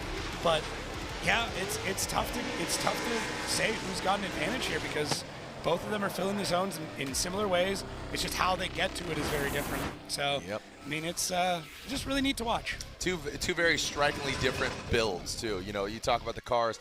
I'd love to see, you know what would be a fun one?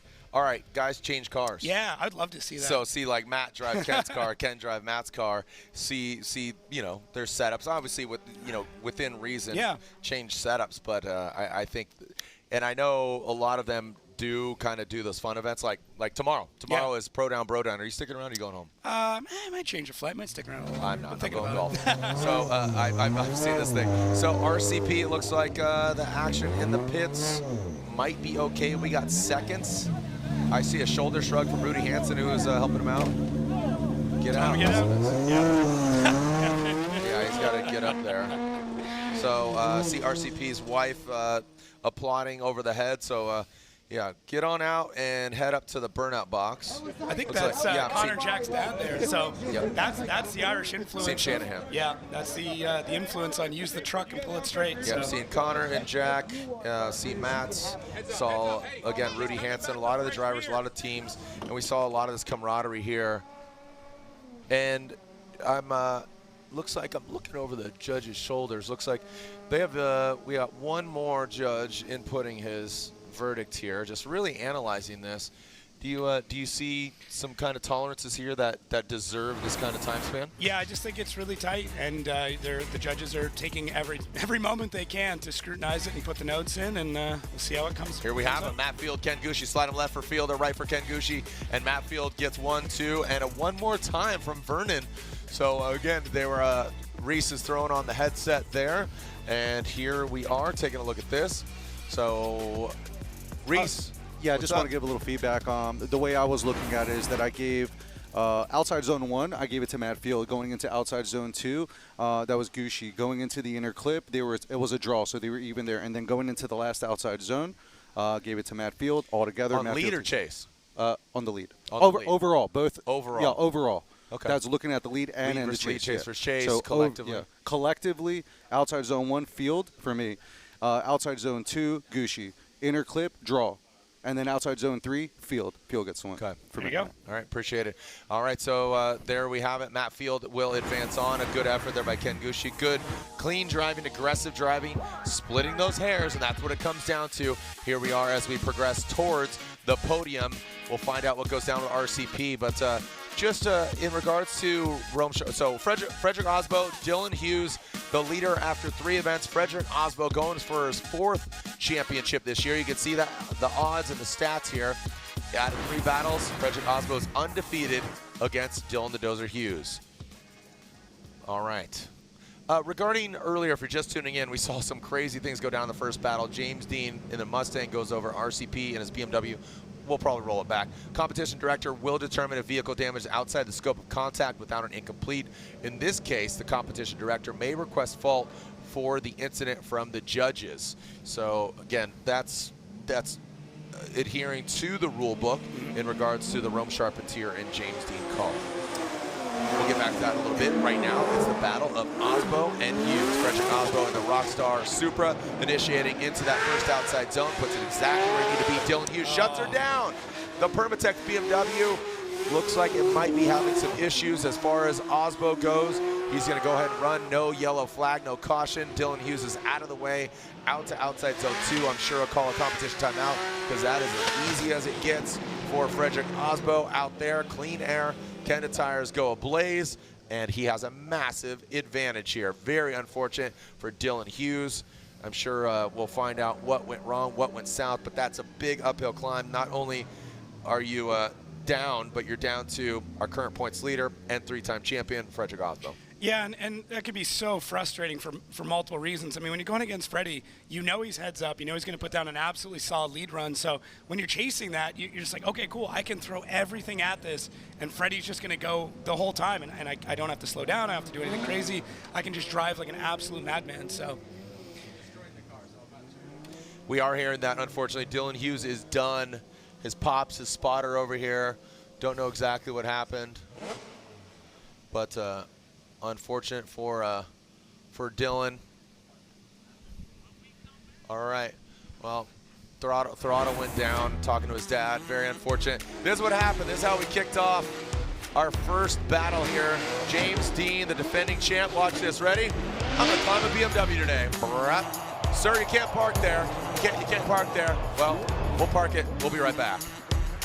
We talk about him, so it's definitely very, very cool. This is what happened earlier. For just tuning in, James Dean used RCP as he piggybacked him. Yeah. You know, we got a RCP leapfrog.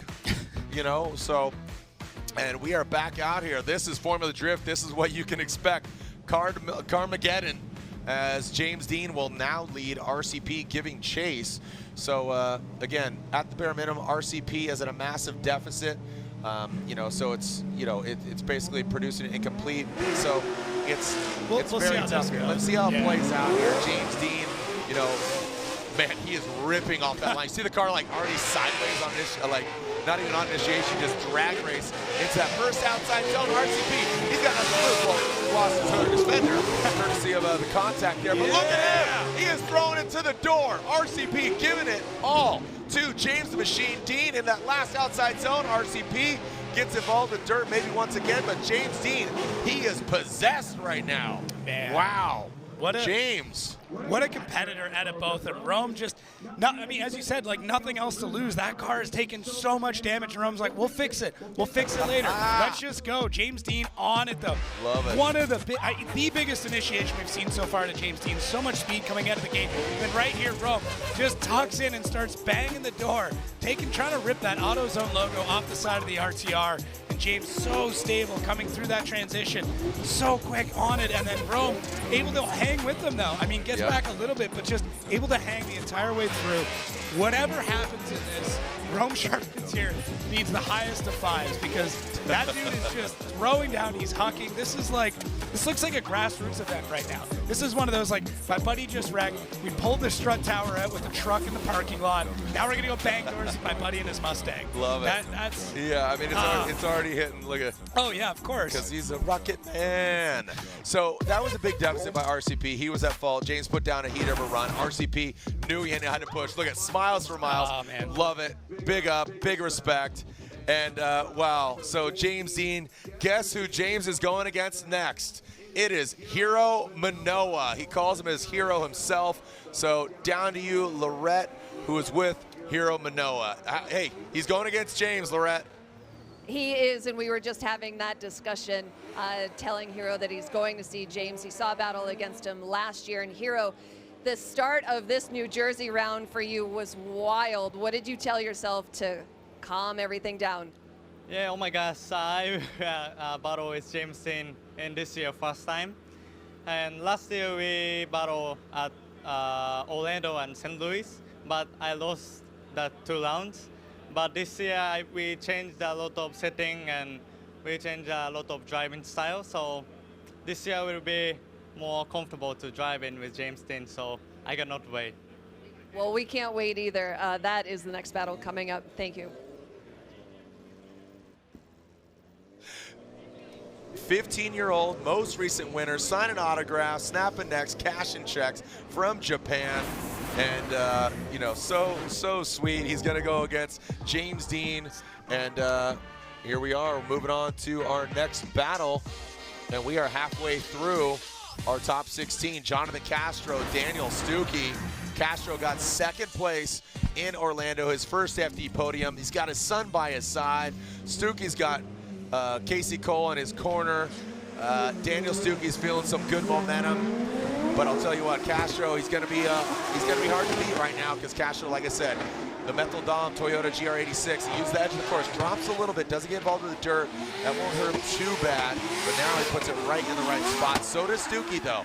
Do not count him out. Look at that. Stuckey tucks right in nicely. Look at that, right in his pocket. Now coming into that back last outside, zone 3. Bring it across the line, pretty sterile, clinical, nothing too crazy. Little mistake there by Castro, but I don't think it's going to hurt him too much. Yeah, both drivers are really getting into it. I mean, they're feeling this track right now. They're really starting to figure out where they need to be and how to place the cars. Stuckey's looking more and more comfortable. Nothing strange coming out of there, and Castro out front. I mean, it's like he's got his feet up and a cold drink on the go all the way through. Very, very smooth and concise. because he makes all these transitions look really good. And Stuckey not doing anything crazy, opting really to make sure that he's got the line, putting line as the pinnacle that he's aiming for all the way through, not doing anything nuts to pull a bunch of angle out or anything else to try and gain that proximity. So I do like that style. I mean, maybe he's not as close, but he's mirroring quite well through that run, and I think that'll be rewarded. Stuckey's got that clean air. Castro tip to tail, initiates, gets to the side of him. He does come up a bit shallow here. Stuckey might have thrown him off a little bit, but I don't think so. Too bad. Now coming that second outside zone, puts it right into the right spot. Stuckey, he's deeper into that outside zone. Now that inside clip, both will pass by it nice and tidy. And you got to kind of leave with an exclamation point. You know, ooh, comes unwound. That got a little wild there for Stuckey. I think he was just evading him, making sure and ensuring that he didn't have any contact there. Yeah. Hey, look at this. We got some good energy right now. And again, side by side confirmed. Yeah, both drivers got to be stoked on this. We're already looking at it as side by side because this is a great set of runs from both. Stuckey really floats that car out, gets on throttle. Jonathan taking a tighter line to make sure he's gaining that proximity, and then starts to work his way in to the second outside zone. But Stuckey is just on. He's got the tires lit up. Car looks smooth. Car looks stable. A lot of the twitchiness they were fighting before seems to be worked out of it. Looks really planted all the way around, and what that allows is Castro to be able to really tuck in there, get that proximity, maybe not on the deepest line all the way through, but both drivers got to be stoked on that. Yeah, I love this. Everybody get out of the car. High fives and handshakes, and even if it's not high fives and handshakes, fight. Go ahead. I'm here for it because that means you care. That's what I say. If you boo, you care. If you cheer, cheering for Jiren. Here we go. Look at it again. So good from both drivers. Just two different approaches. Stuckey opting to basically take the line, going, hey, I may not have the best proximity, but I have a great line and good angle behind you, whereas Castro opting more for the proximity and maybe the angle. So just two different ways to go at the chase, but really you need all three to be able to do it. So we'll see what the judges think of that lead. Solid on both. Good, fast, or cheap. You can only have two. Yeah. So, I mean, hey, if you can get all three, golden, absolutely. But doesn't happen often. That's a sick beer. How we doing? Damn, that's a sick beer. Dude, YY top. Look at this guy. Yeah. I just can't grow a beard, so. No? Oh, no, not even close. You got hair follicle, follicle envy, or face follicles? I'm baby-faced, so it's not happening. I don't know about baby, I'd say. Preteen, maybe? It's baby fat. Nah, you're just fat, baby. Yeah, there you go. I'm talking about me. Okay. Stuckey and Castro awaiting the results. Round of applause for Stuckey and Castro. Wave to the crowd, wave to the camera around the globe. Dominican's finest, Daniel Stuckey, now living in Oklahoma. The M-Spec vehicles, they have Casey Cole competing in Prospec as well, and the judges still scrutinizing, looking at the runs here. Yeah, they're scrubbing back through the side-by-side, and when they're looking back at this, they're really looking at each zone. When that side-by-side comes up and they're running the replay back and forth and going, okay, look at this zone. Who did better in the lead? Who did better in the chase? How does that compare? Go to the next one. Same thing. A lot of what's breaking things down right now is drivers getting the tires spinning before they get into the zone. It's been a big hit to anybody that's lighting them up halfway through. All right, slide him left for Castro, right for Stuckey. One vote for Daniel Stuckey, another one more time, and another one more time. Okay. So there you have it. So 2 one more times, majority rules, so that means they will go at it again. So we thought there might be a winner here as we're quickly expediting it, but they will be going back to it. So as we get prepped, let's throw it down to a gentleman that is, man, is he Rocket Man? Is he the Machine? I mean, is he an astronaut? What is he now, Lorette? I mean, he's clear for send-off, baby.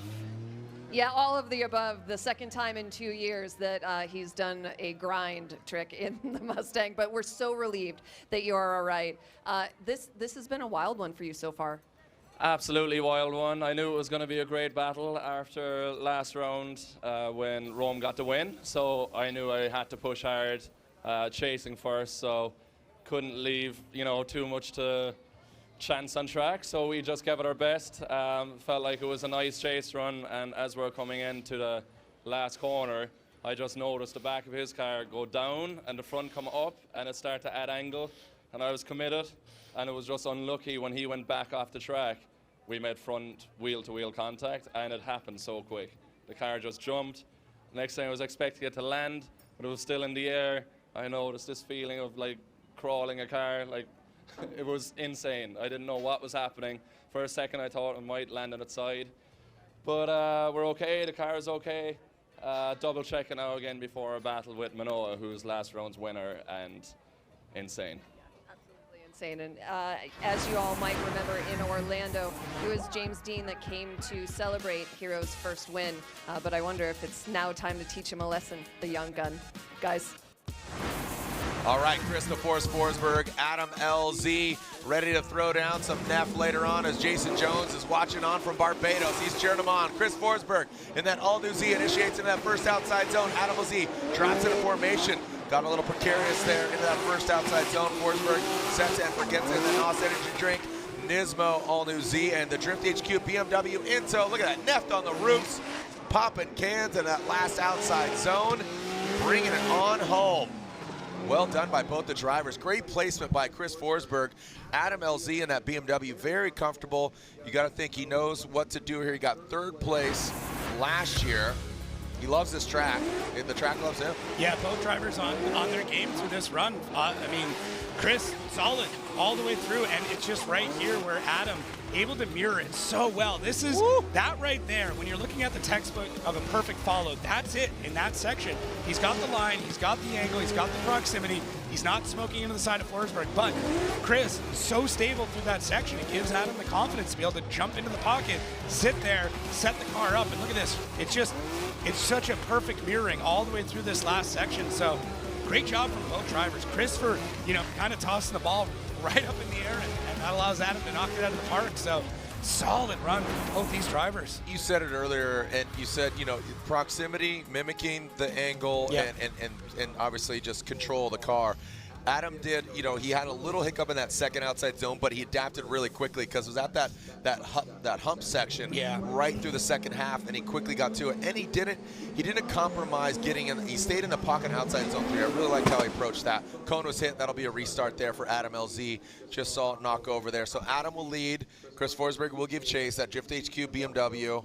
So again, my boy, I met a dude in Barbados. He's a huge, he was our bus driver. He has R34 and all this stuff. I met him in Barbados, and I was like, and he recognized me, so I FaceTimed, actually, coincidentally, Chris Forsberg and Adam LZ and had a conversation. And Jason's watching in Barbados right now. He just messaged me. I said, hey, dude, I think you're gonna like this next battle because big Nissan guy, big LZ fan. Pretty cool. So fans from all around the world tuning in, and you need to tune in for the remaining rounds of Formula Drift, including just a little bit, less than a month. We'll be at Worldwide Technology Raceway Park. You can see in August we'll be at Evergreen Raceway. We'll move on to Utah, at Utah Motorsports campus just outside of Salt Lake City, and then October we'll be back in Long Beach for the Shoreline Showdown.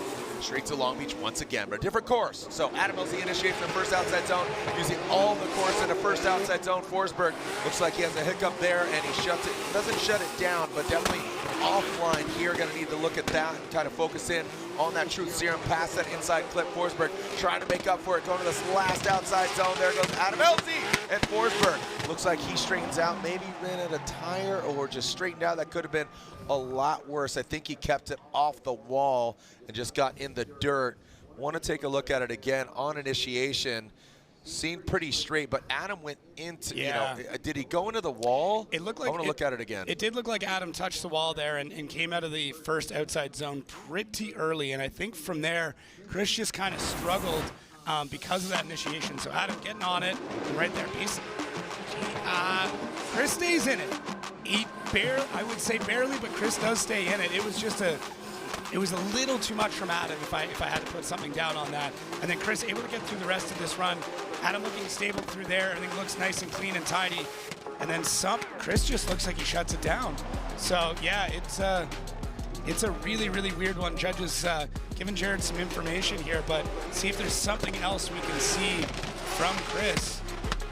And yeah, that was a weird one.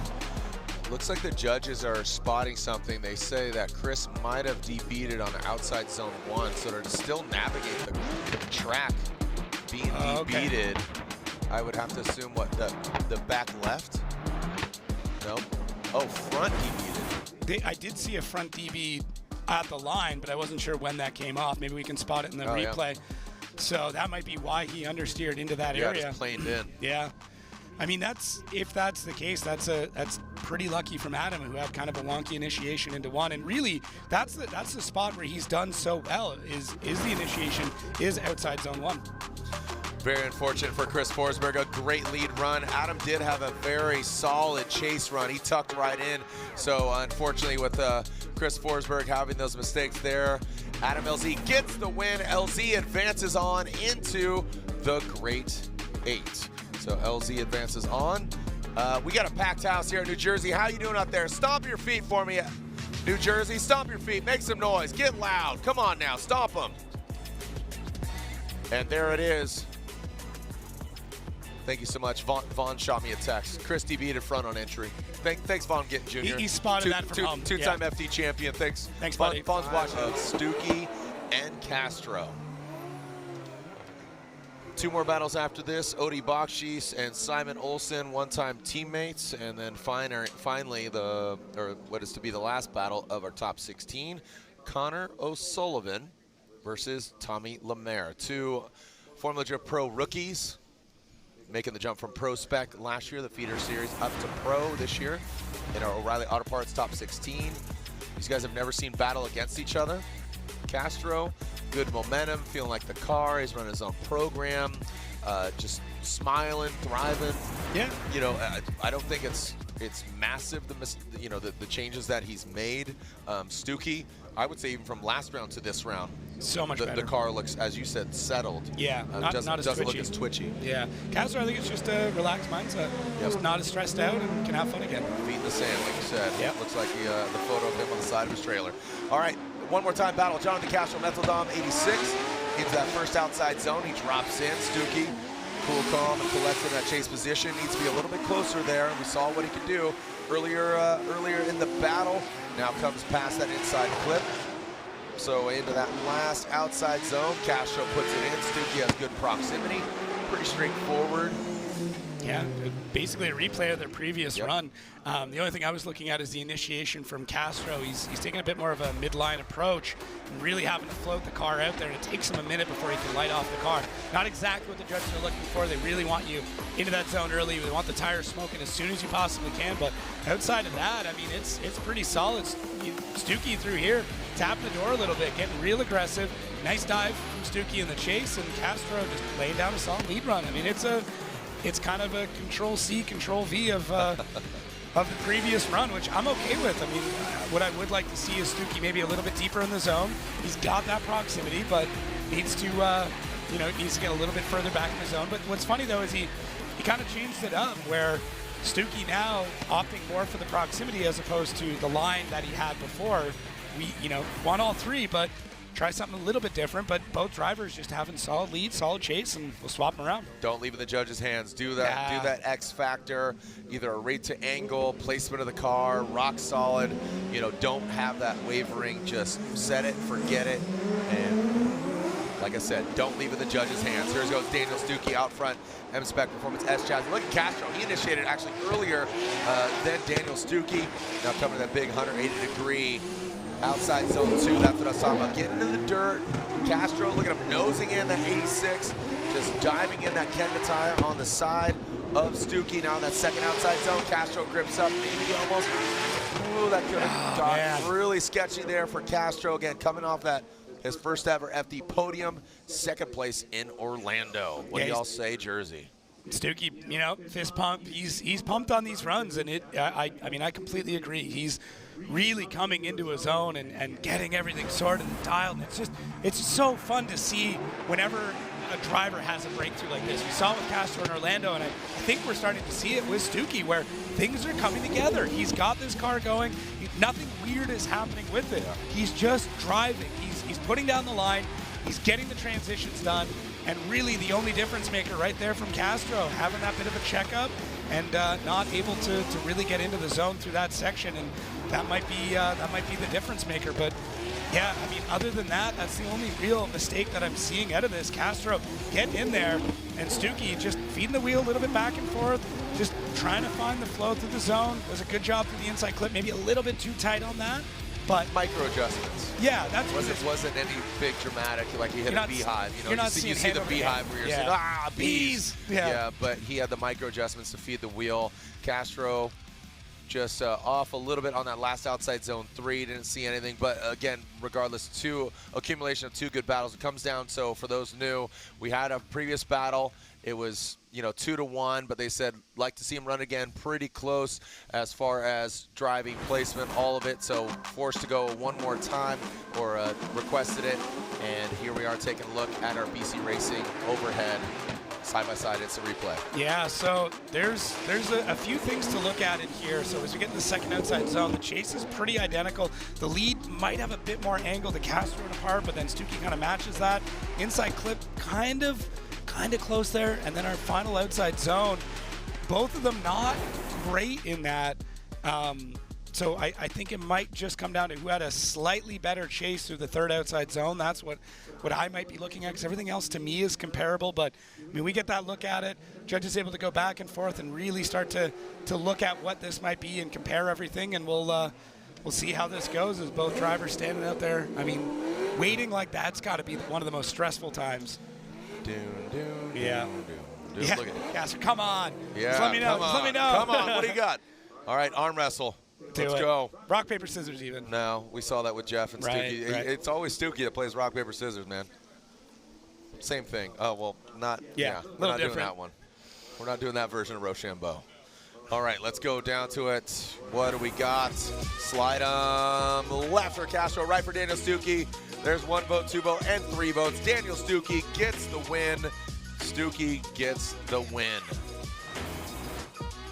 All right, well, great effort there by Castro. Good driving, but Stuckey gets the victory. The limiter gloves are on the fridge. You gotta love it. Michael down there. Thank you to our hardworking staff and crew, both E-Town and our FD staff. And we are waiting for our next battle. 2 more battles left in the top 16. Odie Bakshis and Simon Olsen, one-time teammates. And now Simon Olsen taking that knowledge, and also Odie Bakshis taking that knowledge. Look at that win percentage, 72% from Odie. Simon Olsen, 53%. So I would, Simon's journey coming over to the States, committing, bringing over that Mark V Supra, had some, kind of hiccups. Goes over to Odie, learns some things. I think he's applying that to the Supra. Odie focusing on himself. I really think this is his shot here in 25 season to get that championship. Here goes Odie Bakshis in that first outside zone. Simon Olsen in that Supra. You can see him tucking on in, gives himself a little bit of room here in that second outside zone. He knows the trade secrets here. He knows what Odie and that car is capable of. It's almost identical to the vehicle he drove last year, coming in the last outside zone. Odie Bakshis brings it on in. Then Simon Olsen, look at how fast Odie Bakshis, the amount of side bite, you got to consider that Odie Bakshis, he is, what do we got? That's okay. Tortoise. We got tortoises. Yep. Okay. All right, Teenage Mutant Ninja Stuckey.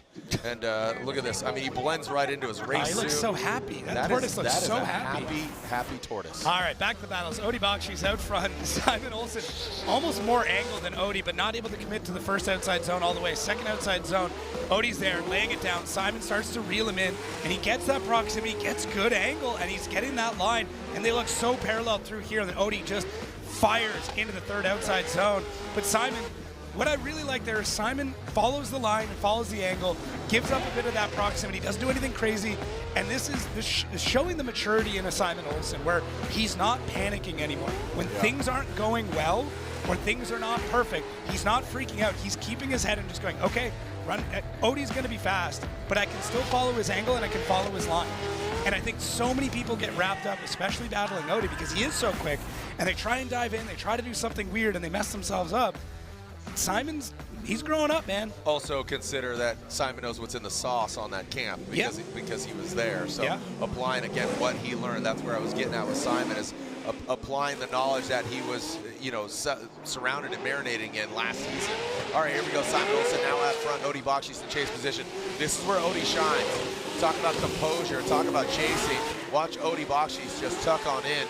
He's going to try to grind the door of that Mark V Supra of Simon Olsen. Now transition in, GT Radio. We'll see if we see some evidence on the door. And tucks on in. Simon brings it across the finish line. Odie in tow in that field suspension. Again, the carbon Kevlar on the corners, coming to a halt. Do we have a winner? What do you think? No, I don't know. I don't want to know. I want to see him keep going. I mean, there's such a good duo. It's such a good duo. Yeah, and really Simon and the team getting this Supra dialed in and looking better and just kind of in its correct place is so cool. And Odie, look at this. I mean, Odie knows how Simon drives too. We talk about Simon knowing Odie. Odie knows Simon just as well, and it's it makes for really good battles. But right here, Simon stretches the legs on Odie, so it's not by any means open and shut. Like, both of these cars are really fast. Simon's team would know how quick Odie's going to be, and they're going to set the car up to be able to compete with that. So what I'm seeing here is both cars wicked up, really quick, gripped up, going at it.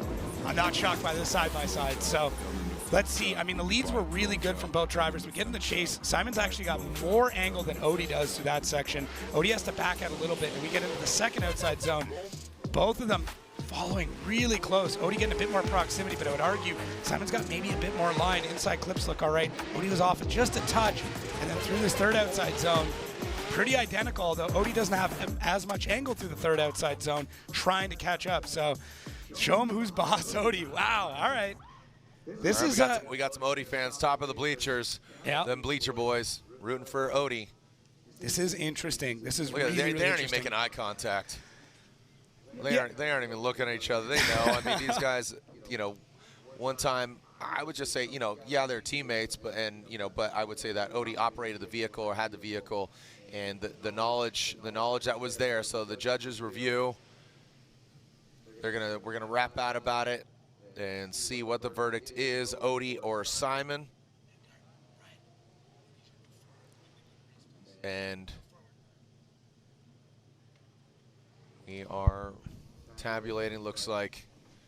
Yeah, judges taking their time with this. There is a lot to consider. I mean, it's a tough battle, but yeah, it's really, really cool to see how both of them are continuing to progress, pushing the sport, pushing the cars, getting better every day, and it's just awesome. Slide him left for Odie, right for Simon Olsen one more time, and Odie Bakshis gets the win. So Vernon and Brian Eggert saying Odie Bakshis, and Reese going one more time. It looks like he's conversing with the other judges. Reese, you said one more time, but the other guys? Yeah, the other guys ended up going with Odie, just having a way better. What we saw, first of all, we saw Simon going into outside zone 1. We saw that he leaves it a little bit early. All right, and then going into outside zone 2, the judges feel, Robbie and Brian feel that going into outside zone 2, we have better proximity. So we're going to see right here in this replay, you're going to see them come through. We're going to see them initiate, pay close attention. Odie does a good job going into outside zone 1. You can see Simon leaves it early there. We're going into outside zone 2, entering on the corner there, so that's on both of them. You can see Odie does a better job of being able to get into the pocket there like we're requesting, going into the inner clip. You can see the inner clip. I feel Simon actually does a little bit better on the inner clip. And then going into outside zone 3, the judges feel that Odie just had a lot more proximity. They definitely see that he came out of outside zone 1 a little bit early. I kind of feel that outside zone 3, the inner clip, we're a little bit more on Simon's side, so I ended up going one more time overall. But judges decided for Odie to go through, so he moves on. All right, so Vernon and Brian siding with Odie Bakshis. He gets the win. We saw the fans doing their own tabulation. The stats there are saying TLO, Tommy Lemaire over O'Sullivan. Tommy Lemaire didn't look 100% earlier in his Corvette. He was, when Tommy went against, it was Connor Shanahan. Yeah, who had the shutdown. Remember? Yeah. But O'Sullivan, I'm telling you, him against Brandon Sorensen, he was giving it all in that BMW. But TLO from Canada, he initiates in that first outside zone. O'Sullivan tucking in. Again, these guys both form the jump, pro rookies, making the jump from Prospec to pro, hopping their way through that second outside zone. We don't talk enough about that jump. Middle of that second outside zone transition. And last here goes O'Sullivan, surging a tap. A little late in the game there. Is it enough?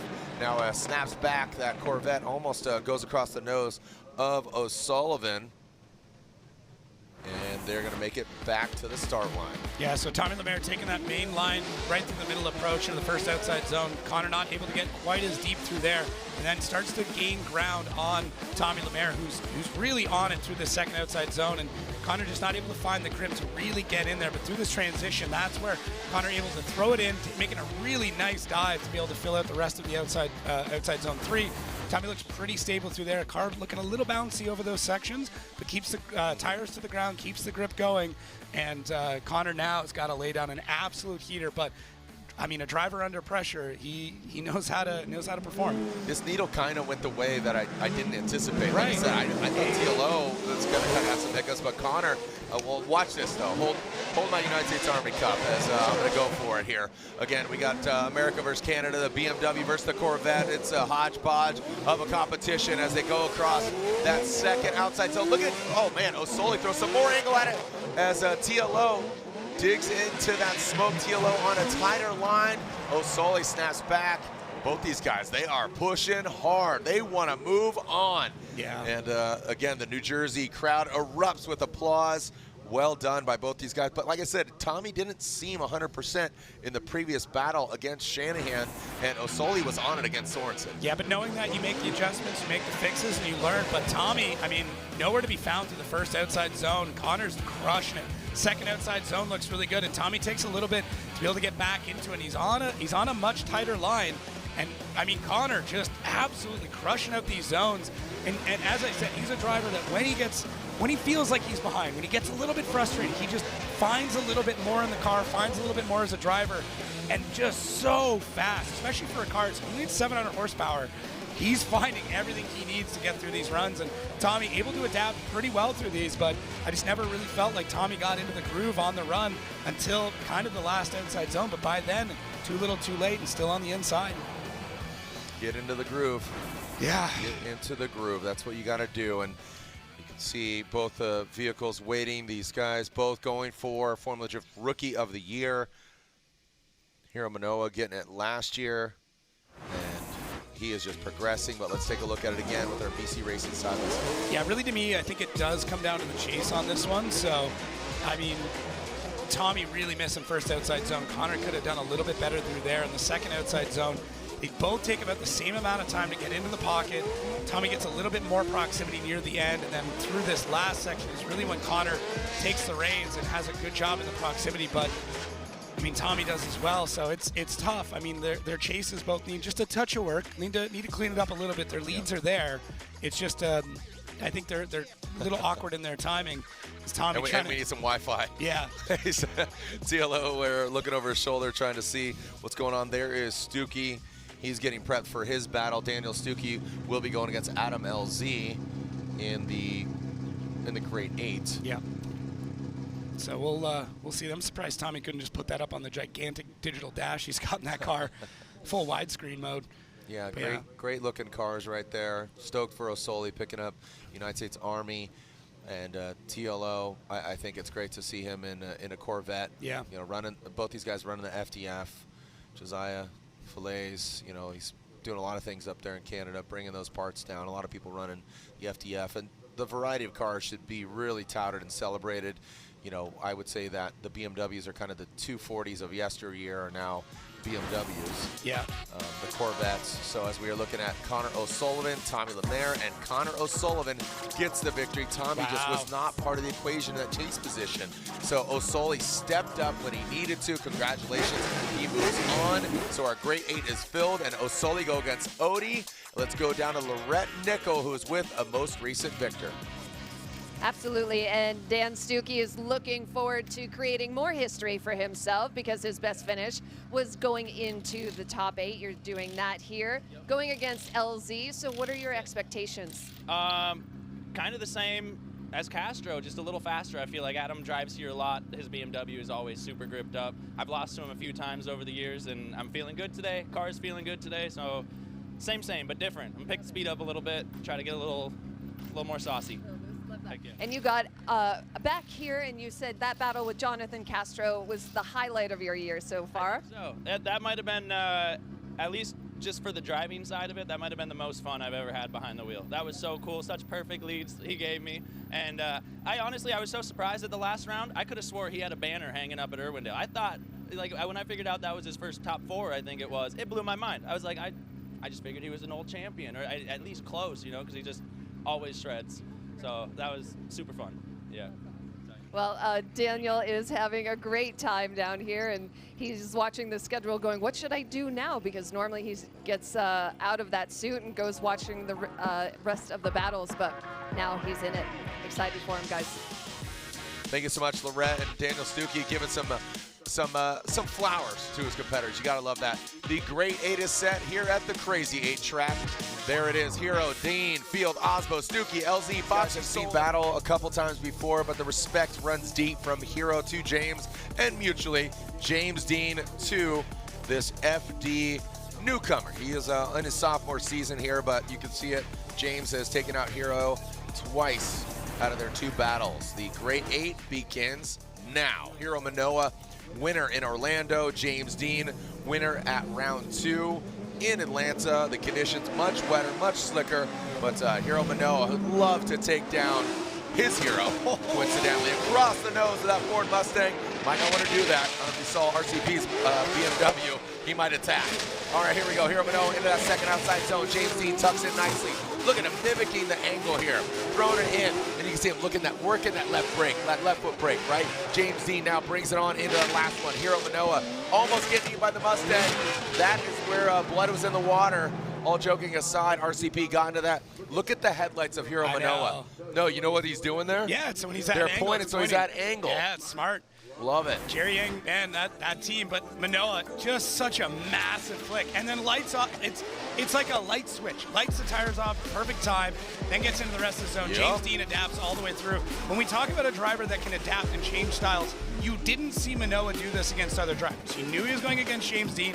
He knows what James Dean's driving style is like, and he's actually trying to do it better. And it caused a bit of an issue with James Dean in outside zone 3. Yep. James couldn't really hang on through that section. Manoa, fast with tons of angle, quick and snappy.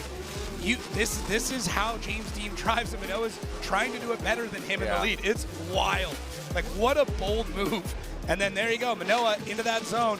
Lights off a little. I think he might have actually lit off a little bit late, and that's what choked James up. Might love to see, there's going to be a side, I'm calling it out, there's going to be a side-by-side. And we might see that come down to it at that point. But either way, we're going to swap it around. James, I have a feeling James is going to throw down a heater right now, though. Watch. Well, I think he's going to have a gangster entry here. Literally, the physicality of, okay, he tapped that cone, but it didn't go out of place. So James Dean, big entry there from James Dean. Almost gets lost in smoke, burying him in the smoke. Into that second outside zone. There goes James Dean. I mean, he's getting, Hero is fighting back. He is nipping at his ankles right now. The Rugrat is fighting back. Yeah, he might be 15, but he carries big angle. Now across the finish line.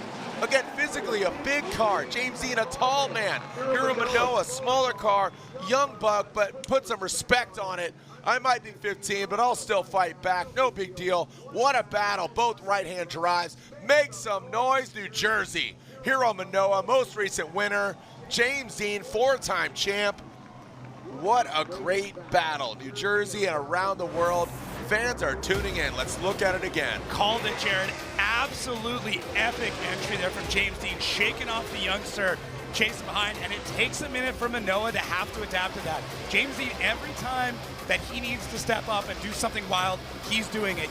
Normally he's got to do it in the finals, but he's doing it right now in the Grade 8 against Manoa, and Manoa's got to hang tight all the way through this. Dang, like absolutely crazy. As soon as he came off the line, I heard that engine fire up. Yep. On throttle, on limiter, all the way through it. James just banging through the gears to try and get away from Manoa. And then right here, Manoa just fighting back, getting into the side of the door, trying to knock the camera off the side, using it like a clipping point. Big transition, tons of angle there. Manoa's got to get back into the pocket. James Dean just a smoke bath coming up behind him. Look at how stoked he is. What an epic battle we just got to see here in New Jersey. Yeah, and it's just such a mutual respect there between the two drivers. There's a love, there's a respect, there's an affinity, and when you see that, you know you're going to get a good competition. Yeah. You know, it's a win-win for everybody. The drivers know that they're going to do a heads-up battle. The fans reap the rewards. Yeah, it is nuts here. So, I mean, I don't even want to criticize any of this because it was such an epic battle from both drivers. Going head-to-head, really just banging doors all the way through, full commitment, full angle, everything let loose, showing all your cards, and really there was just a small mistake there from James Dean, but it was Manoa kind of maybe just a touch late. Either way, epic. What a sight. What a photo right there. Yep. Oh, man. This is history, man. You know, as I always say, make today a good old day. Make today a good old day because, you know, we look back at 04, 2014, just even last year, and today it's a good old day. James Dean gets 1, gets 2, and it's unanimous. James Dean, race gonna go down to you. Respect runs deep. There it is. James Dean taking out Hero another time. Unfortunately, Hero just does not have his number. Reese, it was unanimous. What were the big elements that James did that superseded Hero? The biggest element, the bigger elements was definitely outside zone 1. Dean did a really good job in outside zone 1. Then we going into outside zone 2. You can see that Manoa does a miscalculation trying to get into the pocket there. And Dean, when he's in the chase, he does a really good job of getting into the pocket. The rest of it was a really good battle at all, and we came down to those 2 things that really poked out to us, so James gets the win. I like it. That's what I was looking at, and I love you guys elaborating on that. Just completely justifies all of us being here. Thank you, Reese. Yeah, and you can see, I mean, those spots that they're talking about there, and it's tough. I mean, you get such an amazing battle. You don't want to poke any holes, but yeah, Manoa outside zone 2, just trying to get into it. So it's a good run, though. Okay, so taking a look at it. I'm loving the replay just to see the whole thing again because you really do see a multiple-time champion at peak form, and you see just an incredible driver, you know, getting to do his best work with that champ. All right, who's going against James Dean in our next battle? The winner, Matt Field or Frederick Osbo. Against each other. So Freddie's got 9 wins over Matt, and Matt's got 5. So I expect this to be good. Anything can happen. It's Jersey, baby, and it usually does. E-Town. Matt Field goes in. You can see the Osbo of Supra right there. Now into that first outside zone. Both of them navigated properly. Frederick Osbo needs to slide the rear of that vehicle. Not that far. Not that far. Gets into the dirt, tapping into the brakes, throws Frederick Osbo off a little bit there. And now transitioning that last outside zone. Big angle from Matt Field. Frederick Osbo, he throws it, risks it for the biscuit in that last outside zone. The hammer and the beast. Yeah, Matt Field just throwing everything he can at this, knowing how good Frederick Osbo is in the chase. And if you're Matt Field, you know that, and you gotta throw some crazy stuff. You gotta throw big angle. Gotta go a ton of speed. You're just kind of shaking him off your tail.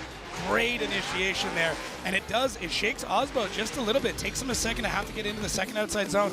Matt Field overspinning the tires a bit, pushing a bit wide, getting into the dirt, and Osbo does a good job to adapt. Inside clip looks great. Matt Field pushing that tire through it, and then the transition and the entry into the third outside zone was sick, and Freddie has to chase through that, has to try and mirror it. It's tough. So to me, I mean, Matt Field did what he needed to do to try and throw Frederick Osbo off his game just a little bit. And really at this level and with these type of competitors, that's what you need to do, is just get them to make 1 or 2 little mistakes and hope that when you swap things around, you don't make those mistakes, you don't make anything worse. And that's all it's going to come down to get the win. Yeah, you said to throw Frederick Osbo off. There's nothing you could really do other than do a sensational run. But that's what I mean. Yeah. No, totally. No games, just like throw a great run there. And Matt overcooked it a little bit in the second outside zone. That threw Frederick off. But I'll tell you, Matt threw in that first outside zone. He put it in the right place. Freddie was like, whoa, okay, well, I got to do this. Let's step up. Speaking of stepping up, he's going to step up to the occasion, step up to the plate. He has a big entry into that first outside zone, and there you have it. So he retaliates with that. Field comes out of the smoke on a shallower line here. We see that overhead. Now there's that aggressive. Looks like he's going to be grinding those GT radials into the door of the Supra. Now see how they handle this transition. Entering that last outside zone. Don't leave in the judge's hands. And there they go, door to door across the finish line. Ooh, that last, man, it got spicy. Got sketchy. Yeah, listen, if you're gasping at that zone, that's the exact spot you want it to be. That is so crazy. Yep. Just full commitment in there. I mean, the only thing I saw really was Freddie kind of came out of the first outside zone a little bit early. As we get back into our replay here, you're going to see it. Freddie using all the course. Matt Field trying to time it out the best he can. Huge initiation again. Freddie gets on the power and just comes out just a touch early. Now Matt has to adjust. And, you know, it very similar to what we saw in the previous run. Both drivers hanging it all out there, throwing as much angle and speed as they can, using every single inch of track that we allow them to, and maybe even a little bit more. Matt Field through that third outside zone looks great, right in the pocket. And this is the kind of the mistake on both of them. Matt Field not able to transition correctly, having to take more of a straight line approach to get back into the battle, whereas Freddie just deep into that second outside zone, looking nice and stable. Small left foot brake there as you see the brake light flash on for a moment. But third outside zone looks absolutely sick as they're just on the edge of the track all the way through it. Very impressive driving. Yeah. The confidence there, I'd call that a trust fall. You know, Yeah. it's a real team building effort. This is one of the only sports where you need your competitor to beat them. Like Yeah. you need them to do well. Do a good job, and I'll follow you. Yeah, exactly. It's so unique in that way. Catch me, Freddie. All right, knew this was coming. BC Racing custom coilover side by side. So a little bit different on these entries. Matt Field a little bit longer through that first outside zone. Both drivers though in the chase taking a more of a straight line approach, and then taking a little bit to get back into the pocket. And then once they're there, the proximity from both of them is quite good. Transitions both look solid. And then through this last section, I'd say Matt maybe has a bit more proximity, but man, real tight from both drivers, hanging it out there. I mean, we're talking about the difference of a few inches on these runs. That's all it's coming down to. You could see Matt, like, like you could almost hear the thoughts in Matt's head right now. So here we go, slide him left or slide him right. Frederick Osbo one more time, and Freddie gets the win. Frederick Osbo gets the win. Matt Field knocked out. So Matt leaves the line, and again, we are looking at that. It was not unanimous. There was a one more time there, but Matt Field knocked out Frederick, advancing on into the Grade 8. So our points leaders 1 and 2, James Dean, Frederick Osbo, in the final 4 as we go to the other side of the Grade 8 bracket. Without conversing with the judges, what was the deciding factor for you as far as Matt not getting the victory? Yeah, I think just maybe the large straighten that happens through that 2 middle section. in the chase. Yeah, that definitely could play a factor. Although in my mind, I would have leaned more towards the one more time, to be perfectly honest. Yeah, I would have gone one more time, but also not only that, but Matt Field went off course on the outside zone too. Exactly. In the lead position, the dirt drop going off. Frederick adapted as much as he could because that's, you have a whole half of a course left. Without conversing with the judges. So making a mistake in the lead, you can't blame anybody but yourself. Exactly. Adam LZ, Daniel Stuckey. Here we go. The other side of our Grade 8 bracket. Adam LZ will lead in that Drift HQ BMW. Stuckey in the white M-Spec chassis. Clean start, no cones hit. We saw a great dynamic initiation from Adam previously, and he does it once again. Daniel Stuckey, hopefully his spotter was in his ear telling him, look, this is what you can expect. There it is again, you just talked about it. You can only blame yourself if you go off course there in the lead run. Doesn't affect the attitude of the car too much, but it does disrupt, again, that chase car. Like, where are you going? I don't know if I can go that deep, but there we go. So crossing that finish line, LZ and Stuckey, and in the pit of Papadakis camp. Throw some fresh Kendas on. Yeah, at this point, the drivers are trying to find every little bit of an advantage. When you start to get this deep into competition, you're trying to figure out where can I gain a bit of an advantage. Adam LZ looks really good to that first outside zone, makes that correction, and does get a little bit deep to the second outside zone, dipping the one tire through there. Stuckey choosing to take more of an inside line to keep the proximity, to keep the angle, but not able to get the line. And then Adam looks really good through the third outside zone. You can tell just how fast that BMW is, able to get things set up. I mean, the team on Adam's end is knowing how to get this car set up. Stuckey probably understands the whole thing, and I mean, really, some of the best teams there as well. we've got two great minds when it comes to drifting and car setups going head-to-head as well. It's really, really neat. Oh, we got a lot of cones hit there. That was a big cone hit. There was no doubt. Yeah, saw that one Bowling from across. pins. Yeah. All right, so Osbo and Dean in the final four. Our points leaders 1 and 2, winners at round 1 and 2. And Hero knocked out courtesy of James Dean, so who's joined him? LZ, Stuckey, and then our final battle, the 8, Odie Bakshis and Connor O'Sullivan. You can see as the bracket shapes up. Stephanie, my wife, love you, babe, and I know Carlin, you're watching in Arizona. Thanks for tuning in. Thanks to all the fans for tuning in across the globe, including Tyler watching from Arizona. Carmen, got your family watching? Yeah, I know my wife sitting at home watching the TV. Dude, again, Vaughn getting Junior chiming in, people from Barbados messaging me, and again, fans from across the globe, just down the street, whatever. But this is the largest event we've had at E-Town, the largest drift event here at E-Town. So it's super so cool. psyched, thankful to all the fans, again, for tuning in, watching. Gotta love it. Yeah, so great to see. Yep. Daniel Stuckey will lead. This is a restart. Strike 1 for Daniel Stuckey. 3 strikes and you're out, meaning if you jump the line before the light's extinguished, you hit a cone, or if you're even a failure to launch. All right, but it looks like we got a clean start here. Daniel Stuckey out front, bringing in that first outside zone. LZ looks like he had to kind of hesitate a little bit, bring it back in just a little bit, but Stuckey puts the car in the right place as opposed to Adam. We saw him get involved in the dirt here. Stuckey brings it into that inside clip. LZ can't even see him, like a magic show. Catch an early flight home from San Diego. Now in that last outside zone across the finish line goes Stuckey and LZ.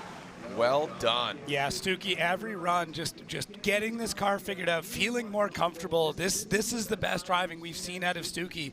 There's a couple of small things here and there that he's got to make the improvements on, but he's making improvements every single run. So gets in that initiation, lots of angle, does push him out of the zone just a little bit. Adam having to fight through the smoke to get back into it, and then Stuckey just locks it into the second outside zone, and Adam, just shoving that car through, trying to get the proximity, but holds the angle really well. Great transition from both drivers coming into third outside zone. There it is, LZ in the pocket the whole time. Stuckey planted, solid, level, great run from him. Love to see it. It's really, really fantastic when a driver figures it out, gets comfortable, and starts laying down lines like this. This is phenomenal to see. And Adam, he crushes at this track. Absolutely crushes. Yeah, he likes this track. I mean, he knows Orlando. He knows him and that BMW. He had some time with the Ford Mustang, and he's very familiar with that car. This car suits him just so well. He's very comfortable in it. This car suits him, and like you said, Stuckey really figuring it out. Very confident. Yeah, so let's look at this zone by zone. So first outside zone in the lead. Stuckey does exit a little bit earlier, but it's just tough on that one. But second outside zone, Adam is deeper through that zone, but does go a little bit too deep, whereas Stuckey in the chase pretty tight through there. Inside clips look pretty identical. Third outside zone. Loved Adam's transition on how close he was. That was reminiscent of, as you called that Irish transition. Yeah. Just enough back off to drop back in. Yeah, it's the timing thing, and this sport is so much about timing. There's nowhere on the track to make it up. If you make a mistake, it's very difficult to find a way to battle back, especially here. There's not a lot of zones. There's certain tracks like Atlanta can have a problem, figure it out, get back in the chase, but here, you make a mistake, it's over. It's done. All right, one more time, Adam LZ, and Adam LZ gets the victory. Even with going off course, it wasn't too detrimental to Daniel Stuckey. I got to say, Adam just a little more dominant, and I agree with that call. Could have gone one more time, and of course, with a great run like that. But Lorette, what some great battles, and you're with Freddie. He's going against James. Is he going to hold on to that lead? That's the big question. Yeah, of course, that's the big question. And Frederick here in the car, and he is watching his battle against Matt Field. What were you learning there? This is all out. We're going as hard as we can, and we still didn't quite keep up with Matt. He just made a couple mistakes there. He dropped that tire, and my lead initiation was pretty aggressive, but I also came out of the first outer a little bit early, which might have surprised him. So not the perfect battle there between Matt and I, but I can assure you it was all in, and if that wasn't enough, now we're facing James next, and I'm not sure what level that is, but it's definitely the ultimate level. Yeah, and absolutely. You don't have to give away any secrets, but do you know what you have to do to make sure it's a perfect battle against James Dean? Yeah, it's pretty simple. You just got to drift perfectly. That's all, you know. But we've been inching towards better and better runs here. We're doing better and better. I'm obviously aiming to try and bring out our best against James now, and that's why I'm watching the stream, seeing what I can learn, talking to Steph up in the tower, and trying to get a little bit better step by step every time. Freddie, thank you so much for your time. Looking like the Black Knight in there, just so hermetically sealed into that Toyota Supra. It fits him like a glove. Beautiful set here at Garden State. The gauntlet, wow, history will be made. I feel like Trinidad and Tobago. We got fans from all across the globe. Thanks for joining us here. And now we are seeing, again, like I said, our last battle of the Great Eight already in. James Dean, Frederick Osbo. And then we got Adam LZ versus one of these drivers, Odie Bakshi's Connor O'Sullivan. And again, Odie, he's been part of the conversation. Connor O'Sullivan, this would be a big victory for him. Yeah, it's gonna be massive. And I mean, he's got the momentum. He's driving well, and we'll see how it goes. Yeah. Yeah, we'll see how it goes. That's Yep. it. All right, Odie Bakshi will lead O'Sullivan, chasing him down. Odie's got the clean air, that fuel suspension S15. Vortex supercharged LS. And once those lights extinguish, you can see them right there. They are in the middle, Max, making sure everything's good, thumbs up. Once they extinguish, the lead driver can leave. The chase driver can leave prior to the lead car leaving. That's in order to pace them going into that first outside zone. The Excel lights are on in that first outside zone. As the sun is setting, the lights are on here in the stadium. That first outside zone. Look at Odie Bakshi's textbook. I mean, putting that GT radio right on that white line. No blurred lines here, going and transition that last outside zone. Odie Bakshi ripping in. I'm just keeping a tread right there. Threading the needle as Odie Bakshi's performing surgery. Dr. Bakshi's in the building. Yeah, I mean, Connor on that, like, aggressive. Very, very well aggressive. Done. Yeah, solid. I mean, this is how you have to chase Odie Bakshi's, too. You've got to be in there. You've got to be full commitment, all the throttle, all the time, because you know Odie is going to lay something epic down. Connor able to actually throw more angle at it at initiation, has to back out just a touch, and then throw a second outside zone, able to get in there, because Odie's just laying it down on the outside of that zone, leaving it there. Look at Connor, just fighting in. Pushing as much as he possibly can to get into that fight. Even more angle again, and then saves it. That could have been a bin-it situation right there. Coming into the third outside zone, that was absolutely gnarly as Connor dives in for that last chance in the last outside zone. Wow, that's exciting, man. I mean, Connor's stepping up, man. Yeah, I love where O'Sullivan's at. Just really good confidence. I'll tell you what, Odie, this is not just a pushover win right now. He's going to need to apply the pressure here. O'Sullivan, he's got the clean air. This is what I say. You know, this is the difference between a competitor and a champion, a winner.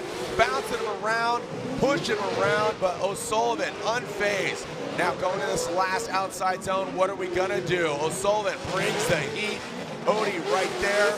Hats out to O'Sullivan for not taking the flop, staying in it, pin to win, sticking it to the door. What do you say, Jersey? Yeah, Connor O'Sullivan is definitely a no back down. He is someone, I mean, if you've seen this kid growing up and all the driving he's been doing, that door to door, having someone banging on his door, there's nothing that puts a smile on that kid's face more than that. Expert level on that one. Odie Bakshi's taking it to him. If you've got Odie chasing you like this, you know you've done well because he is so aggressive here. You don't see Odie get in moods like this where he's pushing and shoving and trying to like door it. He's normally so calm and collected. And Connor just throwing down all the way through and Odie having to unleash and really just show him who's boss through that whole run. So great run from both drivers. Super cool. Look at this. Connor just so stoked. I mean, what an awesome run from both these drivers. You love to see it. This fight. Yeah, look at he's showing them. Oh man, great run from both drivers. You got to be stoked after a run like that. Good energy. Again, the respect goes wide. Let's take a look. BC Racing go for gold. These guys are going for the Final Four. Yeah, first outside zone looks really good from both drivers. Lead and chase second outside zone.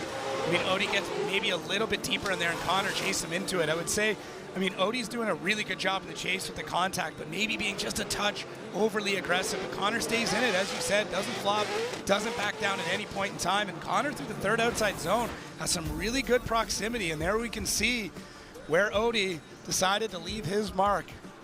Wow. Ooh. I know, chills, What, man. I mean, just what a great E-Town we've had so far. So dynamic, so interesting. You know, from the weather, from the battles, Prospec, you know, just seeing James and Hero, seeing, you know, RCP even fight back, getting mounted by the Mustang. Yeah, it's you know? crazy. Here we go. Slide him left for Odie Bakshis, right for Connor O'Sullivan. O'Sully takes down Odie Bakshis. Wow. There it is, O'Sully. The FD Pro rookie takes down the vet, Odie Bakshis, on his freshman season. Wow. Very, very cool for O'Sullivan. Odie, that's going to burn a little bit there. So Reese Marin going down to you. He's talking to the other judges. But let's take a look at the side-by-side. Reese, what a shock.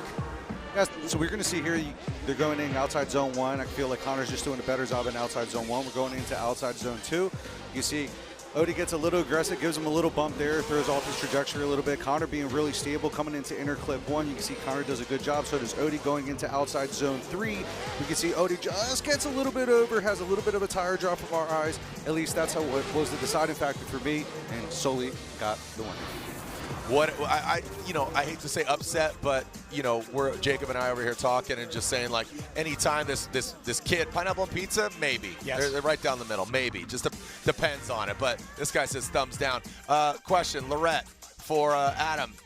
Pineapple on a Sally's a pizza, yes or no? Pineapple on pizza, ask Adam. Lorette? Sorry, Adam and I are just chatting. I'm asking him with the light that's dropping, when they're going through the transitions and going through the smoke, Adam, not you specifically, but could you get lost in the smoke? Is it a complete blind situation? You have to trust your muscle memory there. Yeah, there's definitely tricky parts of this track, especially the transition into outer zone 2 and then the last corner. You got to have a lot of confidence in the car in front of you, because a lot of times you just have to expect that they're going to put their car in the right spots and just drive your right line and just hope that it works. Adam, thanks so much. Jared? The big question, pineapple on pizza. I mean, he's you know, he loves Sally's a pizza. That's the big question. Yeah. Well, our Final Four is set. It all comes down to this. Regardless of your pizza toppings, we have all smorgasbord. We have 7 championships on the left side. James Dean, 4-time and defending champion. Frederick Osbo, 3 championships. Adam LZ, he podiumed here last year, got 3rd place. And Connor O'Sullivan, an FD Pro rookie, an FD Prospec. Again, victor over, you know, didn't get the championship last year, but made the jump. The United States Army BMW in the Final Four. The stage is set. The math is here. The great Crazy 8. The Great 8's over. The Crazy 8 is on. The Final Four. All it equates to is a darn good time when we come back. Don't go anywhere. With 4 championships, fairly equally matched across the board. James Dean besting Oswald by 1 more win over him, 70 percentile. Both of them in the winning percentage, 20 to 25. As far as years, over the last 5 years, a 70% winning average. That is very, very good. So our first battle of the Final Four, we are looking at Frederick Osbo, the Norwegian Hammer, against the machine, James Dean. Norway versus Ireland, Toyota versus Ford. The Rockstar Toyota Supra of Frederick Osbo. You saw how cool, calm, and collected talking to Lorette. James Dean, usually kind of riding high. I feel like his emotions are all over the place, but we know when push comes to shove, very calculated. And Frederick Osbo leaves the line. We got a clean start. Send it.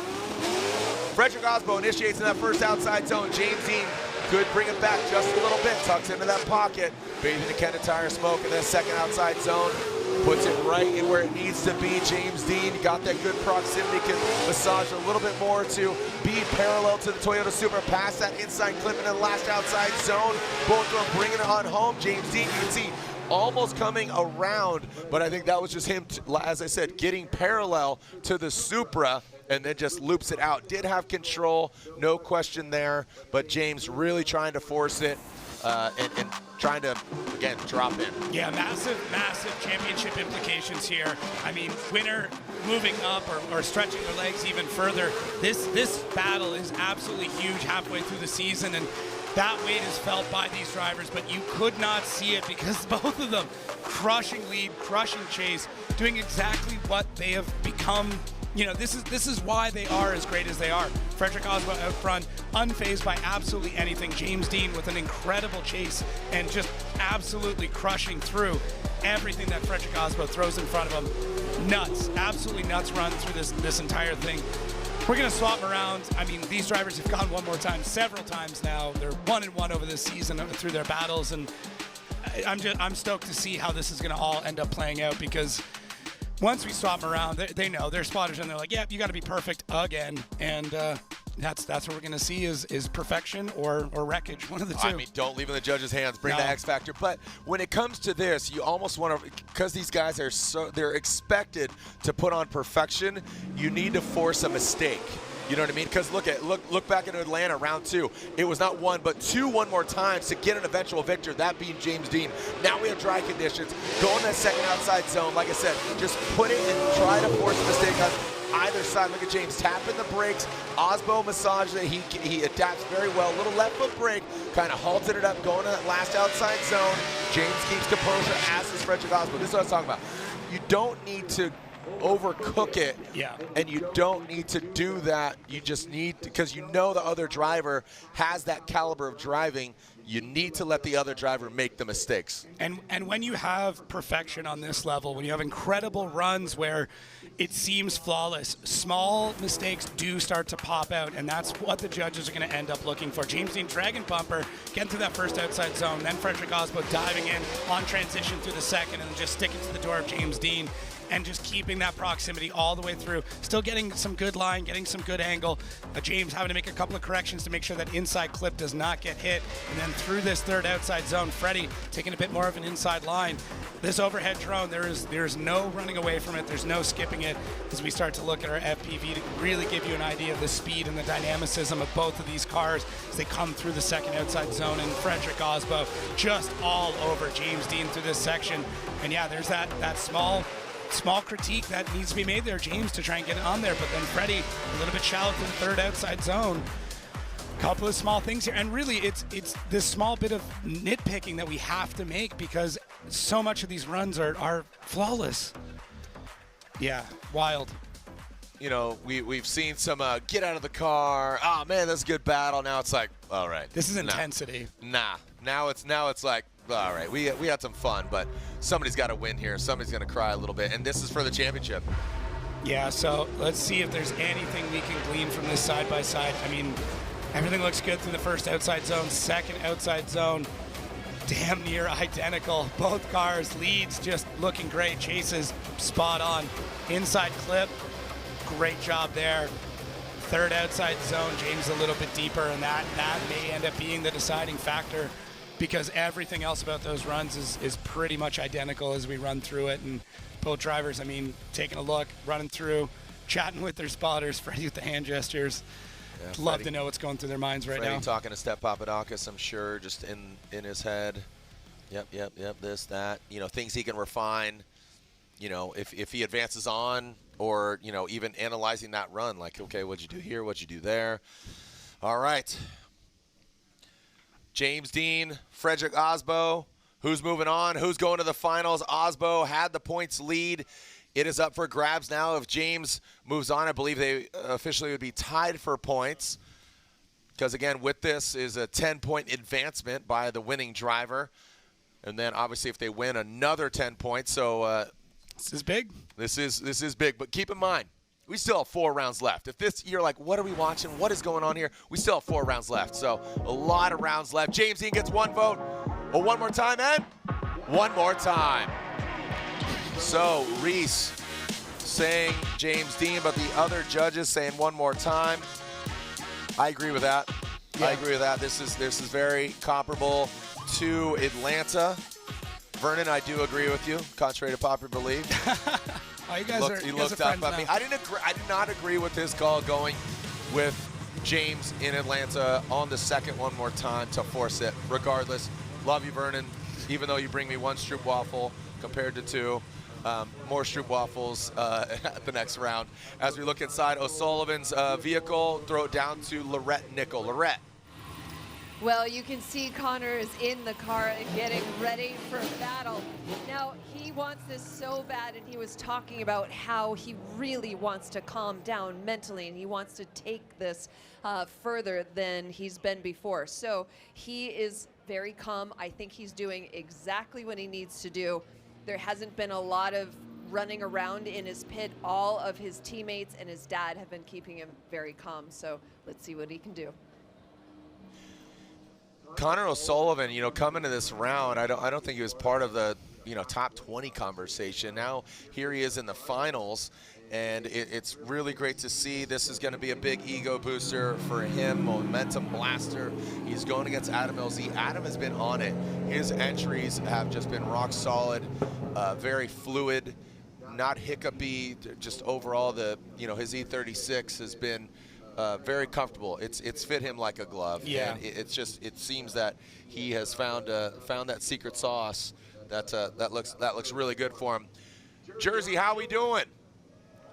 Make some noise, if you will. All right, those fans closest, furthest away from the race tower. Let's start a wave real quick. Furthest away from, okay, you're going close to the tower. Right there, you in the pink shirt. You in the pink shirt standing up. You're going to start this thing on 3. Start a wave. 1, 2, 3. Go for it. Get it going. Start the wave. Keep going. Go down. There it is. And you're going to bring it back. You're going to bring it back. Or go all the way around. Go on the other side. Maybe you got 2 waves going. We got mirrored waves. We got mirrored waves? Oh, okay. Look at that. You're going to send it back or is it going to go around? You guys decide. Stand up and sit down. And stand back up. Stand back up. There's a rip curl. There it is. Yeah, flashing it back. Come on back. Send it back to the stands, from the windows to the walls. Some tires up in the double burnout box. Adam LZ, Connor O'Sullivan. Getting ready for the other battle on the other side. Eyes are on the prize, focusing, looking at the tail of tape. The one more time battle, what could he do different? What could he do better? What did he do wrong? As Frederick Osbo looks on, is it going to be him going against Adam LZ, or is it Connor O'Sullivan?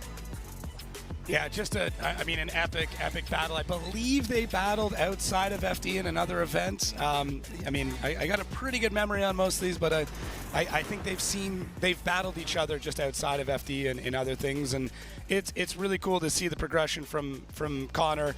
Adam, you expected here that he's going to do well, so anything less than that, you're shocked by. And top 4 for these two. Definitely not on my bingo card for this event, and no. I'm really happy about it though. Absolutely. Yeah. Yep. Adam LZ will lead. O'Sully giving chase. And let's make sure they are good to go. Thumbs up, and we are clear to send. The pattern is clear. Track is hot.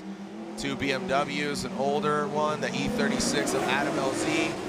Rips through the chicane. Let's see if he's got another clean initiation. Use all the course. Almost taps that E36 back bumper and wing on the wall. Brings in the second outside zone. He knows this track. He got 3rd last year. Can he better? Look at O'Sully. Tucks in nicely. The counter steer, the white wheel sticking out, showing minimal, if any, corrections at all in that last outside zone. Again, Adam LZ giving this great lead run. O'Sully sees the opportunity and dropped into formation. Yeah, both cars are wicked right up to. You can see they're fighting for every little bit of grip in this. They're trying to get as much speed out of this. Adam LZ cranking the wheel speed with tons of smoke all the way through. Connor having to take a bit of a shallower line through the second part of the outside zone to really push the pace, and there he goes, starting to bounce off the inside of Adam LZ as they come through that inside clip. Connor loading the car up through the transition. Adam super smooth into our 3rd outside zone, and then both drivers stamping it at the end. Connor on the door of Adam LZ as they come through, and man, these drivers just really going at it, and it's tough too. There is a pretty big horsepower discrepancy, but you couldn't really tell because Connor doing everything he can to get through it, and Adam just very smooth and calculated and just knows instinctually how to get through this course with a ton of speed, a ton of angle, and a ton of style. And Connor just really pushing it, fighting for it. The fans getting stoked, flashlights coming out. Yep, lights coming up, lighting up the night. Do we save that for the finals or we light it up now? Connor O'Sullivan, Adam LZ. The lights are on the stadium and the fans got their lights out. O'Sully will lead. Adam LZ chasing him down. Let's see what kind of run O'Sully initiates right in that first outside zone. Adam LZ a little late to transition to that first and the second big outside zone. Holy cow, we are rubbing and racing and ripping and gripping into this inside clip transition. And the last one, Adam LZ dives in. Look at the aggression, he's just chomping. And I saw red light, he's decelling. That was, all right, we're gonna need to see that overhead that cam. Was crazy. That looked dynamic, it looked insane, it looked intense. But we're gonna need that overhead view. Look at this. Yeah, there's some good respect doing this, there. that, you know. Yeah, yes. Here we go. There's some BMW on BMW action here. Connor does a really good job through the first outside zone. Adam realizes the speed that Connor's got and does an amazing job to get into the pocket right off the bat in the second outside zone. Connor leaving that door wide open for Adam to be able to go in there and knock it. Great transition, amazing dive to get back in. Connor doing a good job, and Adam is just all over him in the chase. Showing, I mean, we talked about this with Odie. When you see a driver of this caliber all over your door having to do that to you, that is a sign of respect that Connor O'Sullivan can drive this way, that Adam's got the trust in his driving to be able to get in there and rub that front wheel on the door. Connor O'Sullivan just punching so far above his weight right now and taking the battle to these veteran pros with an amazing pedigree. This is nuts. Well in said. top four. It's a compliment I could bash doors with you. Yeah, that is. You know, like, sir, I respect you so. It's a good sparring match when you have an opponent that you know you can entrust with that initiation and that confidence and your weapon being your vehicle, and that's what O'Sully did, gave him that platform in order to bang doors. Yeah, he really did, and that really is that compliment. But look at this, look at how identical these runs are. Coming through the second outside zone, inside clip, pretty much there. Great transitions from both of them, diving back in. Man, this is tight. Yep. This is really close, and that's got to say something for both drivers. We are getting treated to some incredible driving here tonight. I mean, we got a sound ordinance. I don't know when it is, but it's, you know. We'll raise some money and pay the fine. Slide him left for Adam LZ, right for Connor O'Sullivan, and Adam LZ gets the victory. Adam LZ gets the win and advances to the finals. He is bettering his third place finish last year. Can he get the win? He'll have to go against a multiple year champion. It's either James the Machine Dean, 4-time and defending champion, or Frederick the Norwegian Hammer Osbo, our current points leader. Going back to the one more time battle between these two Goliaths of the sport. You know, Osbo and Dean, they had 1, 2, 3 battles in Atlanta in the wet to decide, and eventually James Dean got the victory. And Osbo definitely would love to get back those battles from Atlanta and get that victory back. Again, Osbo won in Long Beach, round 1. James won in round 2. James Dean had an early exit, actually, at round 3 in Orlando. And then eventually we saw Hero get the win. So it's either Adam LZ or one of these gentlemen. And I believe O'Sullivan, is he outside of? Yeah. So unfortunately, O'Sullivan needed to win in order to get a podium. So there he is, fourth place. And again, a one more time battle between Frederick Osbo and James Dean. Another one more time between the Irishman and the Norwegian. Man, talk about signs of a repeat on these rounds. I mean, this is such a nuts season from both these drivers, and so much on the line here in the points race. This can be the decision maker for a championship this early on, but they're so tight. This is going to go right down to the last event. It's crazy to see how this battle is going through this season. Here we go. Let's send it between these two giants. I mean, these guys are unarguably some of the best drifters in the world. Frederick Osbo initiates that first outside zone. James takes a different approach on that chase position. In the second outside zone goes Freddie, flirts with the white line on the outside of the outside zone. Now let's see this transition. Boom, right past it. And now going to that last outside zone. There goes Freddie and James in tow. Want to see that overhead view. And so do the boys from Albany, 1945 Speed and Custom. They're watching, checking it out, and let's see what we got. Overhead, the Truth Serum shot.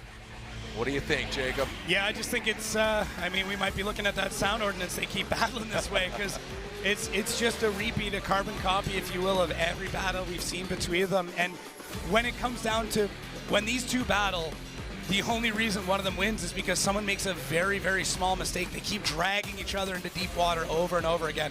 They'll push more into the zones. They'll go deeper. They'll go faster. They'll throw more angle at it, you know, initiate bigger or transition later. They'll find different ways to just try and up their game, and that's, again, what we're seeing here. Frederick Osbo just so deep through the second outside zone, flirting with disaster all the way through. James Dean basically on the door the whole time, rubbing the Rockstar livery off the side. Transition looks great, punches through the smoke.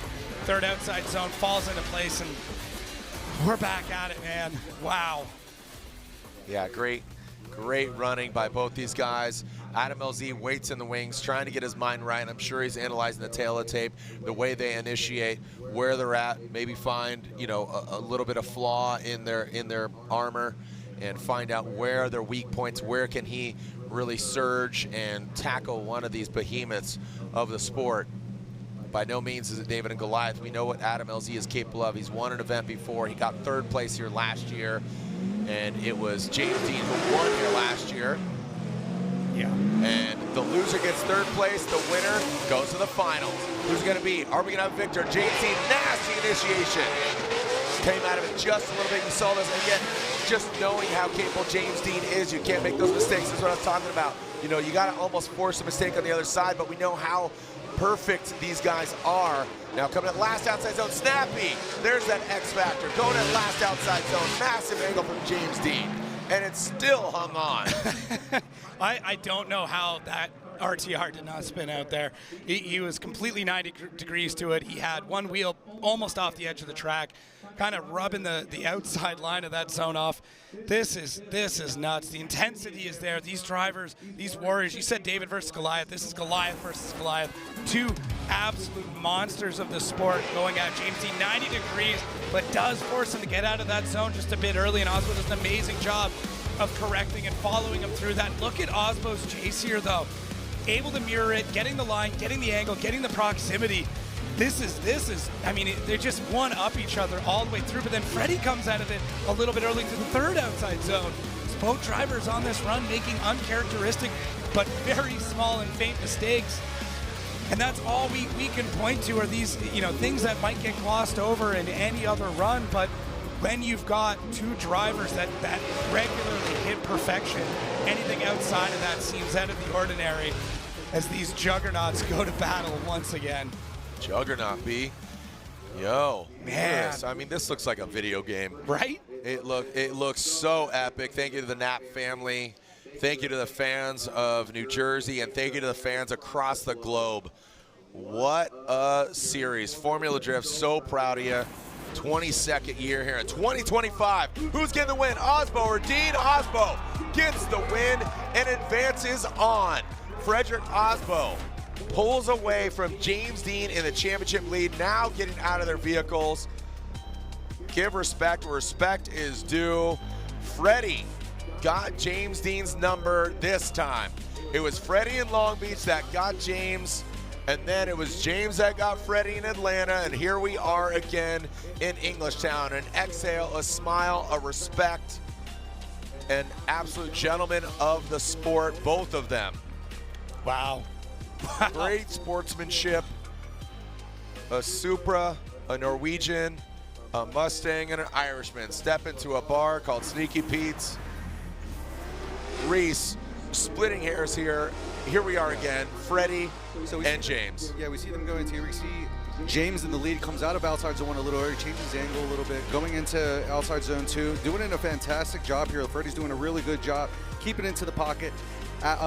James is doing a really good job as well too. We get to the intercrypt, you do a great job in the intercrypt. Transition goes into outside zone 3, a little bit on the inside, James, a little bit on the inside on Osbo as well too. But the deciding factor was definitely that outside zone 1, where James had that error coming out of outside zone 1 a little bit early, and that put Osbo getting the win.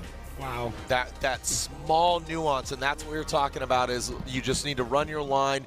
I think James tried to make up for it with just a nasty flick, but overall it was just, you know, that little tiny fraction of a mistake that was the deciding factor. What you get when you're pushing the pace. This is what we saw in Atlanta. This is what we saw in Long Beach. Yep. Both drivers trying to one-up each other and push the limits of physics and mechanical ability and reflexes. And this, it just comes down to one very, very small mistake to be the difference. Frederick Osbo made some changes, him and his team, in the offseason, switching tire manufacturers. They switched to Kenda. And Freddie, on Long Beach, you talked about the front tires. Yeah. You know, because you always hear just about, you know, the consistency on tires. Talk about rear. But, you know, Steph Papadakis, kind of just a wizard, you know, just a magic man, a scientist, an architect of motorsports in general. You know, has had many different seasons in motorsports, tuner sports in general. But, you know, switching to Kenda, they talked about the front tires, which is something that kind of gets, you know, not avoided, but not really as a topic to discuss. But Frederick and Stefan, they talked about it. So they're back in the pits, high fives and handshakes all around. And there's Sean jacking the car up. Freddie, you can see the stats there. 3-time champion, 15, 21, and 22.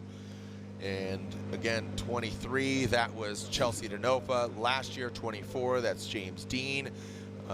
Frederick Osbo, like I said, his mindset, where he's at, lot more fun having, a little looser.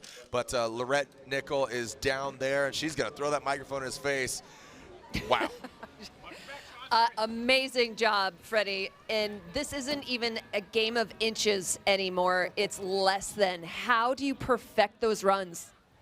Oh my God, not everything's perfect with those runs, but it was, so you can tell, all in. And I think if you're a drifter out there in the world, whether you're an active drifter or you are an aspiring drifter, these are the sort of runs and the type of driving that we all want to do. And I think I'm speaking on behalf of James, I'm speaking on behalf of myself, of everybody else. When you're driving like that and you're facing a giant like that and you're leaving it all on the table and you're risking a little bit and you're fighting whatever you've been struggling with and you're able to get that part a little bit better, it's the best feeling in the world. And that's what I'm feeling right now. So now it's all about getting calm, getting ready for the finals, because the job is not done yet. Absolutely. So you're going to see Adam LZ in battle. So again, coming in and celebrating, you are remaining calm. Some high fives with the team. But how do you ratchet it up, and how do you find that perfection? Yeah, good question. Ask me again in 15 minutes from now. But, you know, all of these guys can win on any given day. And right now, Steph's working on some intel on Adam. We're trying to figure out where his strong sides are, and obviously there's a lot of them since he's in the final. So now it's about calming down and just freaking driving. We can't wait to watch this, guys. Thank you, Lorette. And, you know, all things aside, what a great battle there. Hats off to James Dean. He gets third place here in Orlando. Osoli, so close to a podium. You know, as a rookie here in here in E-Town, what a great effort. So cool. Englishtown is such a wacky track, but you know what? Somebody's going to sleep well tonight. That very well might be Dirt Stretch. Hey, Hurt, Swan said get ready for bed, because the finals are here and we are ready to throw down for their town. We're talking Norway. We're talking Connecticut or Florida. Regardless, it's Frederick Osbo and Adam LZ in the finals here at E-Town when we come back. Previously this year in Long Beach, James got second. Hiro Manoa got first in Orlando at round 3. But you can see 4-1 in the win category. Freddie over Adam LZ. What are your expectations here, Jacob? I expect just a rowdy run. I mean, we've got perfection out of Frederick Osbo, but Adam LZ is just absolutely on one and knows how hard he can push this car, and I think there's still a little bit left for him to be able to do, and that to me means it's going to be a rough one. It's going to be contact, and both drivers are going to go absolutely ham when they come out from underneath the bridge. Leave it all out on the track as they enter the burnout box. You can put your lights down as they enter the burnout box, but you're going to throw them up. You're going to throw them up when they enter the Coliseum. You could hit record as well, so you're doing double duty and documenting some history here. Adam LZ, Frederick Osbo, Freddie officially will retain the lead after round 4 at the halfway point, round 4 of 8 of the Formula Drift Championship. Remember, we continue on. We'll be in St. Louis for the next round. We go on to Utah.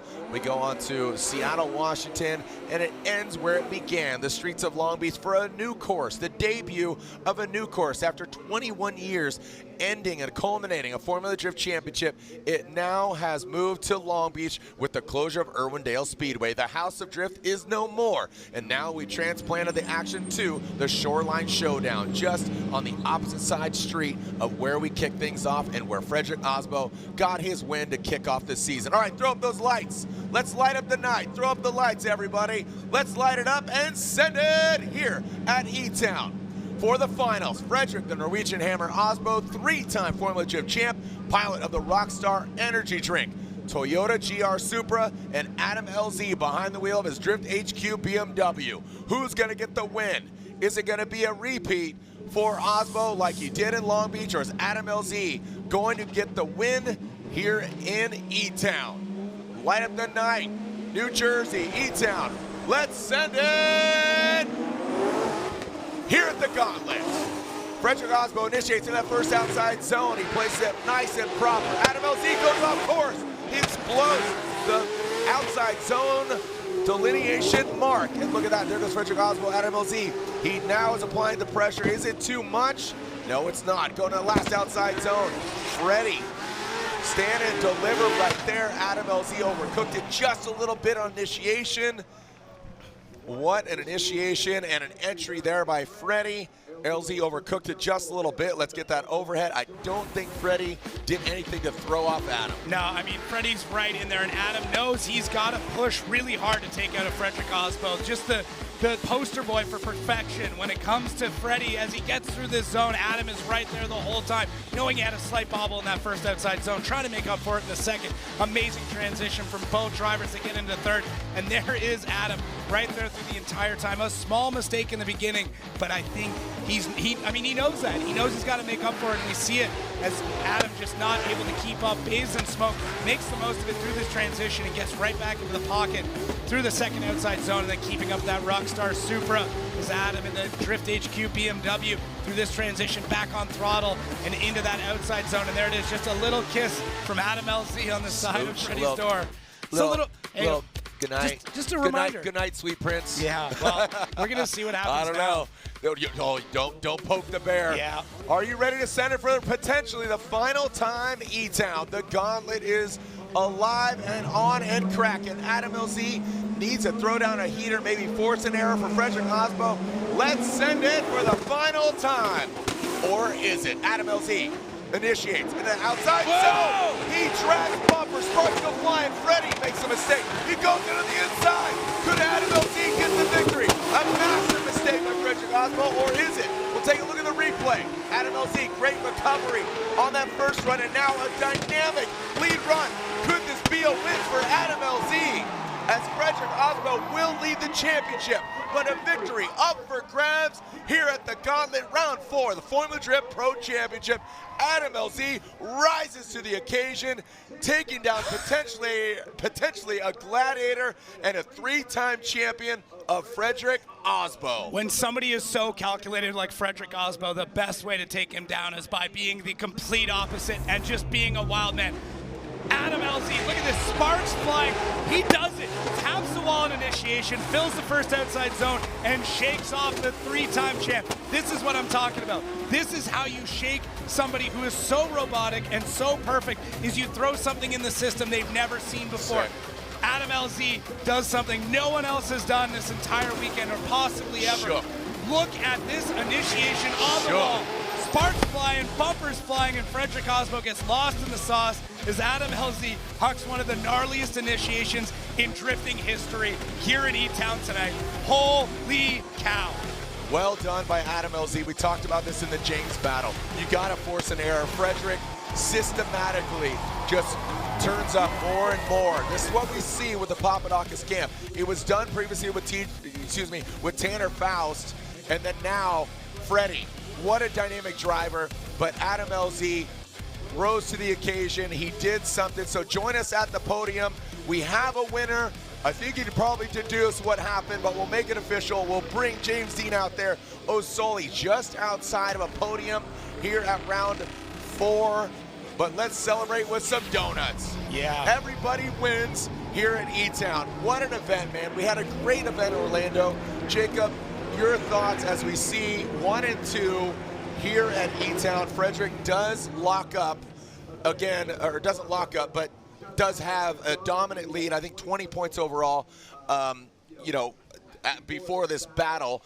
But Frederick, he leads the championship at the halfway point. Yeah, just nuts. Just an absolutely crazy battle here where we see perfection, we see wildness, we see craziness the entire time. This is just absolutely wild.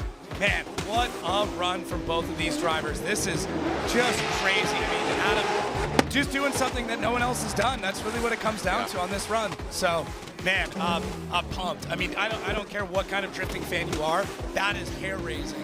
Yeah, I don't care what kind of motorsports. Again, this is video game, this is movie, this is stunt driving, this is what you can expect from every round of Formula Drift, and it could be anybody's game. And Adam, he has just progressively gotten better, and you know, making the content, making the videos.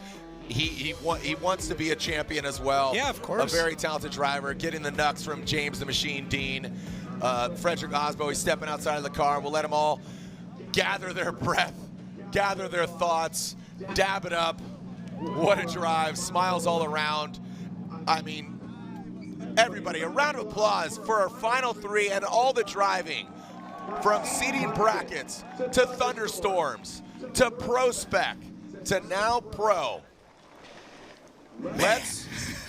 Let's announce your top 3 here at round 4 of the Formula Drift Pro Championship here at Englishtown, aka E-Town, the Gauntlet. Congratulations, 3rd place goes to James the Machine Dean, 3rd place here at E-Town.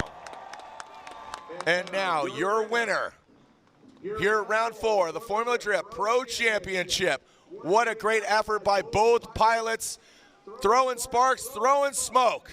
Back on the box once again, your winner, round 4 at the Gauntlet Formula Drift Pro Championship unanimously is Adam LZ, gets the win. Hell yeah. Congrats. And Frederick Osmo with 2nd place in the Rockstar Energy Drink Toyota GR Supra. He has the points lead, but gets 2nd place. Adam, the smile says it all, the signature stash, the Drift HQ, BMW. Lorette, how does that back end look? Because he backed that thing in like a dump truck.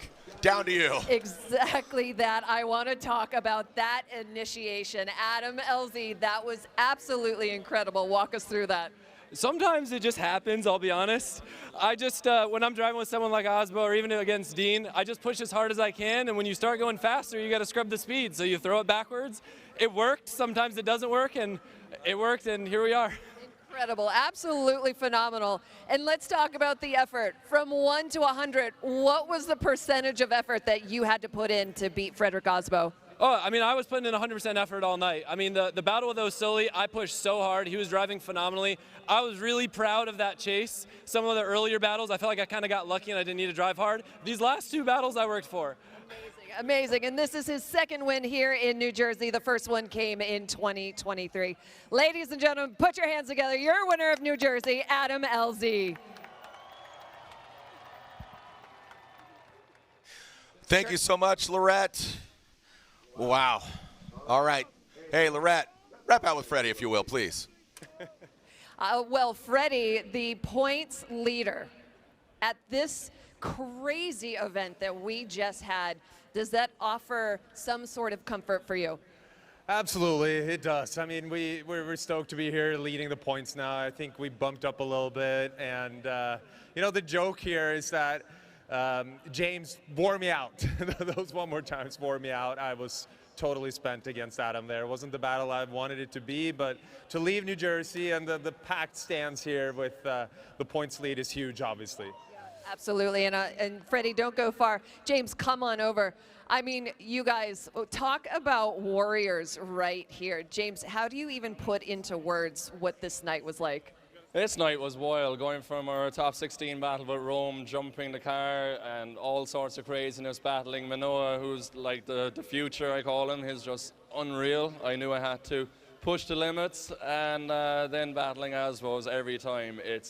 You have to just be perfect. You can't make mistakes, and I think the first set of battles was like really the highest level of drifting you can see, taking chances through the blind smoke on transitions, ending up in the right place, and nobody playing games, so no crashing or no nothing. It was unreal. And it's hard to do that twice, you know, when you go against Asbo.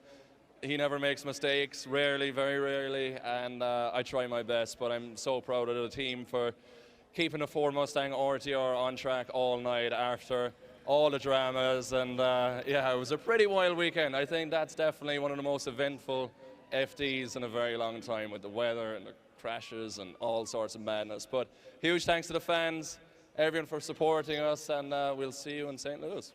Amazing. Ladies and gentlemen, in third place, James Dean. In second, Frederick Osbo, and your winner, Adam LZ. Thank you so much, Lorette, and James really encapsulated that. Congratulations, Adam LZ. He won here in 23, wins in 25 again.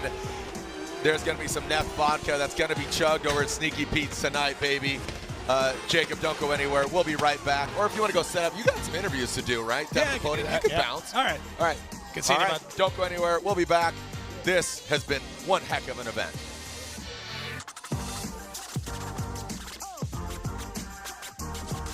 But it was adventurous. The stage was set. We knew we were coming to E-Town, the first ever purpose-built drift coliseum in North America. History has been made here over the years, and now it's made once again. Congratulations, not only to Adam LZ, Frederick Osbo, James Dean, but of course, our podium finishers in Prospec. Also, wow, Thursday, the storm. You know, Mother Nature had a different idea, but it just progressively got better and better, like fine wine. It aged, and Frederick Osbo comes out on top, still as our points leader after 4 rounds. Still 4 rounds left. We make our way to St. Louis, the gateway to the west, as we make our way west. We continue on to Utah, Washington, and end it back at the Shoreline Showdown. Speaking of Showdown, this is one for the books. Congratulations to all the teams for putting on one heck of a show. Again, glad everybody's safe after, again, a crazy storm. Glad everybody's okay. But I'll tell you what, this is going down in history. Dynamic driving, flawless, the largest event we've ever had in New Jersey. So let's keep this momentum going. We'll see you guys and gals and children of all ages, fans across the globe. If you can't make it in person, tune in, tell everybody, tune in to Formula Drift. Most exciting motorsports around the globe. Thank you so much for being part of it. Thank you to Jacob Gens. Thank you to Lorette Nickel. Thank you to the Formula Drift staff. Thank you to Ryan Sage. Thank you to our judges. Thank you to Vernon, Brian, Reese. Thank you to you, the fans. Thank you to all the sponsors. The list goes on, and the party continues. Congratulations to all our winners, because everybody won here at Formula Drift. We'll see you online, or we'll see you another time. My name is Jared Dienda, and remember, lick the stamp and send it. We'll see you in St. Louis for round 5 of the Formula Drift Pro Championship.